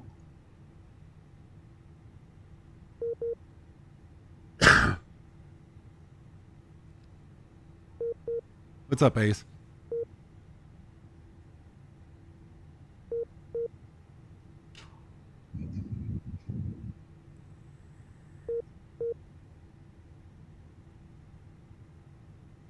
Looks like you got somebody on the opposite side there getting ready to go. You know who that is? Is that Hawks? I'm going to assume that's Hawks, because ProFlight normally shows up white. Ah. You want to go first, sir? I am more patient than anything.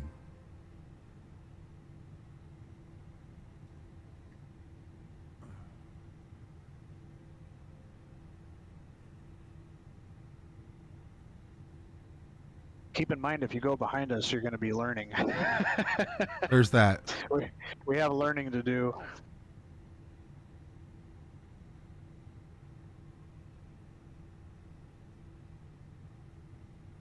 Okay, off you go. You voyeur. I'm sorry, I'm going to hell.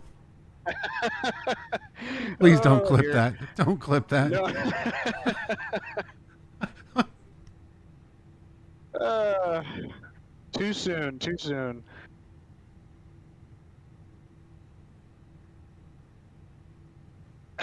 I think you broke him.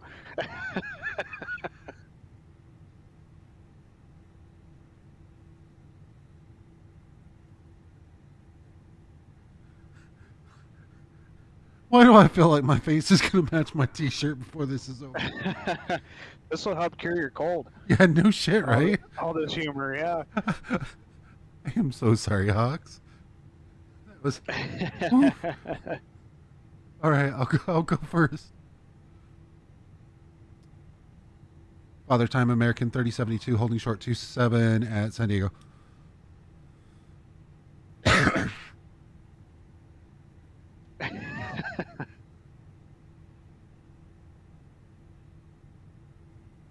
Oh, he's busy.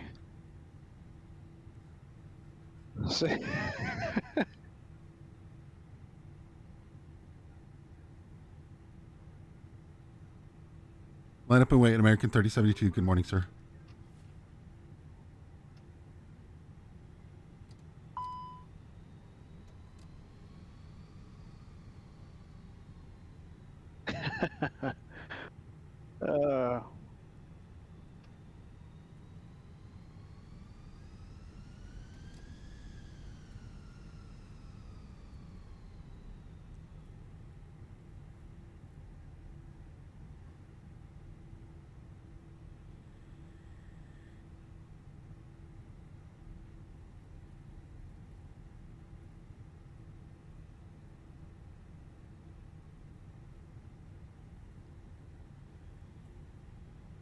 Up of the wind, 27, clear for takeoff, American 3072. All right, clear for takeoff. Try and read your speeds here again if I can get the stream to clear up a little bit. There we go. Oh, that's good, yeah. All right, lights are on, send it. Send it. There, so always read the Flex. FMAs. You got man flex, looks good. SRS runway, auto thrust is blue. Okay, there you go, yep. And airspeed's alive, good engine indications. 80, 100.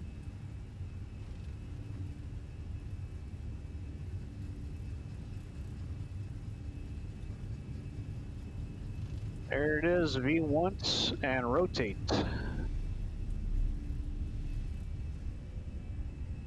There you go, positive rate of climb.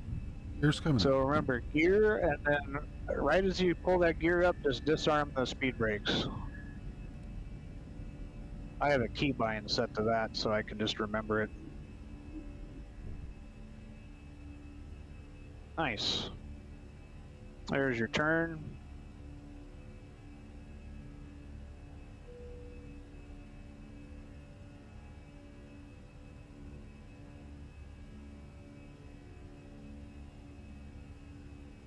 Cool. No, it's doing good. You're already captured there. There you go. Gotcha. Nice. All right, so go back to lever climb. Nice. Now, once you see that positive trend on the speed arrow, since we're above F speed, we'll go ahead and select flaps 1. And so the call from the pilot monitoring view was speed checked, flaps 1. Nice. Yeah, you didn't have to put the direct because it was already on an intercept. Gotcha. Yeah. So the nav had already captured and it was intercepting the course, so you were good. Okay. Yeah. Cool. Good. And then so what are we going to do at S speed? Flaps all the way up. Good.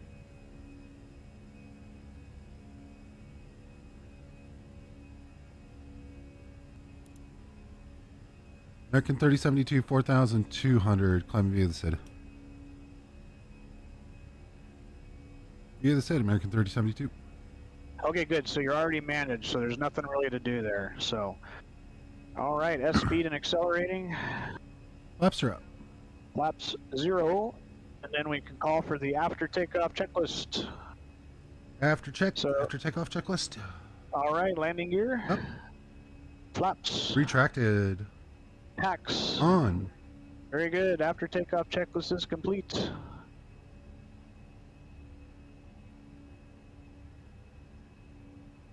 Nice. Oh.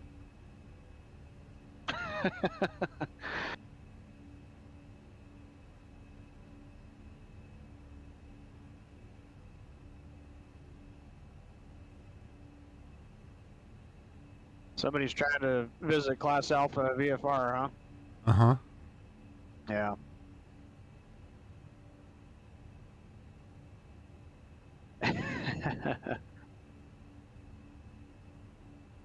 Nice. Your company's going to hate you. It's going to be a long day. And a lot of fuel. Who knows? Maybe he's flying at a low-cost index. I'm sure he'll be okay. Yeah. Spirit. Yeah. All right. Nice. Any questions on the takeoff? It's pretty straightforward. So, in the future, I don't have to worry about going direct on an intercept? Nope. No, because the intercept is coded. Okay, so as... And, yeah. it's different than like on a Discon or I forgot what it's called in the Airbus. Like the Orca 5 can departure? you repeat the question? What was it's different than what? Like a Discon or whatever it's called in the Airbus? Where Yeah, there was no discontinuity because this particular RNAV departure doesn't have a vector. Right. Correct. So it already magically intercepts that course there at 520 feet. Did you see how it was giving you the turn? Uh-huh. So that's what I said. There's your turn, and you were kind of flying straight ahead, and then you went down to the McDo and went direct to. You don't have to do that. Okay. Because the airplane is already flying that RNAV course, and it was doing it. And you can verify that by looking up and seeing on the top of the PFD that you are in fact in nav. Right. Yeah. So, yeah, like I said, and Orca said it as well in the chat. Remember, everything on your FCU, that's your bid, that's your request, and everything on the PFD is your result. Gotcha. So you place your order with the FCU on the top there with all those knobs and switches, and then you check your result on the PFD. Yep. Make sure you receive the exact same what you ordered. Gotcha. Yeah, good. So now, that was for you. 290 American 3072. Good. And anytime you get a climb and maintain clearance, get in the habit of pulling the altitude so that it goes to selected. There you go. So now you're in open climb. So now it's going to delete any constraints. Okay. Yep. Yeah. So now I was saying that it's different. I think what you were referring to was the discontinuity with a vector departure, right? So if you were on the Orca, for example, then yes, you would potentially have to either select heading, or you would have to go into the MCDU and go direct to whatever point. But I would not do that unless you got cleared to do that. Right. Okay. Yeah. Does that make sense? Yes, it makes a lot of sense. Cool. All right, good. So that's that. Now we're underway. Let's start thinking about Vegas since we're doing a short leg here. Vegas is advertising Oscar 3006 down there.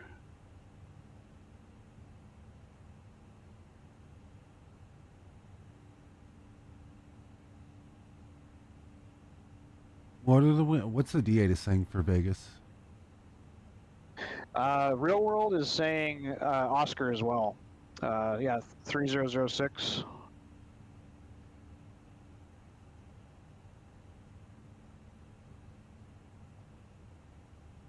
Now, knowing Ben, he'll give me one left with a really long taxi. Well, you can put in your request. Maybe he'll help us out.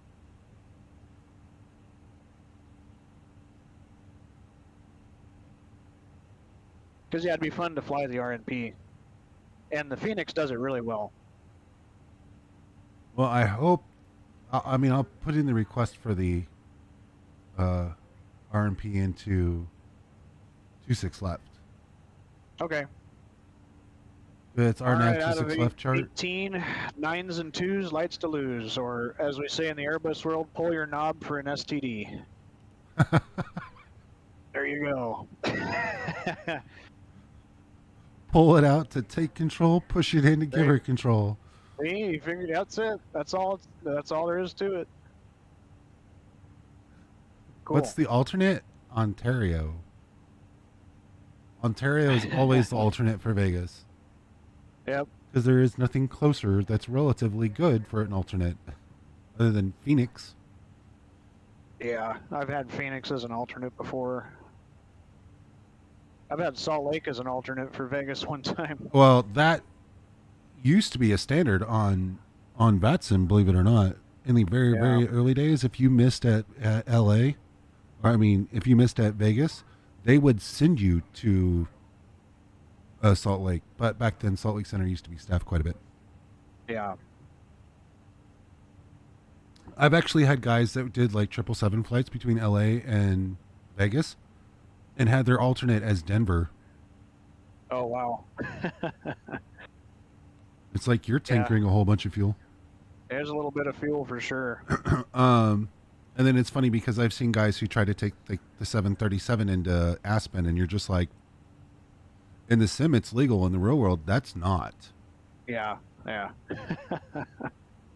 And they're like, but you can. And I'm like, but you can't, because the biggest thing that can ever go into Aspen, wing-wise, is a CRJ. Yeah. The airport authority has a... I don't know if they still do to this day, but at one point, didn't they have a wingspan regulation that if you had even an inch bigger, nope. Oh. Denver would just be like, no. Yeah. Yeah, they'll fine you too. They'll slap you with a big fine if you do any of that. Yeah, and then they send you to Eagle County, which is lovely. Yeah. All right, so you got another company message there. I always like to make sure that engine warning display is nice and clean, you know. The only thing I should see there is the seatbelt sign, usually. So any messages, I just try to clean it up. Yep. Receive messages, probably another, oh, there's your load sheet and stuff. Yeah. There's a few of them there. Cool. Man, I think I saw you got your landing lights off once we got out of 10, so those should be good. We did forget our strobes. So by the way, the strobes in the Airbus in the auto position, it's weight on wheels. Okay. When it's on, it's just on. So different airlines have different SOP. There's a misconception about the nav and logo lights. It's a 2-position switch. It has 1 and 2. In position 1, you get the nav lights, you get the logo lights. In position 2, you also get the nav and the logo lights. The difference is the bulbs. There's actually 2 sets of bulbs out there on each position. So you got 2 bulbs on the left wing, 2 bulbs on the right wing, and 2 on the tail. And that's just for redundancy. So when you're in position 1, you're using the first set of bulbs. When you're in position 2, you're using the second set of bulbs. So it doesn't actually do anything to the logo light. So there's a lot of guys who are flying around at nighttime and they're looking for the logo light. Well, the logo lights on the Airbus are actually tied to the slats. Oh. So they're tied to 2 things. They're tied to the slats and flaps, and the weight on wheels. So those are the only times you'll actually see the logo lights on the Airbus. And how do you know if one of the bulbs is out? You'll find it during a walk around. Either a pre-flight or post-flight walk-around that the first officer will normally do. And then maintenance, they also do their checks as well. So when you have an MEL on the airplane, sometimes you'll have to operate that in position 2 or 1.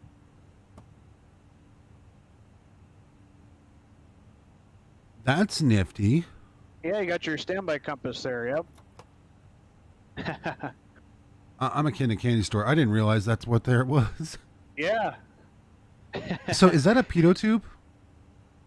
No, that's an ice indicator. So that thing actually is your indication of ice on the airframe, because you really can't see anywhere else. You can't look out at the wings and see ice. So that thing serves the sole purpose of indicating ice accumulating on the airframe. And if you look up on your overhead panel, kind of near where the seatbelts and no smoking, just above that is a switch that says ice indication and standby compass. So that actually turns a light on inside the standby compass so that you can see it at nighttime. And it also illuminates that ice indicator. So at nighttime, that thing glows kind of a whitish color, and then it'll show you if there's ice on there.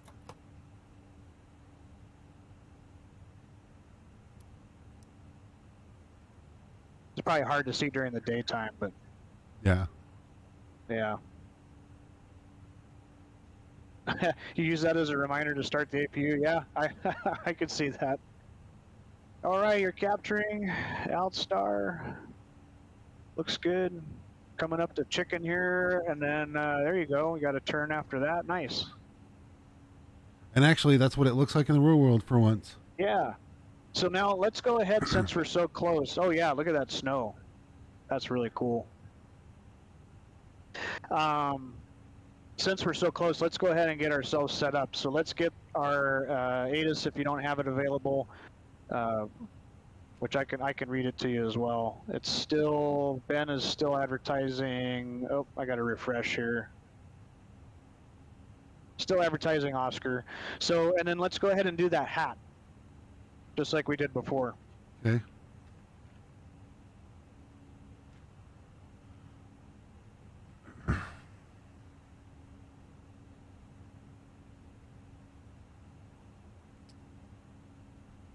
Then at some point here, we'll just have to ask Ben if he could accommodate the RNP runway 26 left from Bourbon.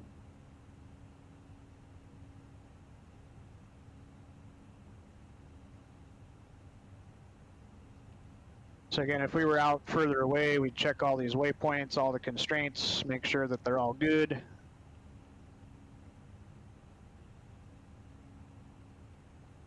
I'm just skipping these quickly because I know what they are. What's that? The altitude constraints on this on the let me arrival. read them to you. Here, I got you right here. So Meissen at flight level 240 will be the first one. By the way, if you ever get lost on the flight plan page, just hit the flight plan button, and that'll take you to the very top of wherever you are. So you see, you have that 2 point is Sebi. And then if you never know where you're going to, just look in the upper corner, upper right corner of your nav display, and that'll show you the waypoint that you're going to. But if you ever get lost, just hit the flight plan page. It'll take you to the top of the flight plan list. So Meissen at 240. Yep. Teddy is next, and then Watev at or above 190. Totes, Rounders between 19 and 13 and 250 knots. Gotcha. And then we're going to transition from there to Grandma. This will be for 26. Beauty at or above 12.5. Envy at or above 11. And then Red Queen at or above 9 and 210. And then Twaffle, and then Bourbon at 8 and 210 is the bottom. Perfect. Yeah, good. Okay, so we got that. And then let's go to the approach real quick and just make sure that we have all these. So after Bourbon, it should be going to Bishop. You can just stay on the flight plan page. And actually, if you hit the airport key, that'll take you to the bottom of the flight plan. So you can scroll up from there. And the concept behind the McDo on the Airbus is you're moving that page with the keys. So, yeah. So it should be Bourbon, Bishop, and then Shand, and then Reelan, and then the runway. Perfect. That's what we got. Perfect. Nice. Okay, so that takes care of the flight plan setup. Now for RadNav, again, this is where we would, as we go through the hat, we're moving to the right. This is where we would go and put in nav aids if we need to for the escape. Yeah, we can type in Vegas just as a reference. I kind of like to have it. It's not, not necessary, but it's kind of nice to have. Then on the Prague page, this is where it's going to get a little bit different. So in this case, because we're doing a RNP approach, we need to tell the airplane what required RNP we actually need to do. In this case, for runway 26 left, it needs to be 0.3. So we're going to type in 0.3, and we're going to put that in L6 where it says required. Remember, anything in blue on the Airbus you can modify. Also, while we're here, let's type in KLAS, runway 26 left, and let's put that in R4, right there where it says that. Yeah, so now we have a bearing distance to the runway. That's kind of nice. GPS primary, nav accuracy is high. Now we'll go to the perf page, the top of the hat, to the right. And we'll go through here, we'll make sure, next phase, make sure our descent is good. That looks good. Next phase. And here's the approach. So now we need to fill this information out. QNH is 3006. And we've got temperature at the field, 13 degrees. And with the winds variable at 5, you can just leave it like it is. It doesn't really affect us. Okay. And in the sense of the Airbus, the winds are calm in that case, so that doesn't really need to be filled out.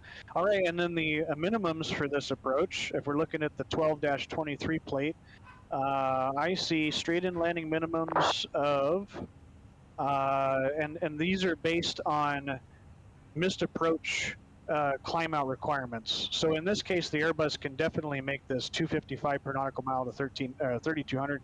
So we're going to say we're going to go with the 2450. And this one is a decision altitude, so we don't have to add 50 feet to it. Okay. So 2,450 feet, that'll go right there in the Barrow field. Awesome. Cool. Moving down the Hatfield predict page. Looks there good. we go. That looks good. And then secondary flight plan. Up to you. If you wanted to put in the runway 1 approach, you could do that. This would be an example of a time where, let's say, you're planning one thing but expecting another. So always, if you're going to modify the secondary flight plan, start by making a copy of the active and then modify that. So copy the active and then go down to, L6, and then go to arrival and select runway 1 left ILS. There you go. And for that one, let's do that one via Jaeger, or I'm sorry, Roman. There we go. Nice.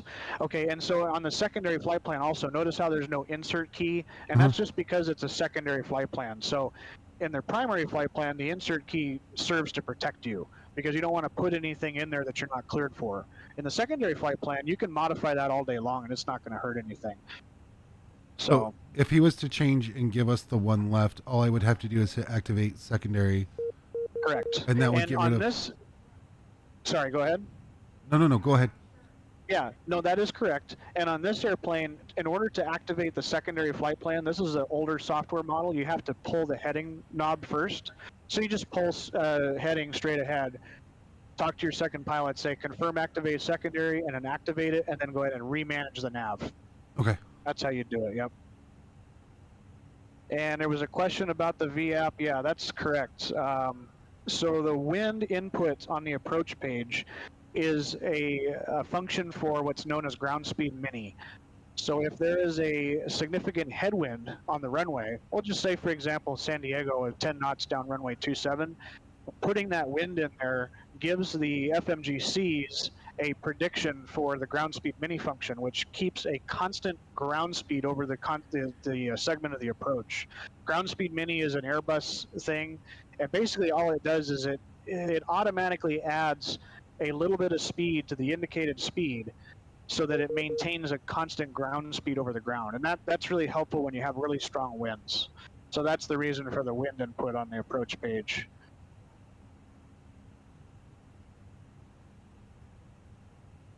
Yeah, and all those speeds too on the approach page, all the configuration speeds and everything is just like what Orca said. It's all based on the zero fuel weight and zero fuel weight CG.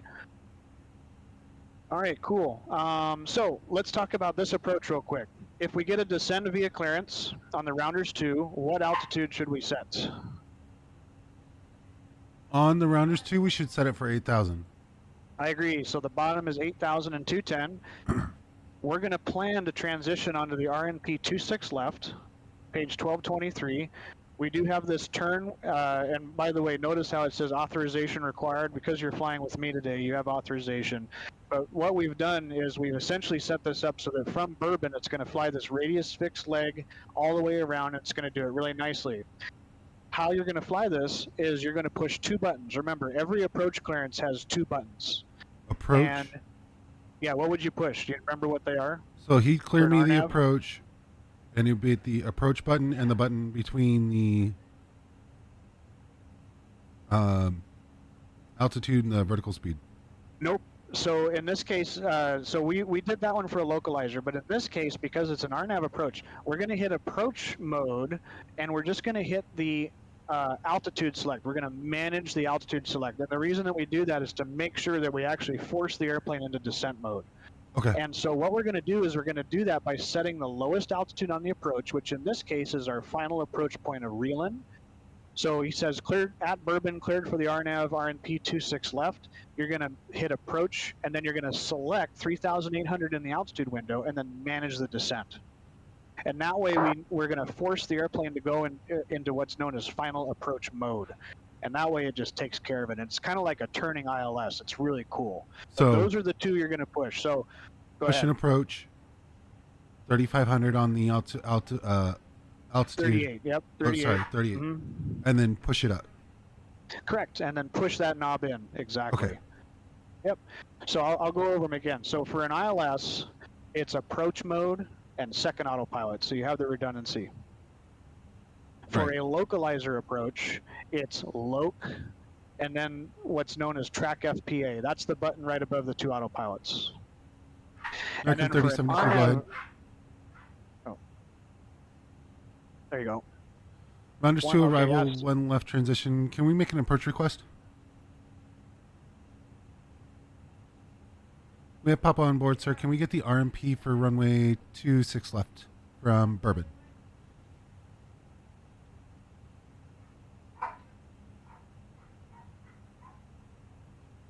Descend Rounders 2 arrival, 26 left transition, American 3072. Thank you, Ben. Awesome. Okay, very good. So go ahead and set it. 8,000, like we just said. And just for the interest of time, we don't have to wait for top of descent. If you were to expand your range there on the nav display, you could probably see your top of descent point coming up. That's indicated by the white arrow. But let's just go ahead and send the airplane down so we don't forget and we can keep talking. Okay. So cool. So there's, again, remember, you make a bid, check your results. So there's your descent, and then you can see on the altitude tape you have a constraint at 240, and the bottom is 8,000. So that's good. You just want to make sure that you have all that. Awesome. Okay. So I was talking about the approach. So, I was talking about the modes. Okay. So for the ILS, it's approach and second autopilot. You're always going to push two buttons. For the localizer, like we did in San Diego, it's loc and track FPA, which is the little tiny button above the APs. And then for the RNAV approach, it's approach, lowest altitude in the window for the approach, which in this case is a Reelin 3800, and then manage or push that in. Exactly. Gotcha. Yeah. Hello, Redbox. So, localizer, loc, track FPA. Correct. ILS, approach, autopilot 2. Correct. RMP, approach, lowest altitude, push in the knob. And push in the knob, correct. Gotcha. And again, that just makes sure that we're going to force the airplane to descend, or we're going to remind it we need to descend. Cool. All right, and then you have a message there on your MCDU to enter destination data. I believe that's just for the secondary. If you go back to the primary flight plan, you probably shouldn't need to do that, but we just want to make sure. And then, yeah, you can clear out the other, you can clear out that other company message, which is probably just another gate assignment, in my opinion. Okay, yeah, all that's set, so that's good. Cool. No ADC required. No ADC required. Roger that. All right. We didn't exactly do a full airline-style briefing, Redbox, because we're mostly just doing the training today. If we had a little longer leg, we could do the full spiel. So for the RNP approach, we don't need the LS push buttons.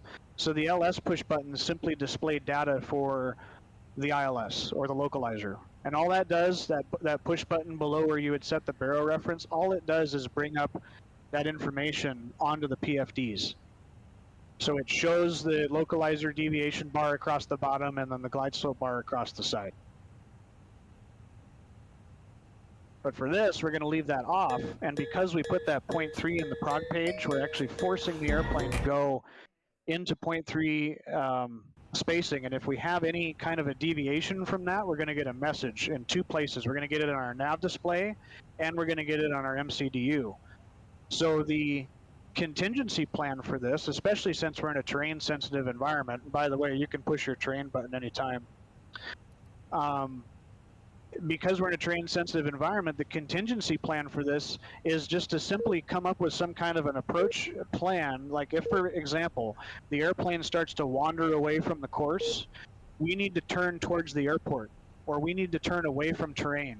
And so we would be briefing this all the way. And we actually, at our airline, we have a full-on briefing card that we go through and we hit all these points and we talk about, okay, what's our terrain contingency plan? What's our plan if our nav accuracy downgrades? And that's what it'll actually say. It'll say nav accuracy low or nav accuracy downgrade. And if that's the case, hey, the airplane doesn't know where it is. Well, we can't fly an RNAV approach anymore. What are we going to do? We're going to disconnect the autopilot, turn towards a heading or a course that takes us away from terrain, and select another approach. And we're going to start over. But we're always thinking ahead. We're always thinking, okay, what if this happens, what are we going to do? And part of the approach setup in this case is getting all of that information dialed in. So this is good. And in your secondary flight plan, you do have the one left configuration. Like I said earlier, because we just got cleared for the 2.6, you could probably make a copy. But one of the things that we can do with that secondary is we can have another engine out SID or another plan if for whatever reason our nav accuracy downgrades and the airplane no longer knows where it is. Now we can go in there and say, hey, secondary flight plan, I want you to work for me. I want you to show me where I need to go because for whatever reason, this isn't working out.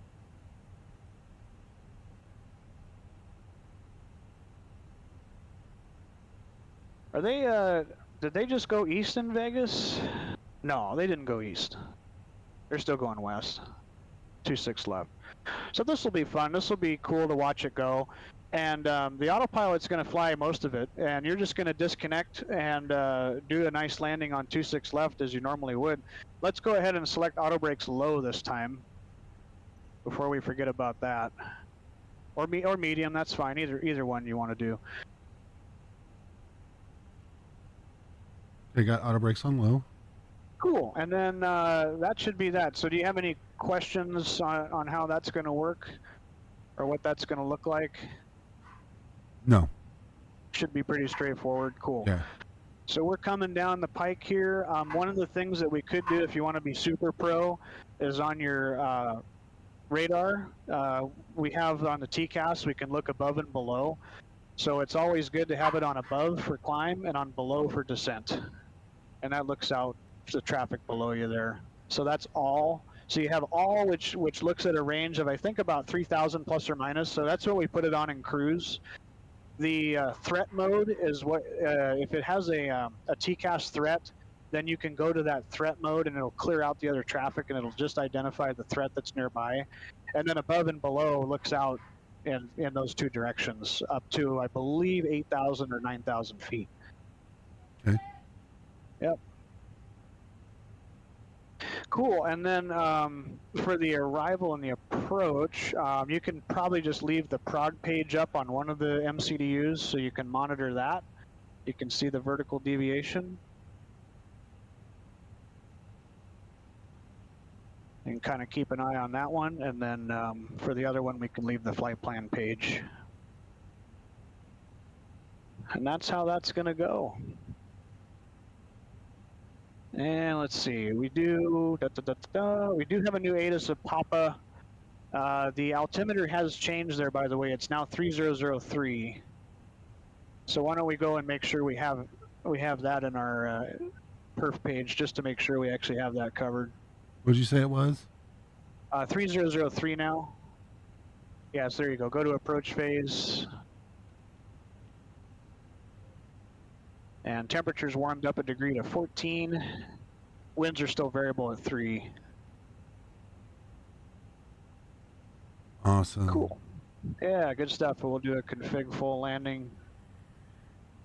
Yeah, and that's consistent with the real world ATIS. Good. So where are we at here? There's you. There's Hawks. Sounds like Redbox is flying. Is that Redbox? Oh, that's okay. Yeah, there was. I know sometimes they do switch around to the east flow. In fact, when the heavies go into Vegas, they have to take off on the 8 sometimes because they can't meet the train requirements. So they actually flip the airport around just for the heavies to take off. It's kind of funny. Oh, that's not you. Okay. it sounded like you on there, on comms there.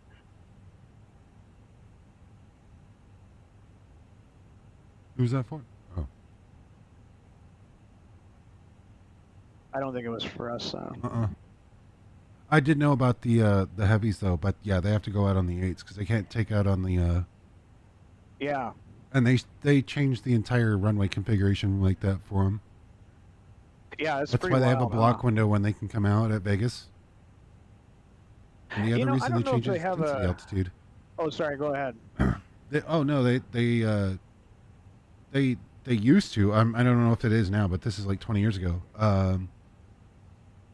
There was a window that the heavies had to come out, so that way they could flip the runway, get all the heavies out at once. But it wouldn't be uncommon to see like a heavy that's got to go out. Yeah. And it's in a config 1 where it's the 19s and the 26s, or in the configuration it is now config 3 where it's 1s and 26s. And they'll have the heavy that's going to take out, and he's like, oh, well, we're going to take out 26 right. You're not. You're a heavy. You can't come out. Yeah. And so they have to taxi all the way down to the end. And the funny thing is on VATSIM, I got chewed out for doing that. Oh. Because I stopped everybody from having to move because I taxied a heavy all the way down to the ones. Not the ones, 8s. Eights. Yeah. And I said, hold short, 8 left, full length. And so he did. And I stopped the 2.6. I made all the guys hold at 2.6 right at the end of it. I let the guy take off after the last arrival had gotten up and climbed on the SID. And I gave him takeoff clearance to take off via the departure. Everybody went nuts. That's completely wrong. That's not how it happens. I hate to be the asshole in this environment, but... No, it's a true story. It is a true story. In fact, I had the pleasure of doing a tower tour in Vegas a few years ago before COVID, and I've been in the jump seat of a 777 out of Vegas, and we did full length 8 left. And it is a very true story. I'm just repositioning my observer mode here so I can log in with you in Vegas. Okay. And get the avionics on here and connected to VATSIM. There we go.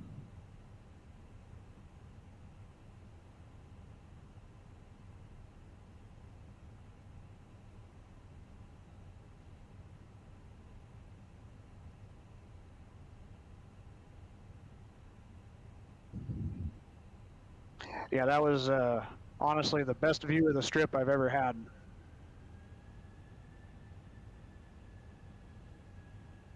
I can be honest, I have never flown out or into Vegas. Oh, it's fun. Commercially. You should do it sometime. Yeah. Commercially, I've never done it. I've flown into North Vegas, in a Seneca. Never actually been to Reed or McCarran. I do know that that airport gets the same treatment as Ronald Reagan does, though. Yeah. You know what I'm referring to, I guess. I think I do anyway. All right, our STDs are flashing. Yep, you got that. And we said we had 3017 on the altimeter? 3003 with information, Papa. And once you get that set up, let me know when you're ready. I have an approach checklist available. 3003. Approach checklist. All right, so approach checklist briefing is confirmed. ECAM status should be normal. Check. If you just push the status key, it should just, it should be anything there. And you can tell that too because the bottom of the engine warning display doesn't have a little STS in the corner there by that white line. So that's good. Seatbelts. On? They're not on, sir. Well. And Oh, no. There we go. Seatbelts are on. All right, baro ref. Is set. Okay, set. MDA or DH? Set. Set. And engine mode selector, we'll just leave that normal. Normal. And good. Approach checklist is complete. Reasons why you would want to have the engine mode selector, I didn't really talk about this, in ignition start. So it has two functions. It has a start function, it has an ignition function. Turning that on to ignition is just continuous ignition on both engines. I would do that for very rainy conditions. where you have heavy rain that you're going to fly through, like for example in Florida. I would do that for wind shear or gusty conditions, which oftentimes happens in Vegas, or any reason where I felt that that would be appropriate. Contaminated runway, anything like that, extreme turbulence that we might be expecting, that's a reason to have the ignitions on, and that's why it's on this checklist. Things that I would add to this checklist would be the auto brakes, which we didn't talk about on our way into San Diego, and I would also make sure that the approach checklist said something about landing distance and weight, which we did not really talk about either, but we want to make sure we're underneath our landing weight and that we've calculated our landing distance, which I believe you can do on the Fenix, if I'm not mistaken.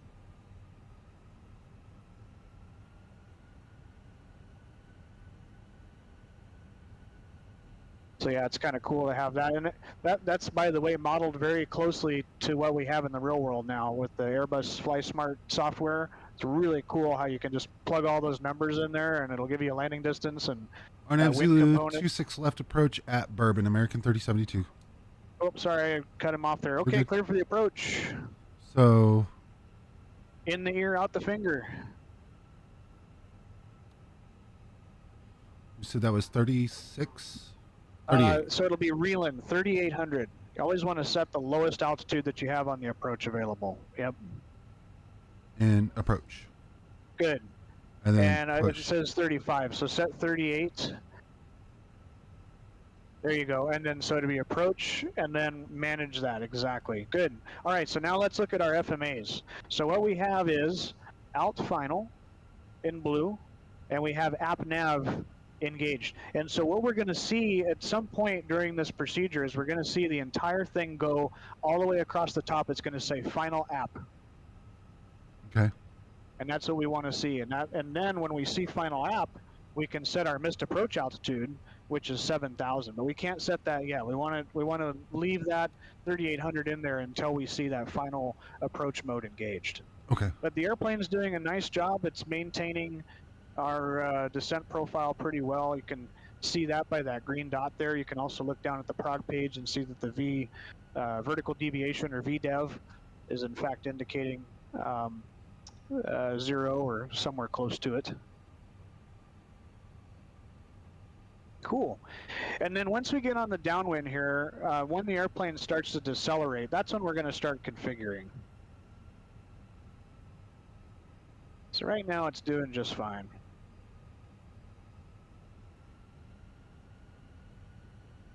Yeah, landing on the south is a lot of fun, like Hawk said.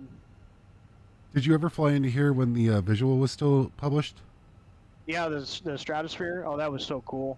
I would love to find a copy of that chart. Oh my goodness, I'm sure I probably threw it away, to be honest, but yeah, that was so cool.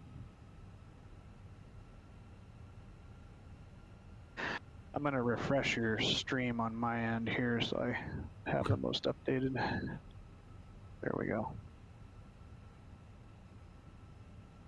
Cool.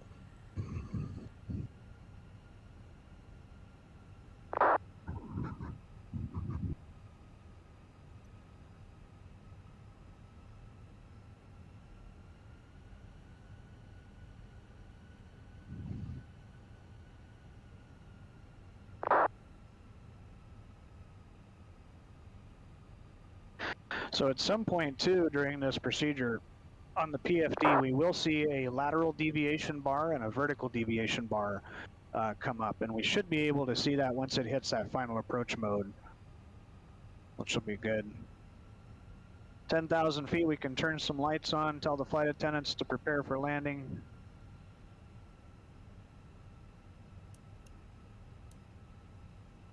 All right.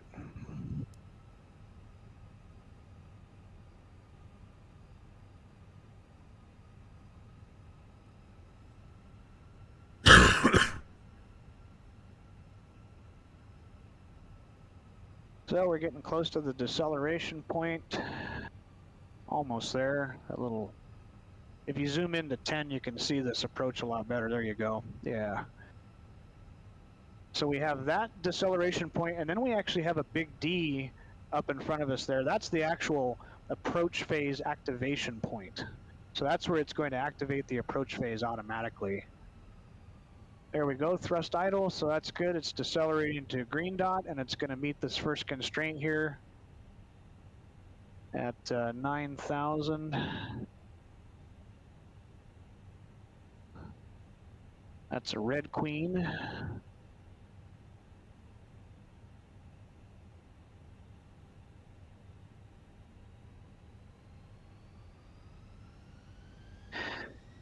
All right. Speed, so that's just helping us maintain the green dot there. And I would go flaps 1 at this point since we're starting ourselves down. There you go.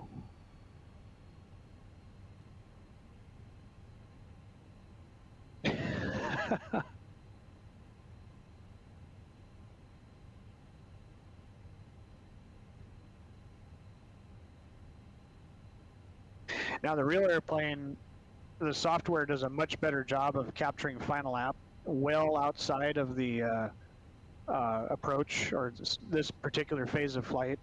I think the Fenix, it'll take it a little bit of time, but we should see that final app coming pretty soon.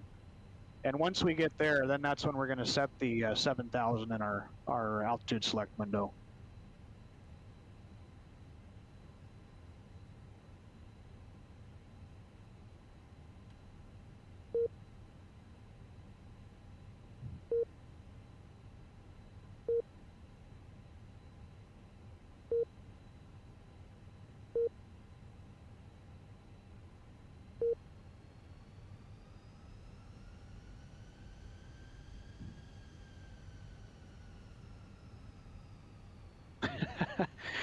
It's another day on VATSIM. Yep.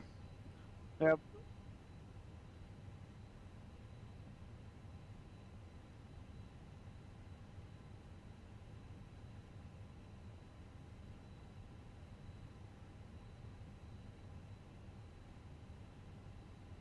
Let's see if this thing will do final app mode. It should do it here pretty soon.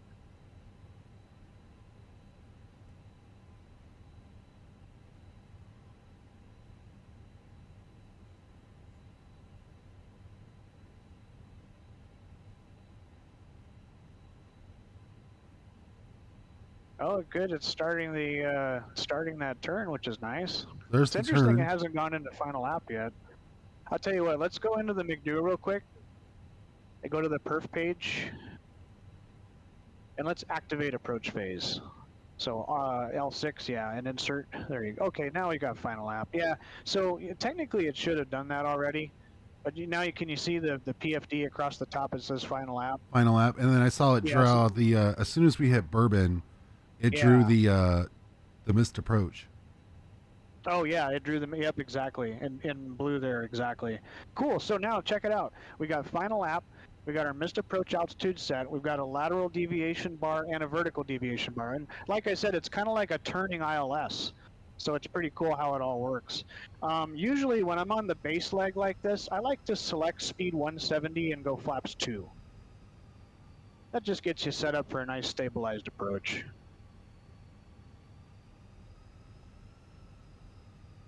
There you go.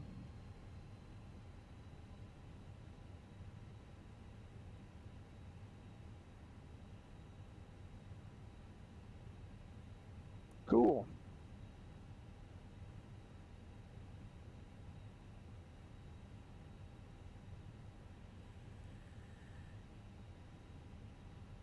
He didn't give you landing clearance yet, did he? No.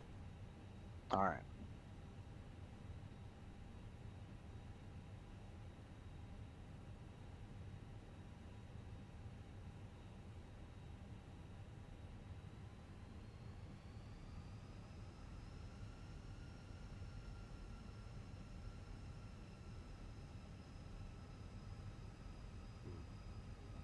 Yeah, I do that too, Arca, especially coming into Vegas because it's always bumpy. Even on a cool day in Vegas, it gets bumpy, and 170 flaps 2 is really nice and comfortable. Gear down? Let's go gear down when you hear the radio altitude, when you hear it call 2,500. Okay. Yeah.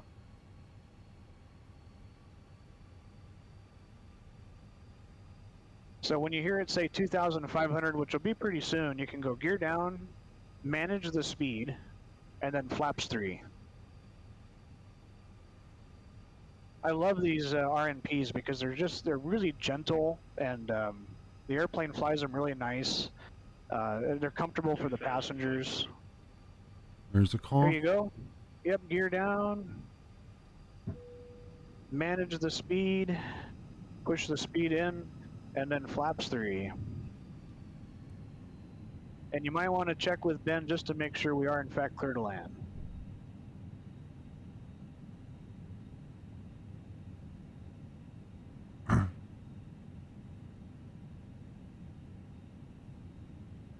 Center American 3072, 5 miles. And I'll go flaps full.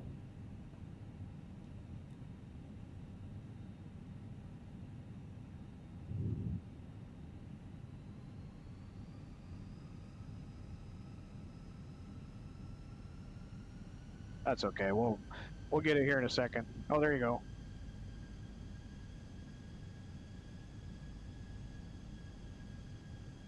Got a visual on the aircraft landing, clear to land, runway 26 left, American 3072, and we reduced to finals. Okay, we're there. Cool. All right, sir. Landing checklist if you're ready. Ready. Okay, landing checklist. Cabin is secured for landing. Auto thrust is speed. Go around altitude. Set 7,000. Good. And ECAM memo. Landing no blue. Landing no blue. Landing checklist complete. You have been cleared to land. I think you're going to be fine with the traffic. Honestly, these if he's landing on one left, the runways don't even intersect. So it's not, I mean, 26 left doesn't intersect with anything. So I think it'll be okay. So I know turn the autopilot off and land it? Do it at minimums, Gotcha. when it says minimums, yeah.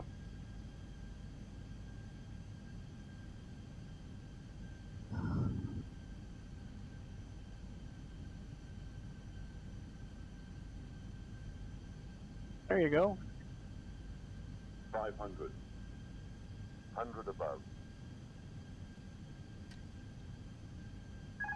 Nice. Minimum.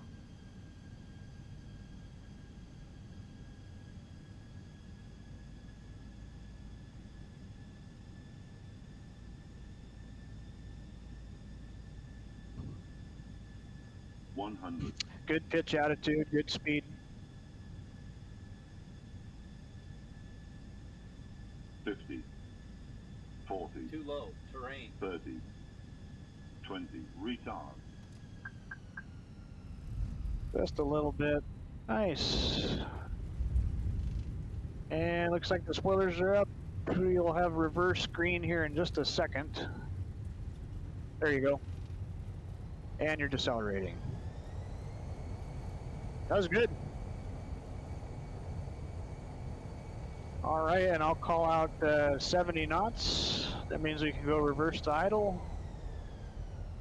Welcome to Vegas.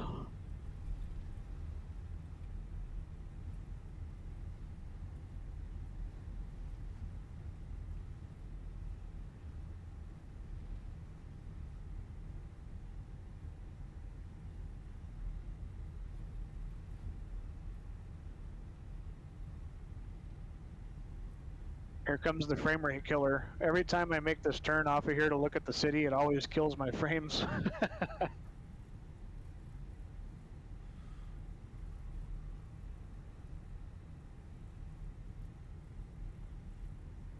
All right.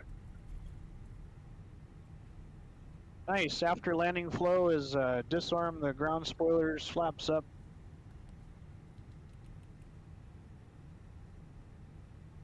And then reset the flight directors, so just turn them off and on. And then lights off and then AP when you can. Yeah, the flight Tampa scenery is really nice here.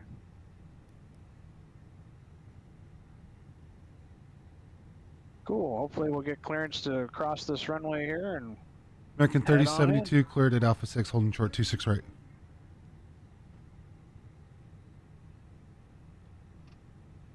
Yes, sir.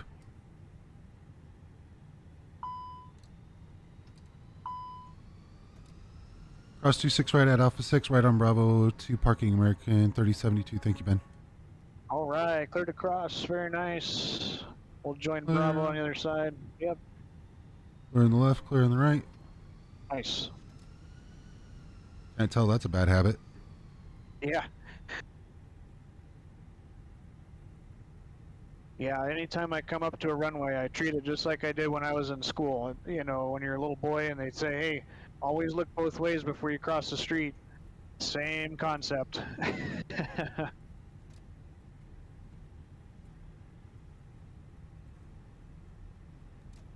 Yeah, I turn the strobes on too when I cross the runway, Orca. I do the same thing.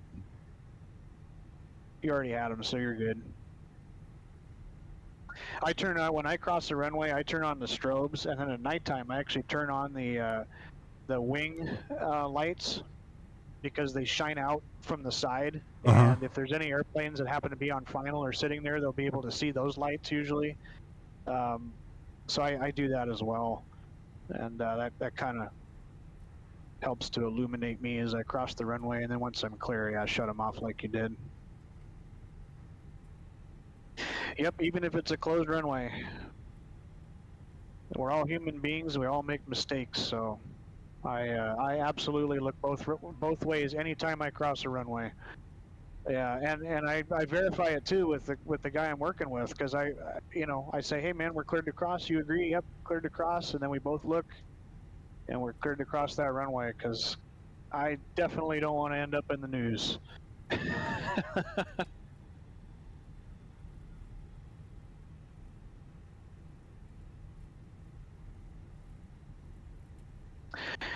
All right. Hey, nice job, sir. No, thank you, sir. You're welcome. Yeah, I'll let you get parked before we debrief it if you want. Whatever gate you're headed to down there, probably Delta 3, Delta 4, something like that. Usually. Yeah, somewhere there. Yeah. Because you... Nope. Let me rephrase this. Delta 10 is American? Yeah. The southeast corner of this terminal is pretty much all American, from my experience. Yeah, I know who parks on the other terminal, like the extension coming off just up to the north of them. United owns the one on the other side, and then yep, from them. So the international gates are on the northeast corner, the 20s. So like D20, 21, 22, I think D24. And they have access to customs because you actually have to walk underground to get to the customs hall, which is over in the E terminal. Yeah, or as everybody likes to call it, Terminal 3, the only terminal with a freaking number at Vegas. Yeah, exactly. I'll be glad when they actually call it the E gates or Terminal E instead of Terminal 3. Yes. I had a family member that came through it not too long ago. Oh, speaking of TWA. Earlier, I had a family member that came through Vegas, and they came out of Mexico, and they came in to the U.S. through Vegas, and they were just like, we got told Terminal 3, but all the gates are labeled E, and I'm like, yeah, it's confusing as hell, isn't it? And they're like, but on the taxi chart, what does it look like? And I'm like, it literally says both. Yep, it does. It's literally both. And then so he flies for a living, but he flies turboprop. Okay. And so he's just like, do they really get confused? And I'm like, I don't know, but it's funny as hell because half the people in the world will call it Terminal 3, the other people will say the E gates, and you just have to say both so that way you don't confuse somebody. Exactly. And he's one of those guys that will never fly on VATSIM. Why not? VATSIM-isms caused him to get gray hair. That's his excuse. Oh, okay. I was like, okay. Well, that's a cool paint scheme, the 7.3 there, and the classic. Classic AirCal. Yeah, I haven't Yeah. seen that in forever. Yeah, it's really neat. Right about here is where I usually have the FO contact ramp control, because this we end the ground jurisdiction, and this is where you transition to ramp, and then ramp will say, okay, cleared in spot 2 to the gate, or if the gate's occupied, a lot of times they'll send you over here to this pad on the right side. Pad 6. They'll stack airplanes up over there. Yeah, pad 6, exactly. So this is an honest question for you. Yeah. So there's no traffic, so I can do this. Toy 123.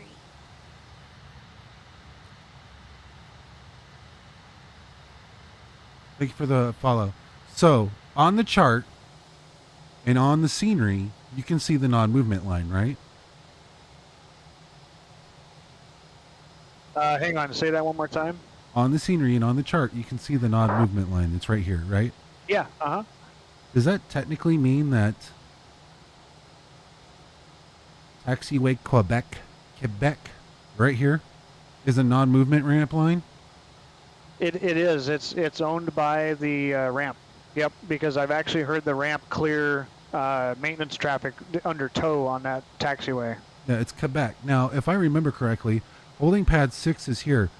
Is there really a deviation in the ground terrain here, like an altitude change where this pit is?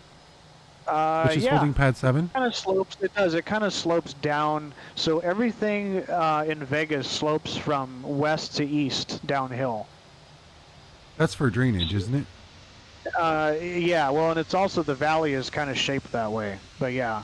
So like what you just did, landing on 2.6, that's landing uphill. Now. Hey, thanks, Orca. Have a good one, man. Appreciate you being with us. Good night, Orca. Thank you very much. Yeah. See you around. Now, do they still hold cargo hostage there? That's not hostage isn't the right word, but whenever cargo gets pulled off the ramp, because I know the cargo ramp at Vegas is not huge. Do they still park them there whenever they're loaded before they get ready to leave? I don't really honestly pay that much attention to cargo, but I know that they use both sides of those pads for overnight aircraft as well. So during the night and during COVID, they parked airplanes all over the place over there.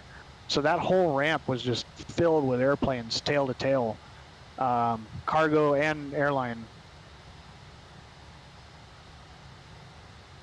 Are you talking about, like, do they actually put cargo on the ramp? No. Like the actual planes, once they're loaded, move them into holding pad 7.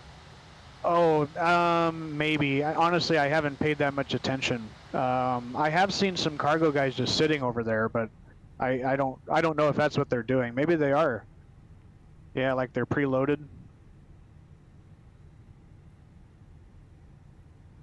Okay, thank you for stopping by and for your input. Yeah, today. it was fun chatting with you, man. Thanks for the insights as well, and safe flying. Good study session.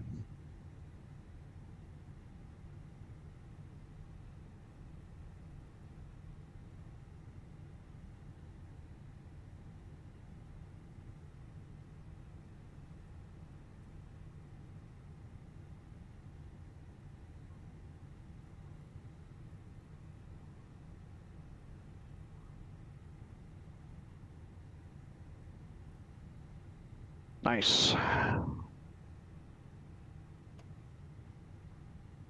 All right. Alrighty, APU's up, parking brake, yep, let the people up and shut her down.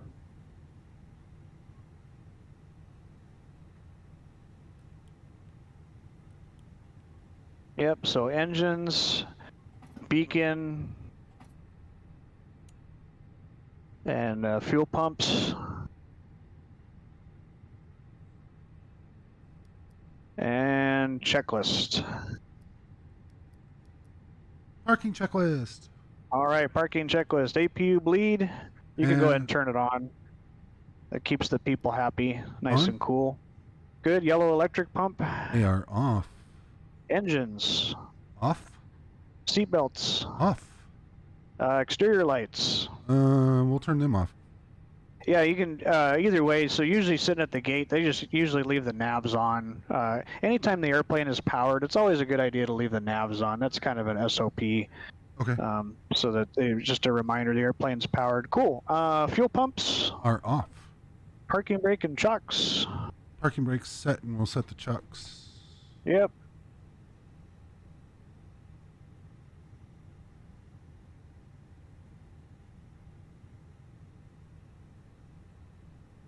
Chocks are set. Alrighty, and last but not least, turn on your phone transponder if you want to, and then make sure the radar and predictive wind shear is off. Hey, thanks, Hawks, for that comment. I appreciate it, man. I'm happy to help. Like I said, it was a good study session today. Hopefully your arrival and landing into LA was also a successful one. Okay, and predictive wind shear is off. Good, okay, and the parking checklist is complete. There's a note at the bottom there. Consider heavy rain extract override. So if you look up at the, I'll just briefly talk about it. Look at the overhead panel. On the right side, and that third of the panel, you have a ventilation panel. I don't know if you can see it, but it's kind of down towards the bottom, just above where the windshield wiper switch is. Lower extract. Yeah, so you see that? So what you want to do is go to extract override in heavy rain, and what that does is it actually closes the two valves on the side of the fuselage that provide that ventilation for the avionics compartment, and it prevents the rain from entering the avionics compartment. Gotcha. Yeah, so obviously we're not experiencing heavy rain, but that's the reason that exists on the checklist, and not a whole lot of guys do that, but you don't want water inside of the avionics compartment, and if you did happen to find yourself in a heavy rain situation, you'd want to go ahead and do that. So cool. And then I don't know if you want to secure the airplane, but you basically reverse everything that you did before, and there's kind of a read and do checklist at the bottom there. Okay. To turn the aiders off. So you kind of make your way from the top down on the panel. Aiders are off. Good, and then oxygen, crew oxygen. Off. Good, and then the APU bleed. Off. Emergency exit lights and no smoking can go back to off. There you go. And at this point, since you're going to power down the airplane, you can turn off all your exterior lights. So retract the landing light switch there, and yeah, you can shove all those switches forward. That means they're all off. And then in terms of electrics now, you could either switch to the ground power and turn it off that way, or you can just kill the APU and kill the batteries. But there is a limitation in the real airplane. You want to wait 2 minutes after turning off the APU to turn the batteries off, because that's the amount of time that the APU FADEC, if you will, the electronic box that controls the APU, has to cool down the APU and to close that flap, the inlet flap for the APU. And you always want to make sure that's closed before you completely power down the airplane. So a lot of guys will switch to external power if it's available and then do that versus just shutting down the APU. But some places you do that, it's just not available. So. Right. But once you turn that off, you won't have any more screens. Your AC power is completely gone. So, and the question from Frosty, yes, the 320 type rating covers the 318 through the 321. So those are the four types that it covers. So 318, 319, 320, and 321. And then variations on that do have, like, the engines, for example, the Neo engines, which are coming out now, and classic configurations. But yes, the A320 type rating covers all four of those, so it's kind of nice.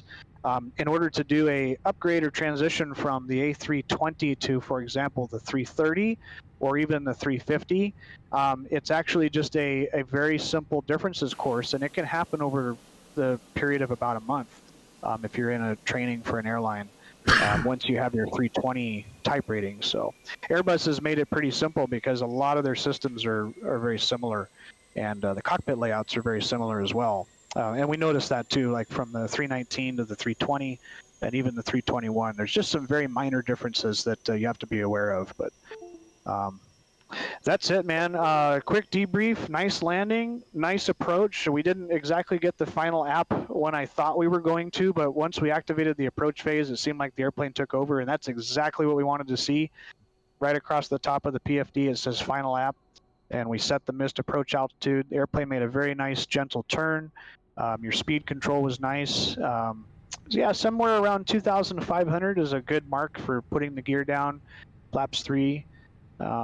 And then moving on to flaps full once you're within about 5 miles of the runway, and nice stabilized approach. And then for the landing on this one, other than your centerline control, I thought it was very well done. Maybe a little more pitch up. So I know on the first one we we hit the ground kind of hard in San Diego, and maybe you're a little bit shyer this time. But I would give it just another degree of pitch, and then just instead of, I don't know, because I didn't see exactly what you're doing with your throttles, but if you kind of count to 2, like 2 seconds between going from the climb detent all the way to idle, so like 1,000, 2, 1,000, that's about the speed that you want to reduce those throttles to idle, and that helps the power come down real nice, and it gives you just a little energy to really butter those mains right on, in my experience. And I've found that the simulators actually represent that pretty well.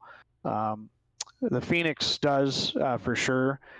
Some of the ones in X-Plane, kind of debatable, but in the real airplane, that's exactly how we do it. We'll go 1,000, 2, 1,000 to idle, right when it calls you retard, pitch up just a couple degrees, hold that pitch attitude, and then use the rudder to maintain the center line. But it was really good. I gave you some ideas here for this checklist if you want to use this or modify it for the future. Oh yeah. And hopefully here with almost a 6-hour stream, that was a good session. Is there any questions you have before we wrap her up? I can't think of any questions that I haven't asked. As far as why I was left on the center line, I was scratching my knee on my desk. Oh, so on my feet no problem. Yeah. we're on the rudder pedals.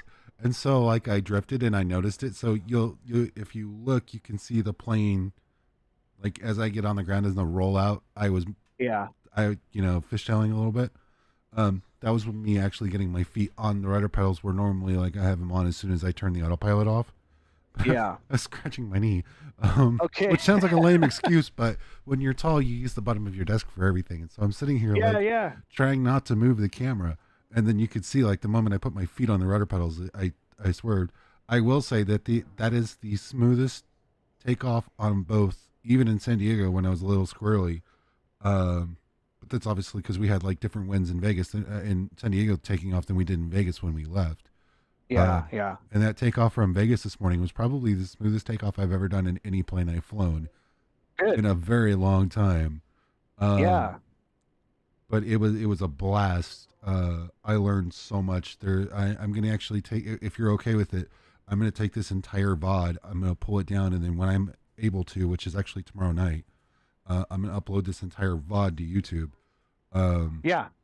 And so that way I can have it permanently, like at least stored. And go from there. And then I don't know if you saw, like I have you tagged in the title of today's stream there, so people know. I did see that. Thank you. No, that's all good. I'm absolutely good with that, and yeah, it was a pleasure. No, we'll do it again. Like I said, when we all have free time. Maybe next month if we can find a day off and do some more things. But yeah, it was good flying. Yeah, my schedule is very good flying. My schedule for the most part, unless it's on a Friday, it's pretty much open, and then every other Saturday, which kind of been every Saturday lately because I've been sick and then kids. But outside of that, Monday through Friday, let me know. Cool. Any day, anytime, whatever. If you just want to be like, hey, you want to go do this? By all means. Yeah, absolutely. And I can definitely change my schedule to accommodate to your time. So. Sounds good. Like I said, it was nice because I enjoy flying with you because I enjoy learning. And then like you saw in Jesus Christ, you didn't have to do that. You paid me with your time. Oh, not at all. Face, sir. You're welcome. Really. Yeah, no, it's a pleasure. I really love doing this, and I'm glad everybody was around. And The thing Yeah, is, it'd be fun to do shared cockpits sometime. if there was a way to do it in the Phoenix, I would do it in a heartbeat. Like the downfall is the only one that I know can is the fly-by-wire, and I don't know if that program's actually been updated. And as far as for X-Plane, the only one that I know it does it in is the Challenger. Yeah. But I know that there's other aircraft that do it. There's other streamers and content creators who do share cockpit. I don't know what program they're using, and I think that it's a developmental thing that I don't have access to, and I wish I did. Yeah. Because that would definitely be a reason for me to go in and get it. As much as I've been stalling off on 12, and at some point I will get 12. Yeah. I have to get a new hard drive for it because of space. But I am so excited for that 8X to come out, and especially like, oh yeah, if they're having to do with Dassault, everything that has been said, like it's not just rumored, it's actually true. The level of detail in that plane is going to be meticulous. Yeah. And outside of the 7X, it's probably my favorite. I mean, the damn plane's sexy as hell. And it's heck yeah. It's a beast on steroids. But like I've said a number of times, the number of people in my community who keep even making references to like once and everything else, like the briefings and the whole 9 yards. It's like obviously things got busy on both parts, and I went through like the 32 days of pure hell, going back and forth to the hospital every day and everything else. It was just like, once it got calm, and I had said to Jay, I was just like, there's two things I want to get with brown over blue, and I made reference to your actual name. Was one, I want you to want to be able to record a button that I can do for like a standard, just default radio announcement. And two was to be able to do these again, so that way I could ask questions and learn, and then come back and be like, okay, this is what we did. Let's do it again. And then that way I can become proficient, because as much as I love the entertainment value of being able to stream and doing the goofy things, I'm finding it more enjoyable when I do it like you do when you go to work. Yeah, and sure. that's how I fly when I'm offline. Yeah. And it adds that level of things. Plus I get to sit here and take notes, and then I'll fly this like next week, and I'll be like, okay, well, this is what I learned. And then when I get asked those questions, I can go, well, this is how I was taught by a real life captain on how to do this. This is why I do it this way. And then I know in the past people used to message you all the time in my Discord, and it was just like, and that to me was just like, there's no better way to find answers to questions other than asking somebody who does it for a living. Yeah, for sure. And absolutely. It was amazing to be able to sit here with you in my ear, and again to everybody in chat. It wasn't that I was ignoring everybody maliciously, but I was ignoring chat today because my focus was on learning. But having you answering questions, and Orca answering questions, and Captain Whip answering questions, that's like an amazing feeling on Twitch as well as VATSIM, is that you have so much knowledge that's there. And me, as the guy who's just sitting here flying, as a sim pilot, it's like I'm spoiled. Fucking done. I'm spoiled. No, it's really cool. Yeah, it was really fun having everybody here, and it's like I said, it's good for me because I love training, I love learning, and this kind of stuff to me is a lot of fun. So, absolutely, by all means, and if anybody has any questions that come up, as they watch this, or maybe you'll watch it and you'll go through your notes, you say, wait a minute, why did we do it this way? Or, by all means, just send me a message, and I'll try to get to you. As I've said, I have two red folders. One has got the LA SOP. This is not the LAX SOP. This is actually the folder of all the notes that I have taken on every flight that you and I have gone on. Oh, wow. That's good. Yeah. I have literally written a damn near a miniature book filled with notes. And it's just a whole bunch of scribbles that, I can go back and I know what it triggers my memory.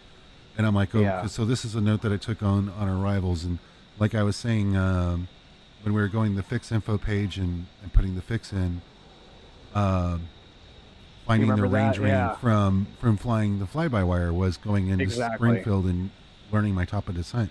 And it's stuff like that I've learned and been able to pass on. The pride moment in from my perspective is I learned that from you. I was watching another streamer who goes, well, I was watching Arch do this, and this is how he did it, and this is how I calculated my top of descent. The first thing I said was, I actually learned that from a captain. That's cool. So, No, it's really good. Yeah. Well, again, happy to help. Yeah, this stuff for me is fun, and glad we could get together and do it. And yeah, we'll do it again. We'll do some next time. We'll do some failures. Yeah, I would love to. Yeah. Obviously, We'll go serious. Yeah. Yeah. We can do the even online, offline. Sure. I want to be able to be more proficient where I could turn my end goal is to fly this as real as possible, and be able to fly it confidently that if I was to turn the random failures on, I'm not going to go into a panic attack. Yeah. That's really what I want to go down to. Sure. So, absolutely. Well, and this thing models them pretty well too. There's a few of them that they're not 100% there, but the ones that are available are kind of fun to play with. And at the end of the day, there's no button in there that makes the wing fall off. Right. It's just simple things like the engines and hydraulics and flaps and gear. So you can still fly the plane, and you can absolutely get it on the ground or somewhere near the ground.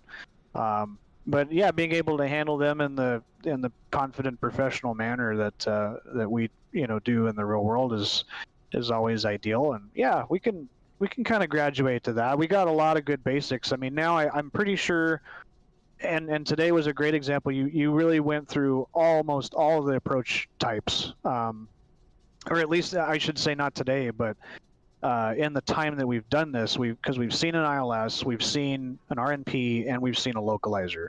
Right. And other than that, I mean, flying a VOR approach is like the last thing you're going to do, and how many of those are you really going to see in the real world? We could absolutely do that, but I mean, I think you've seen pretty much all the different types of approaches now, and you have a really good understanding of the basics, of managed and selected. So yeah, other than that, man, it's just the next step is probably going in and looking at some failures, or getting a better and the interesting thing about failures is it gives you a better sense of systems knowledge, Right. which you can absolutely, in your spare time, if you can't sleep, go to YouTube, and I believe there's still a A320 systems channel that you can just listen to somebody drone on about the systems and all that. And that to me is kind of helpful. It'll absolutely, lull you to sleep if you're Right. unable to sleep. But yeah, that's that's probably the next levels. And then other than that, just doing the landing practice, which I don't think there was really too much wrong with the landings today. Just hone those skills we talked about, and you'll be fine. I mean, my landing in San Diego was so nice I did it twice. Yeah, exactly.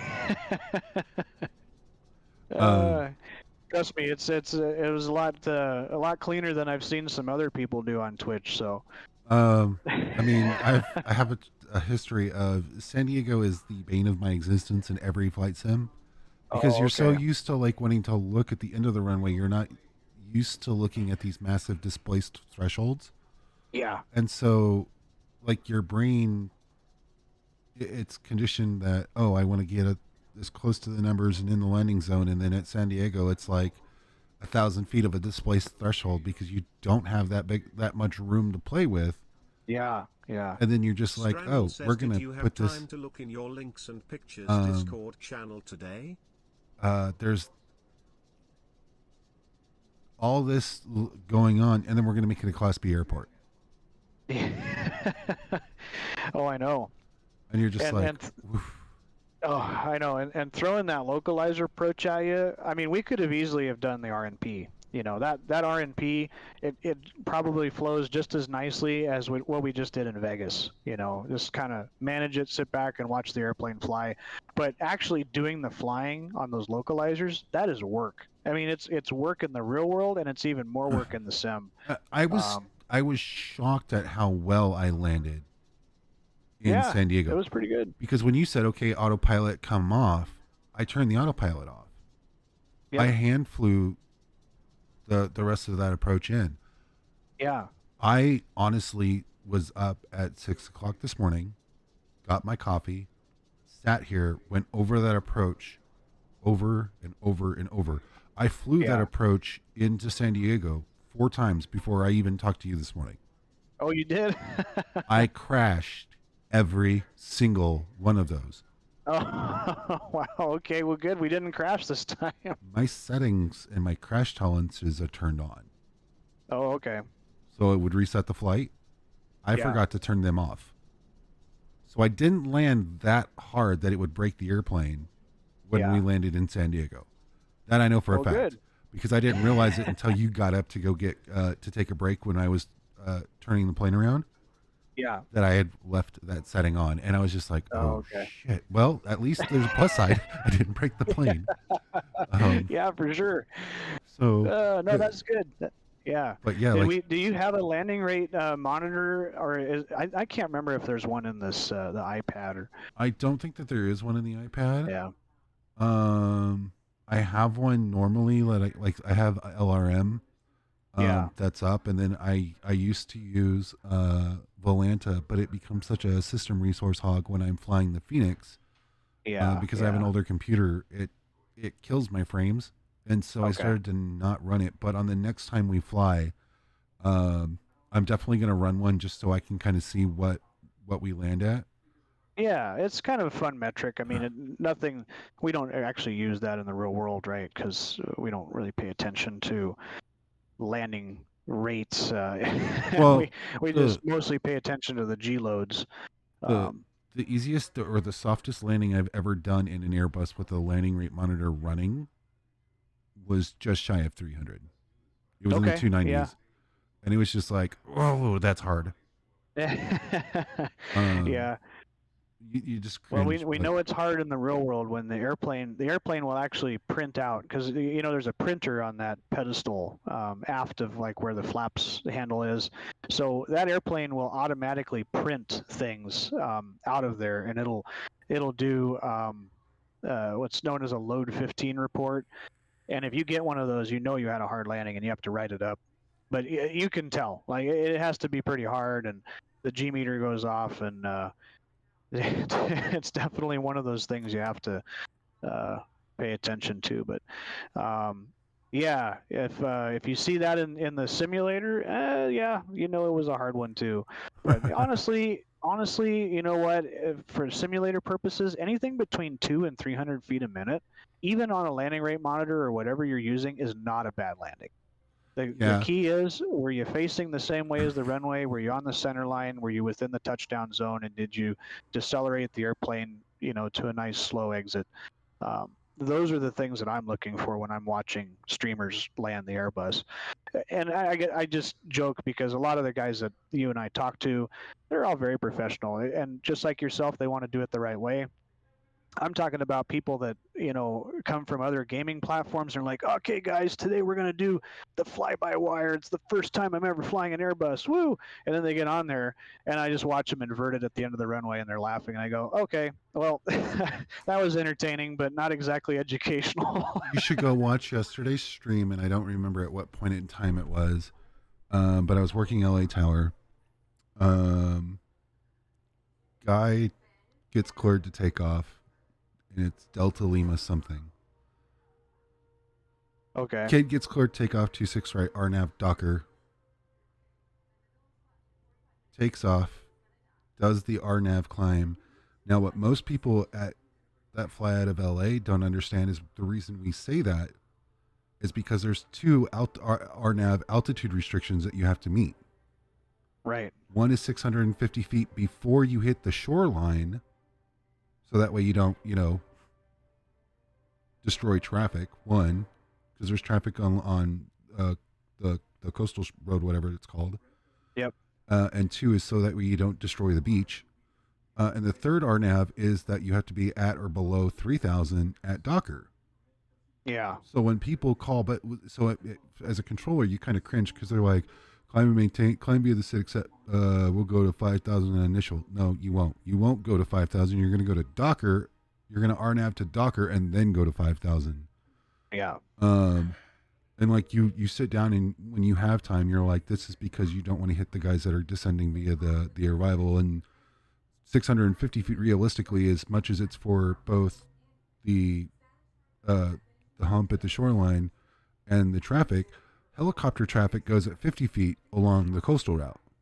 Yeah. It's 50 feet off the water. It's right down the beach. Yep. And most people are just like, no, in the real world, in VATSIM, we do it at 150 feet because in X-Plane 12 and in Microsoft Flight Simulator at 50 feet, the water grabs you.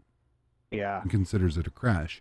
But in the real world, helicopters are 50 feet, and it's, what do they call them? Airplane cowboys at LA Tower. Yeah. And so you have all this traffic that literally goes right underneath the finals or the takeoff, the departure into the runway. And so I tell this kid, RNAV Docker runway 26 right, clear for takeoff. He takes off, turns around, gets to Docker, does an immediate U-turn, and lands on 7 right. I assume he's streaming. I have no fucking clue. He lands on 7 right, runs all the way down to the other end of the runway, on the ground, pulls back, yanks up, stalls, comes right into a nosedive, pulls back, recovers from it. You think he's going to climb out? Stalls. He does this like 3 times and then finally just nosedives. And I was just like, thank God you crashed because I hate walloping people. But God damn, that was stupid. Yeah, I mean, there's some entertainment value to it too. I get frustrated with the folks that do that, and then they say, "Oh, there's something wrong with the plane. It must be the plane. It must be the add-on. It's broken. Right. It needs an update." And I just go, no, just relax. Let's all have a learning session and figure it out. But yeah, controlling and so as a content creator, the one thing that drives me nuts is when you watch people and they're like, "Oh, it's got to be butter. It's got to be 150 feet a minute or less," and I'm just like, yeah, that's a simism on Twitch. Even flying in the real world, if my goal was to put it on the center of the runway and not break the landing gear and hope to God that I didn't have to pay a high ass fucking maintenance bill, and God forbid you ever blew a tire. That's my thing. And then when I started to stream flying, somebody would just be like, "Oh, that wasn't butter," and I'm like, I don't care if it's butter. I care that I got on the ground safely and I can get off the runway. Oh yeah, if the plane's not screaming at me. Yeah, where I always find this pretty funny, and I'm particularly talking about one streamer who is on YouTube, and you'll know who I'm talking about.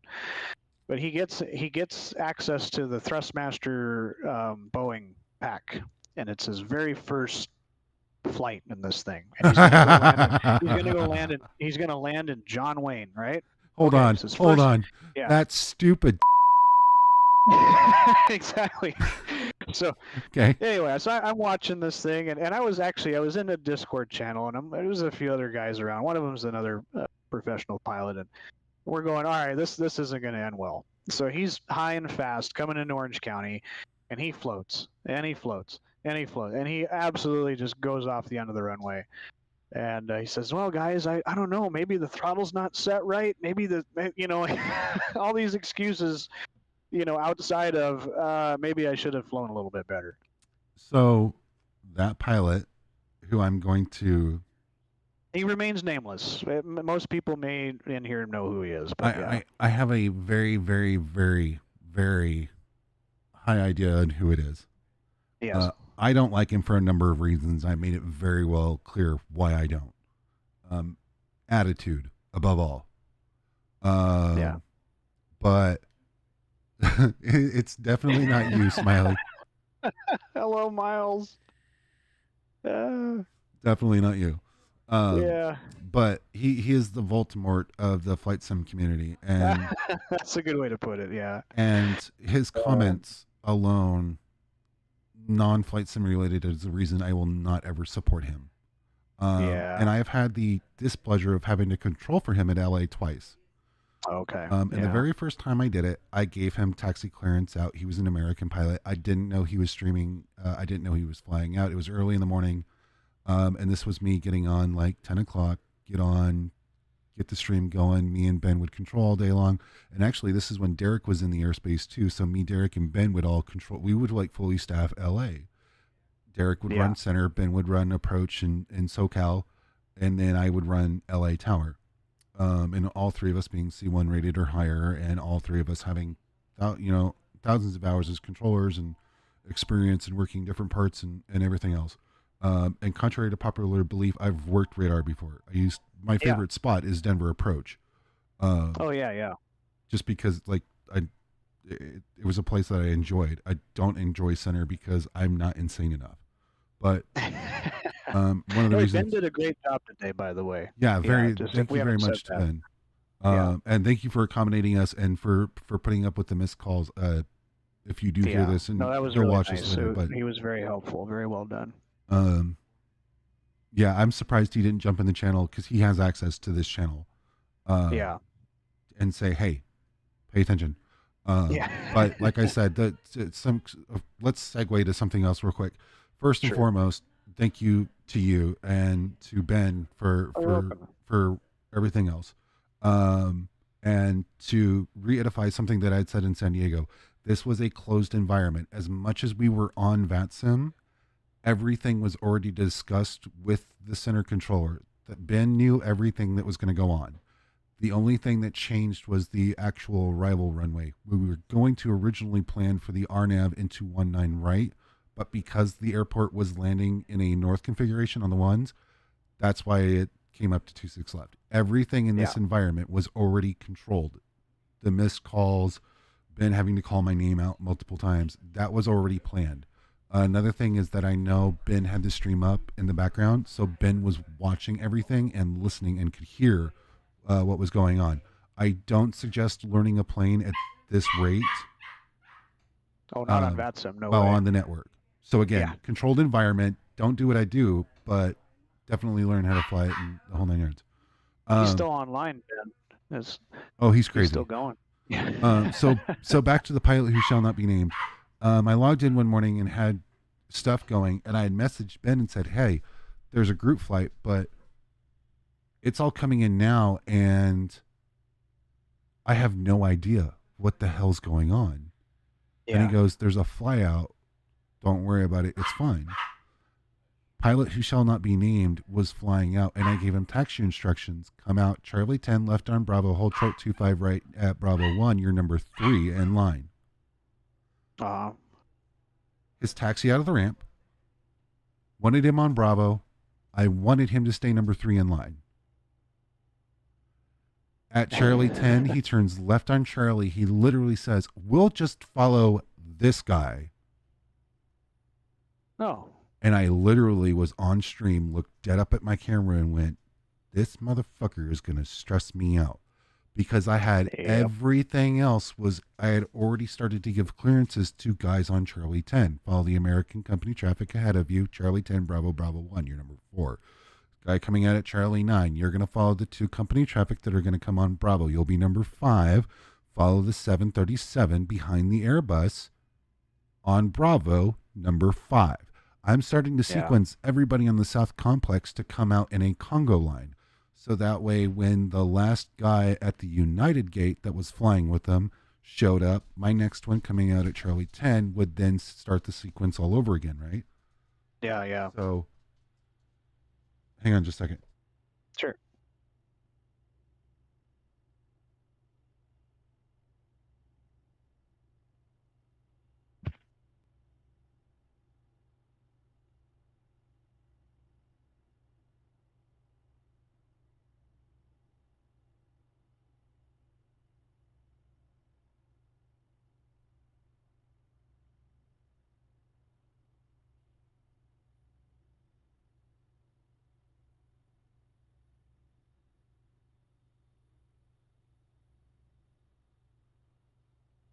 anyways, so yeah, so you know how you sequence out, right? And Yeah. ramp controllers, they do that, right?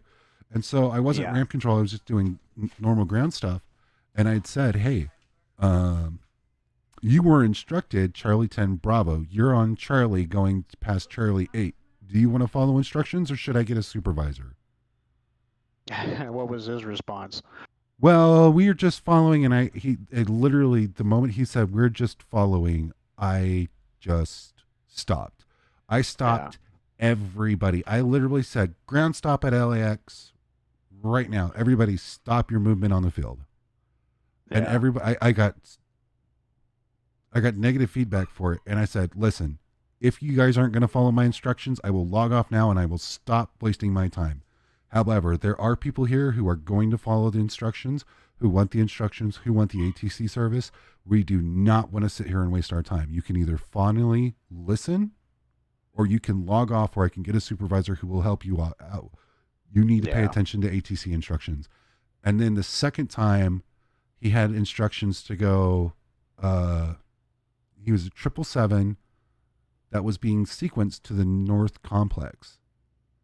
And so he came out United, and he had actually requested 24 left for departure. And I said, okay, but this is going to throw a kink in me, but you're going to have to come out. I have to get traffic off Bravo because I can't put a 777 on Charlie. Your wingspan's too long, and I don't need to clip people that are going to be pushing back onto Charlie. I need you to come out on Bravo. Hold on. And he didn't hold. He came out and then turned onto Bravo. And I'm like, what are you doing? You were not given instructions. I said, wait. And then finally got him, and I said, okay, Bravo, Kilo, Echo, hold short, 24 left full length. Turns right onto Charlie and literally clips every plane parked. And this is just one of those days where every gate was packed. And he hit every single gate from 6, 5, all the way to 4. And everybody who had realism settings on and their crashes turned on crashed. And it was just... the outrage on the radio went for like 30 minutes straight. Oh gosh. Oh, it was just it's yeah. Yeah. You know what I equate VATSIM to sometimes is, you ever been a part of like a model train club? Yes. And you know, you show up to the model train club and you bring your stuff and you get it set up on the tracks, and then some guy comes over and says, hey, that's my track. You can't go on my track. I go, well, you weren't using it. You know, it's like, except we do it in a virtual world, you know, and we're not actually interfacing with the people. But yeah, it's I did get sent to the principal's office. Yeah, it's all my fault. I'm taking full responsibility. Yeah, Hawks just nailed it, bro. It's card frequency personified. So what's funny is I started flying FS economy more, and so when I fly GA, or you know, a longitude, and as a GA pilot, my brain is always set. COM 1 is for the ATC that I'm talking to. COM 2 was always set to guard, right? Yeah. And it's funny that on VATSIM, guard is just about as crazy as it was in the real world. Oh, yeah. I've had more flying randomly, and then someone comes over the top in a United and... Meow. Yeah. The fuck? Oh, gosh. My immersion is wrecked. Yeah. It's fun, though. It's such a great learning environment, and such a great tool, and it's especially nice when you get everybody on the same page. And during the week, I found it's a lot better, which is why I like to fly on the network during the week and not the weekend. Oh yeah. As the weekends, you get the high school crowd. I'll just put it out there as that. No. You're 100% right. Like it's. But yeah, you know, sometimes events are fun, and sometimes it's really immersive. But you know, I gotta say, after having been away from the network myself for a long time, coming back, you know, during the COVID time when we just weren't so busy, it was a great way to just stay proficient. not current, but proficient, and engage with the community. And I'm really glad to have found people like yourself and Ben and others, Fresno J, B-Dub. All these guys are really into it, and it's fun connecting with folks like that versus folks that want to turn it into the meme show, which is entertaining. Don't get me wrong, but I'm more about the educational and promotional aspect of the aviation community versus the wheels spinning upside down, inverted, butter landings into Burbank. Right. There's nobody So, butter landings into Burbank. yeah, That's there's no such a thing. Yeah. if we can in the future, I would love to go to Burbank? I want to go to Burbank because I have never Oh, that's right. We ever talked about that. landed Yeah. in Burbank. I have gone missed, and I've gone missed. I've done a flight where I've gone to Burbank. I went missed twice, and I finally said I need to go to my alternate. Yeah. I have never, and I know it's one of those that I overcomplicate it in my head. LaGuardia is another place I would love to actually learn how to do the Sure. visual to LaGuardia. Oh, that's a fun approach. Yeah. Whether I would do that online is completely here nor there. But even Okay. if it was just like, even if it was an offline thing where to learn where the markers are, I love the visual into DC, Yeah. the river visual, not only because of the waypoints, but because like that was the first visual that I have ever done where I've nailed it. Okay. And I had a guy who was sitting there telling me, "Oh, well, you did this wrong and you did that wrong," and I'm like, "No, actually, I stayed right in the center of the river the entire time." Yeah.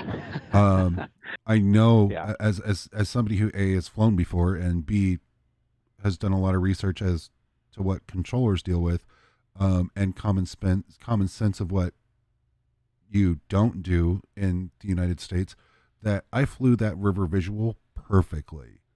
And the guy Yeah. was just like, "No, that's being cocky. No, that's called pride."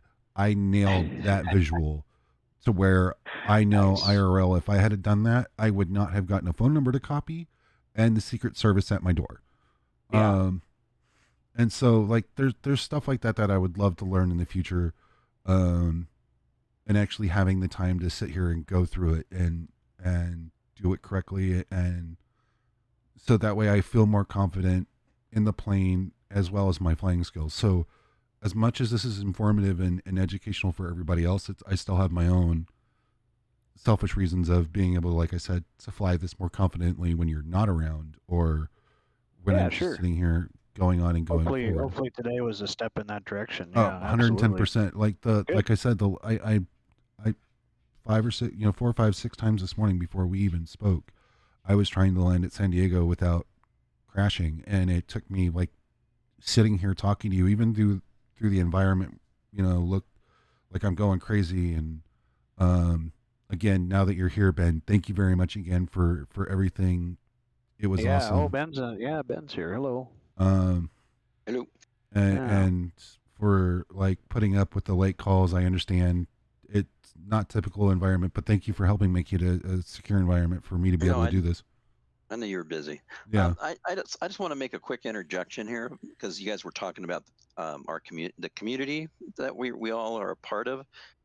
I don't know if Brown Over Blue had monitored our Discord, but I just thought I would mention, and you might want to mention to the rest of the stream, is the picture that I saw this morning of two of our community in real life, and you know who I'm talking about. I'll let you go ahead and talk about that. It has to do with Toronto. Oh, no, Nomad, who works is a tower supervisor at Toronto, took a picture of Captain Whip on the taxi because great. Captain Whip flew in yesterday, and then he was jump sitting out, and Captain Whip was talking about they had a 6 a.m. departure out of Toronto. Well, Toronto has a curfew. You can push from the gate at 6 a.m.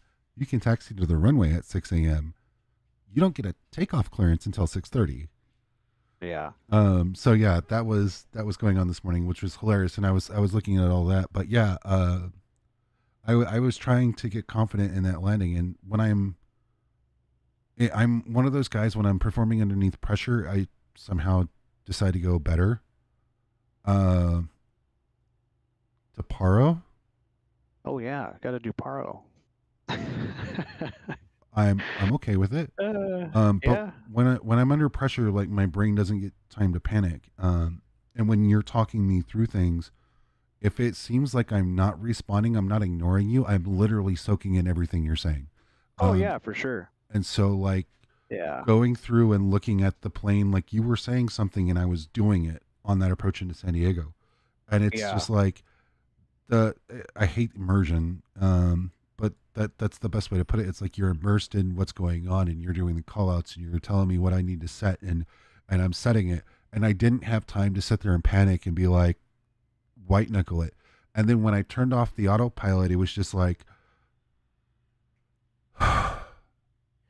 yeah, you know, like just let out the breath. Yep. Pay attention. Don't look at chat. Don't look at anything else. Land the plane and it'll be fine. And like I said, I pulled back. I knew instantly what it was, but I was listening for those things like, okay, at 30, slowly pull back the throttle, raise the nose. 40, 30, and then just as I pulled back, and then throttle at 20. Yep. And it was just the like other way around. It's just like I pulled back just too much that it slammed the gear on the ground. Yeah. But I didn't slide off the runway. It came to a abrupt stop. Forgot to turn the auto brakes for max. And that's what that was. But I landed in San Diego. I've only done that 3 other times in 3 years. Yeah. You know, that's cool. There's a lot that I got to soak up. There's a lot of knowledge, but a lot of more confidence. And that's like, ultimately, that's where I want to go with it. And that's where I've, like, even after today, I feel a lot more better than even the last time we flew. And, good. And you got me confident enough to, I shouldn't be ashamed to go around, you know, with the. No, never ashamed to go around. Yeah. You know, if you have to, just take it around and get set up and try it again. Yeah. Yeah, absolutely. Yeah, we can do that. We would do Paro, Quito, Burbank. Some of my favorites are in the U.S. The stadium visual to Newark for 2.9. That one's kind of challenging. Definitely the river visual. There's a visual going into Portland, Maine. It's more or less pretty than anything else. But yeah, all of those are great options. And yeah, as we continue some of these, we can interact on those. And I'm not limited to just in the U.S. By the way. Yeah. The only thing is we can do Paro. That's the only thing is when I fly in Europe, sometimes I get overwhelmed because the dialects get hard to understand. Oh yeah, I know. So yeah.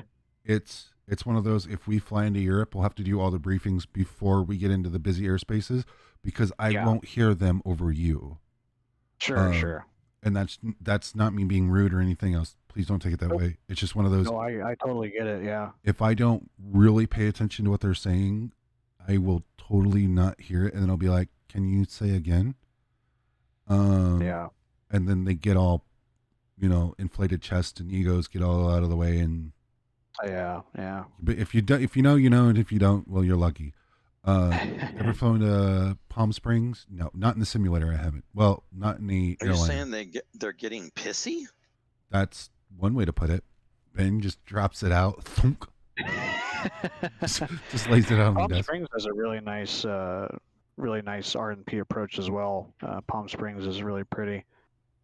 Yeah. And then like the funny thing is, like, you talk about Brett and Ben and all of them. The funny thing is that I used to work, like I said, 16 years ago, or 17 years ago now, before I took my break, I worked Denver approach more than anything. Even when I got certified for center, I've only got like 4 hours at center. Okay. I did it so that way I could get certified for it. And then I was just like, I don't want to do it. Yeah. Not that I didn't have confidence in myself. I was really confident in myself.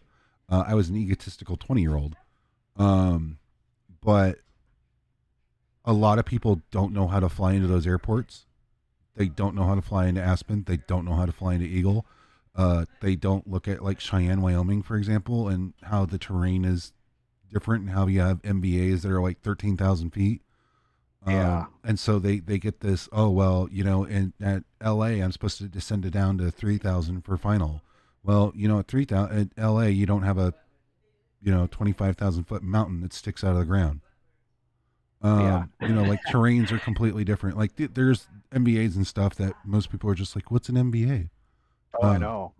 And Take a look at the when you go to Palm Springs, which 99% of the time Palm Springs is VFR Cab OK, but that one day when you got the fires in the SoCal Valley and it's 5 miles, 3 miles visibility, the RNAV RNP Zulu to 13 right coming from the north. Yeah, that's a lot of fun because you do this big whifferdale approach all the way down here on these RF legs. In the Airbus, it's a lot of fun. I've done it, and it's really a fun one. The other ones too. There's a couple going into the mountainous airports like I'm trying to remember some of my favorites here. Is it Eagle? Eagle's got or, one. Yeah, there's a couple of them. Jackson Hole has one, I believe, as well, which is really pretty. I actually anyway, but just flown into Jackson Hole like 3 or 4 weeks ago. Me, Red, Yeah. Ben, and GT flew in there. okay, And yeah, I was really confident I was flying the PMDG 737, which I mean, it's a Boeing plane. yeah. Reno's pretty too. I forgot about Reno. Yeah, And Reno. Yeah, Ben, who was being razzed for crashing beforehand, ends up nailing it perfectly. oh. And I was just Yeah. like,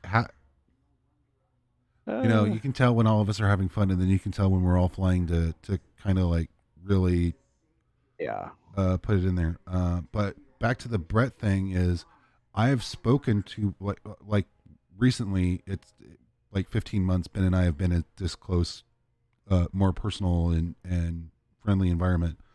I remember the days when I used to send people as a controller at Denver, and this is where it would trigger some air traffic controllers, especially in Salt Lake, because in the real world, and I don't know if they still do this, to go from Denver to San Francisco or Denver to Oakland, the actual route clearance after you climb on the SID is to pull you off the SID and tell you to go direct Coldell. Oh yeah.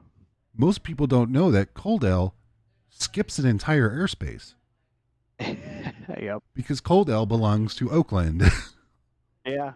So as somebody who was controlling, at real life levels and learning from real life controllers, Denver approach says, okay, climb and maintain flight level 190, clear direct Coldell, and then as you get towards the top of your climb, and actually when you get about 9,000 feet at Denver, they cleared you to your cruise altitude, and then they would reassure you make sure you're clear your direct Coldell at this time, and it skips everybody over Salt Lake Center. Now, that wasn't a shot at Salt Lake, but that's when I knew of Brett to begin with, is because I would look on and see, oh, well, look, Brett's working at Center. Right.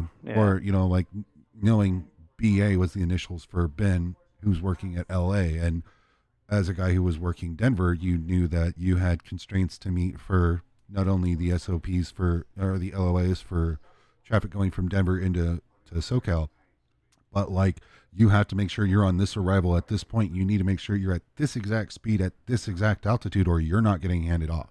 They won't accept you. And then you'd be like, well, that doesn't happen in the real world.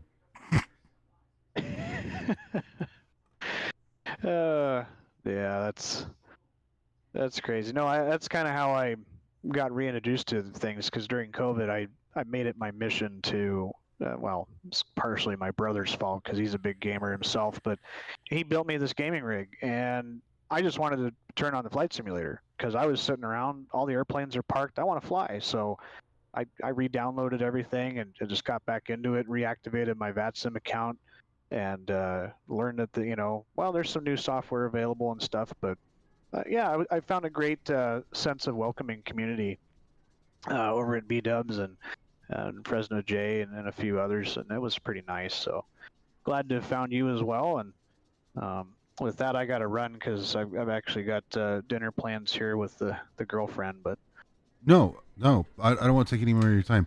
Thank you very much again for your No time. worries. and thank you again for the 10 gifted subs. Yeah, absolutely.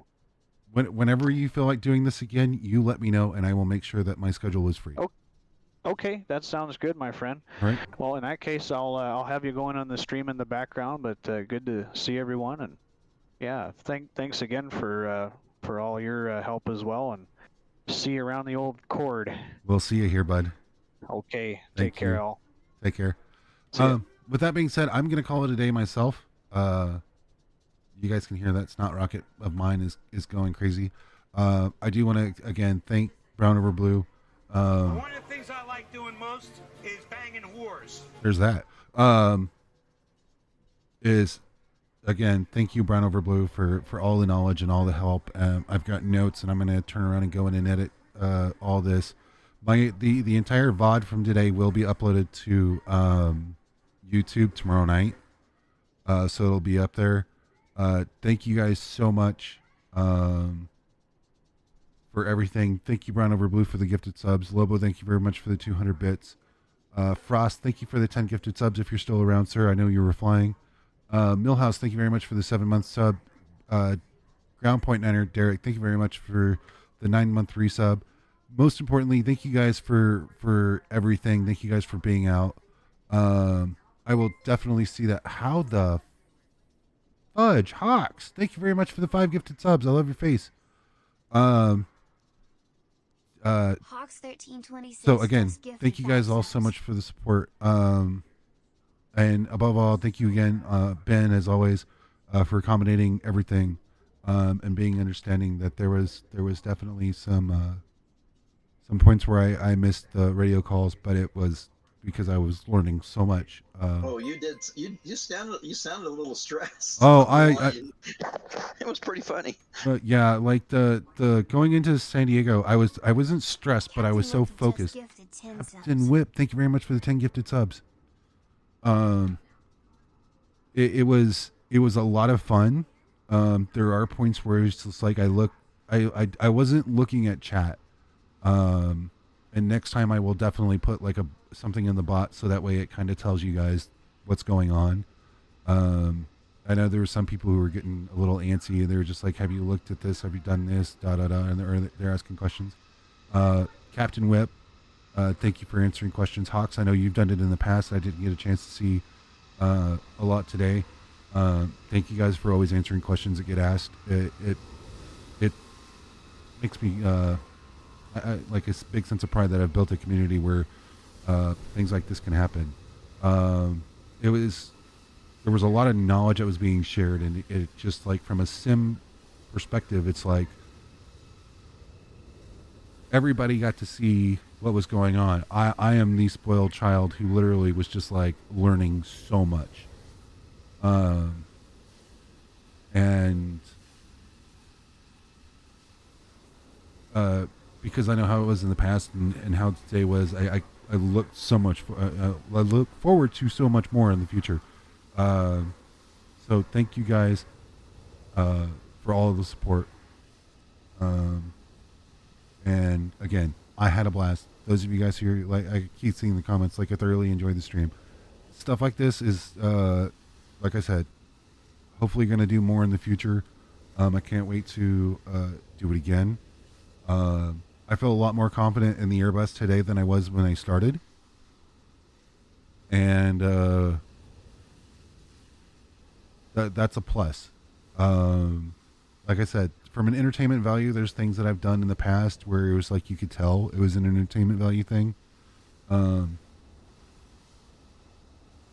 Being able to fly more in the future, and especially in the Airbus where I wasn't as confident, I think it was, I got complacent because, well, with the Boeing, with the 737, you go out and fly it, it's really hard to screw it up.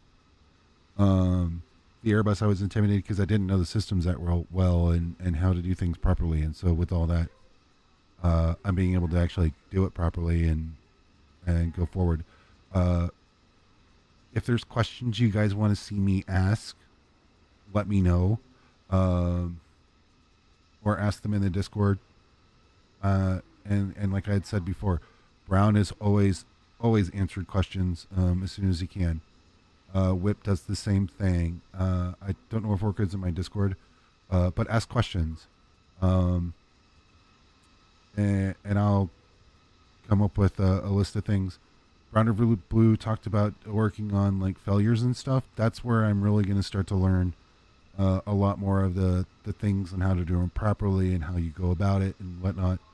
And my goal is to be able to fly this plane as confident as I am when I fly the 737. So yeah.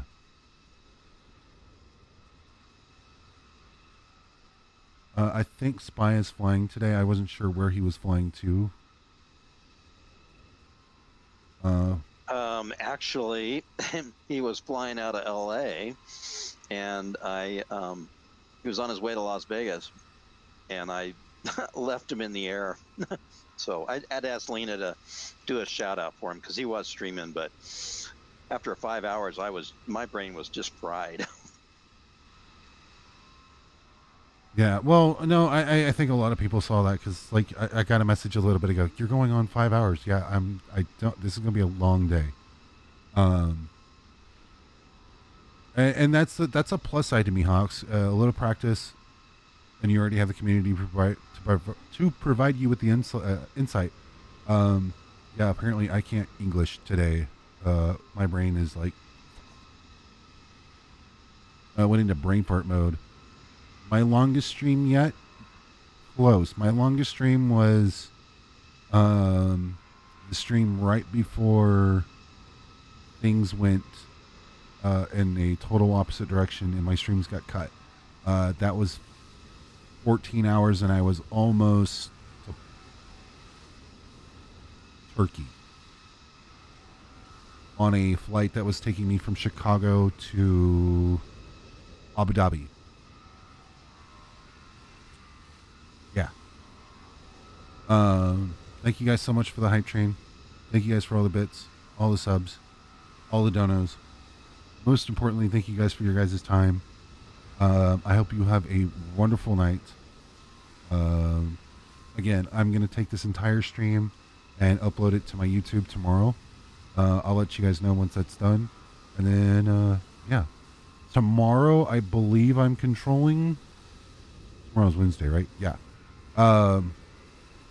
We'll see what's going on. Did someone say YouTube? Yeah. Go to YouTube. Post your link.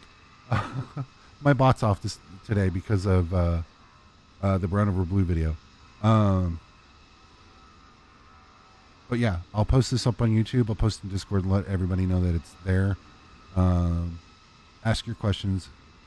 LA or Vegas? Probably going to be at LA tomorrow. Unless somebody gets on before I do and then I end up working at Vegas. Also, to keep in mind, and this is something that he hasn't done yet, but if I'm controlling at LA and Vegas gets really busy, Ben has the ability to ask me to switch, and I can. I just shut down LA operations, and then I hand them over to Ben, and then I run over and I grab Vegas. So there's always really? Yeah, you can ask me to switch to Vegas anytime you want. Okay, anytime you want. Actually, it wouldn't bother me at all to do both during one day. But yeah, so again, thank you guys for everything. And to everybody who was understanding and why I wasn't paying attention to chat, thank you again. 3 times is where my limit is, only because it takes me like 25 minutes to fully set up, because it takes me 25 minutes to wait for him to get a break to do a briefing. Yeah, switching airports isn't necessarily easy on all fronts. But I hope you guys have a wonderful evening. Have a wonderful night. And let's see, who's streaming? I think Spy is sitting here. Yeah, let's not do that again, okay? I heard you making reference to that on the radio. LAX was West Ops, then went East, and then we went West, and then I lost my hair. I grew 3 gray hairs in my beard that day.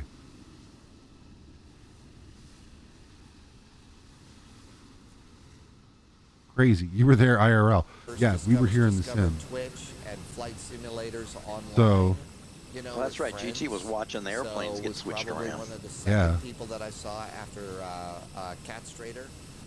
So, all right, you guys have a great day. Have a great evening. like Again, thank you for all the support. On Twitter I love you guys. and feel like sending a nice message or something like that. Oh, God. Damn, you timed that perfectly. Thank you very much for the 1,000 bits. So this is just happening. So this is really super. I'll see you guys later. For a lot of us. Bye. You know, My I learned ears. so much, you know, watching Matt Davis too. So, heavy weather. Happy birthday to you.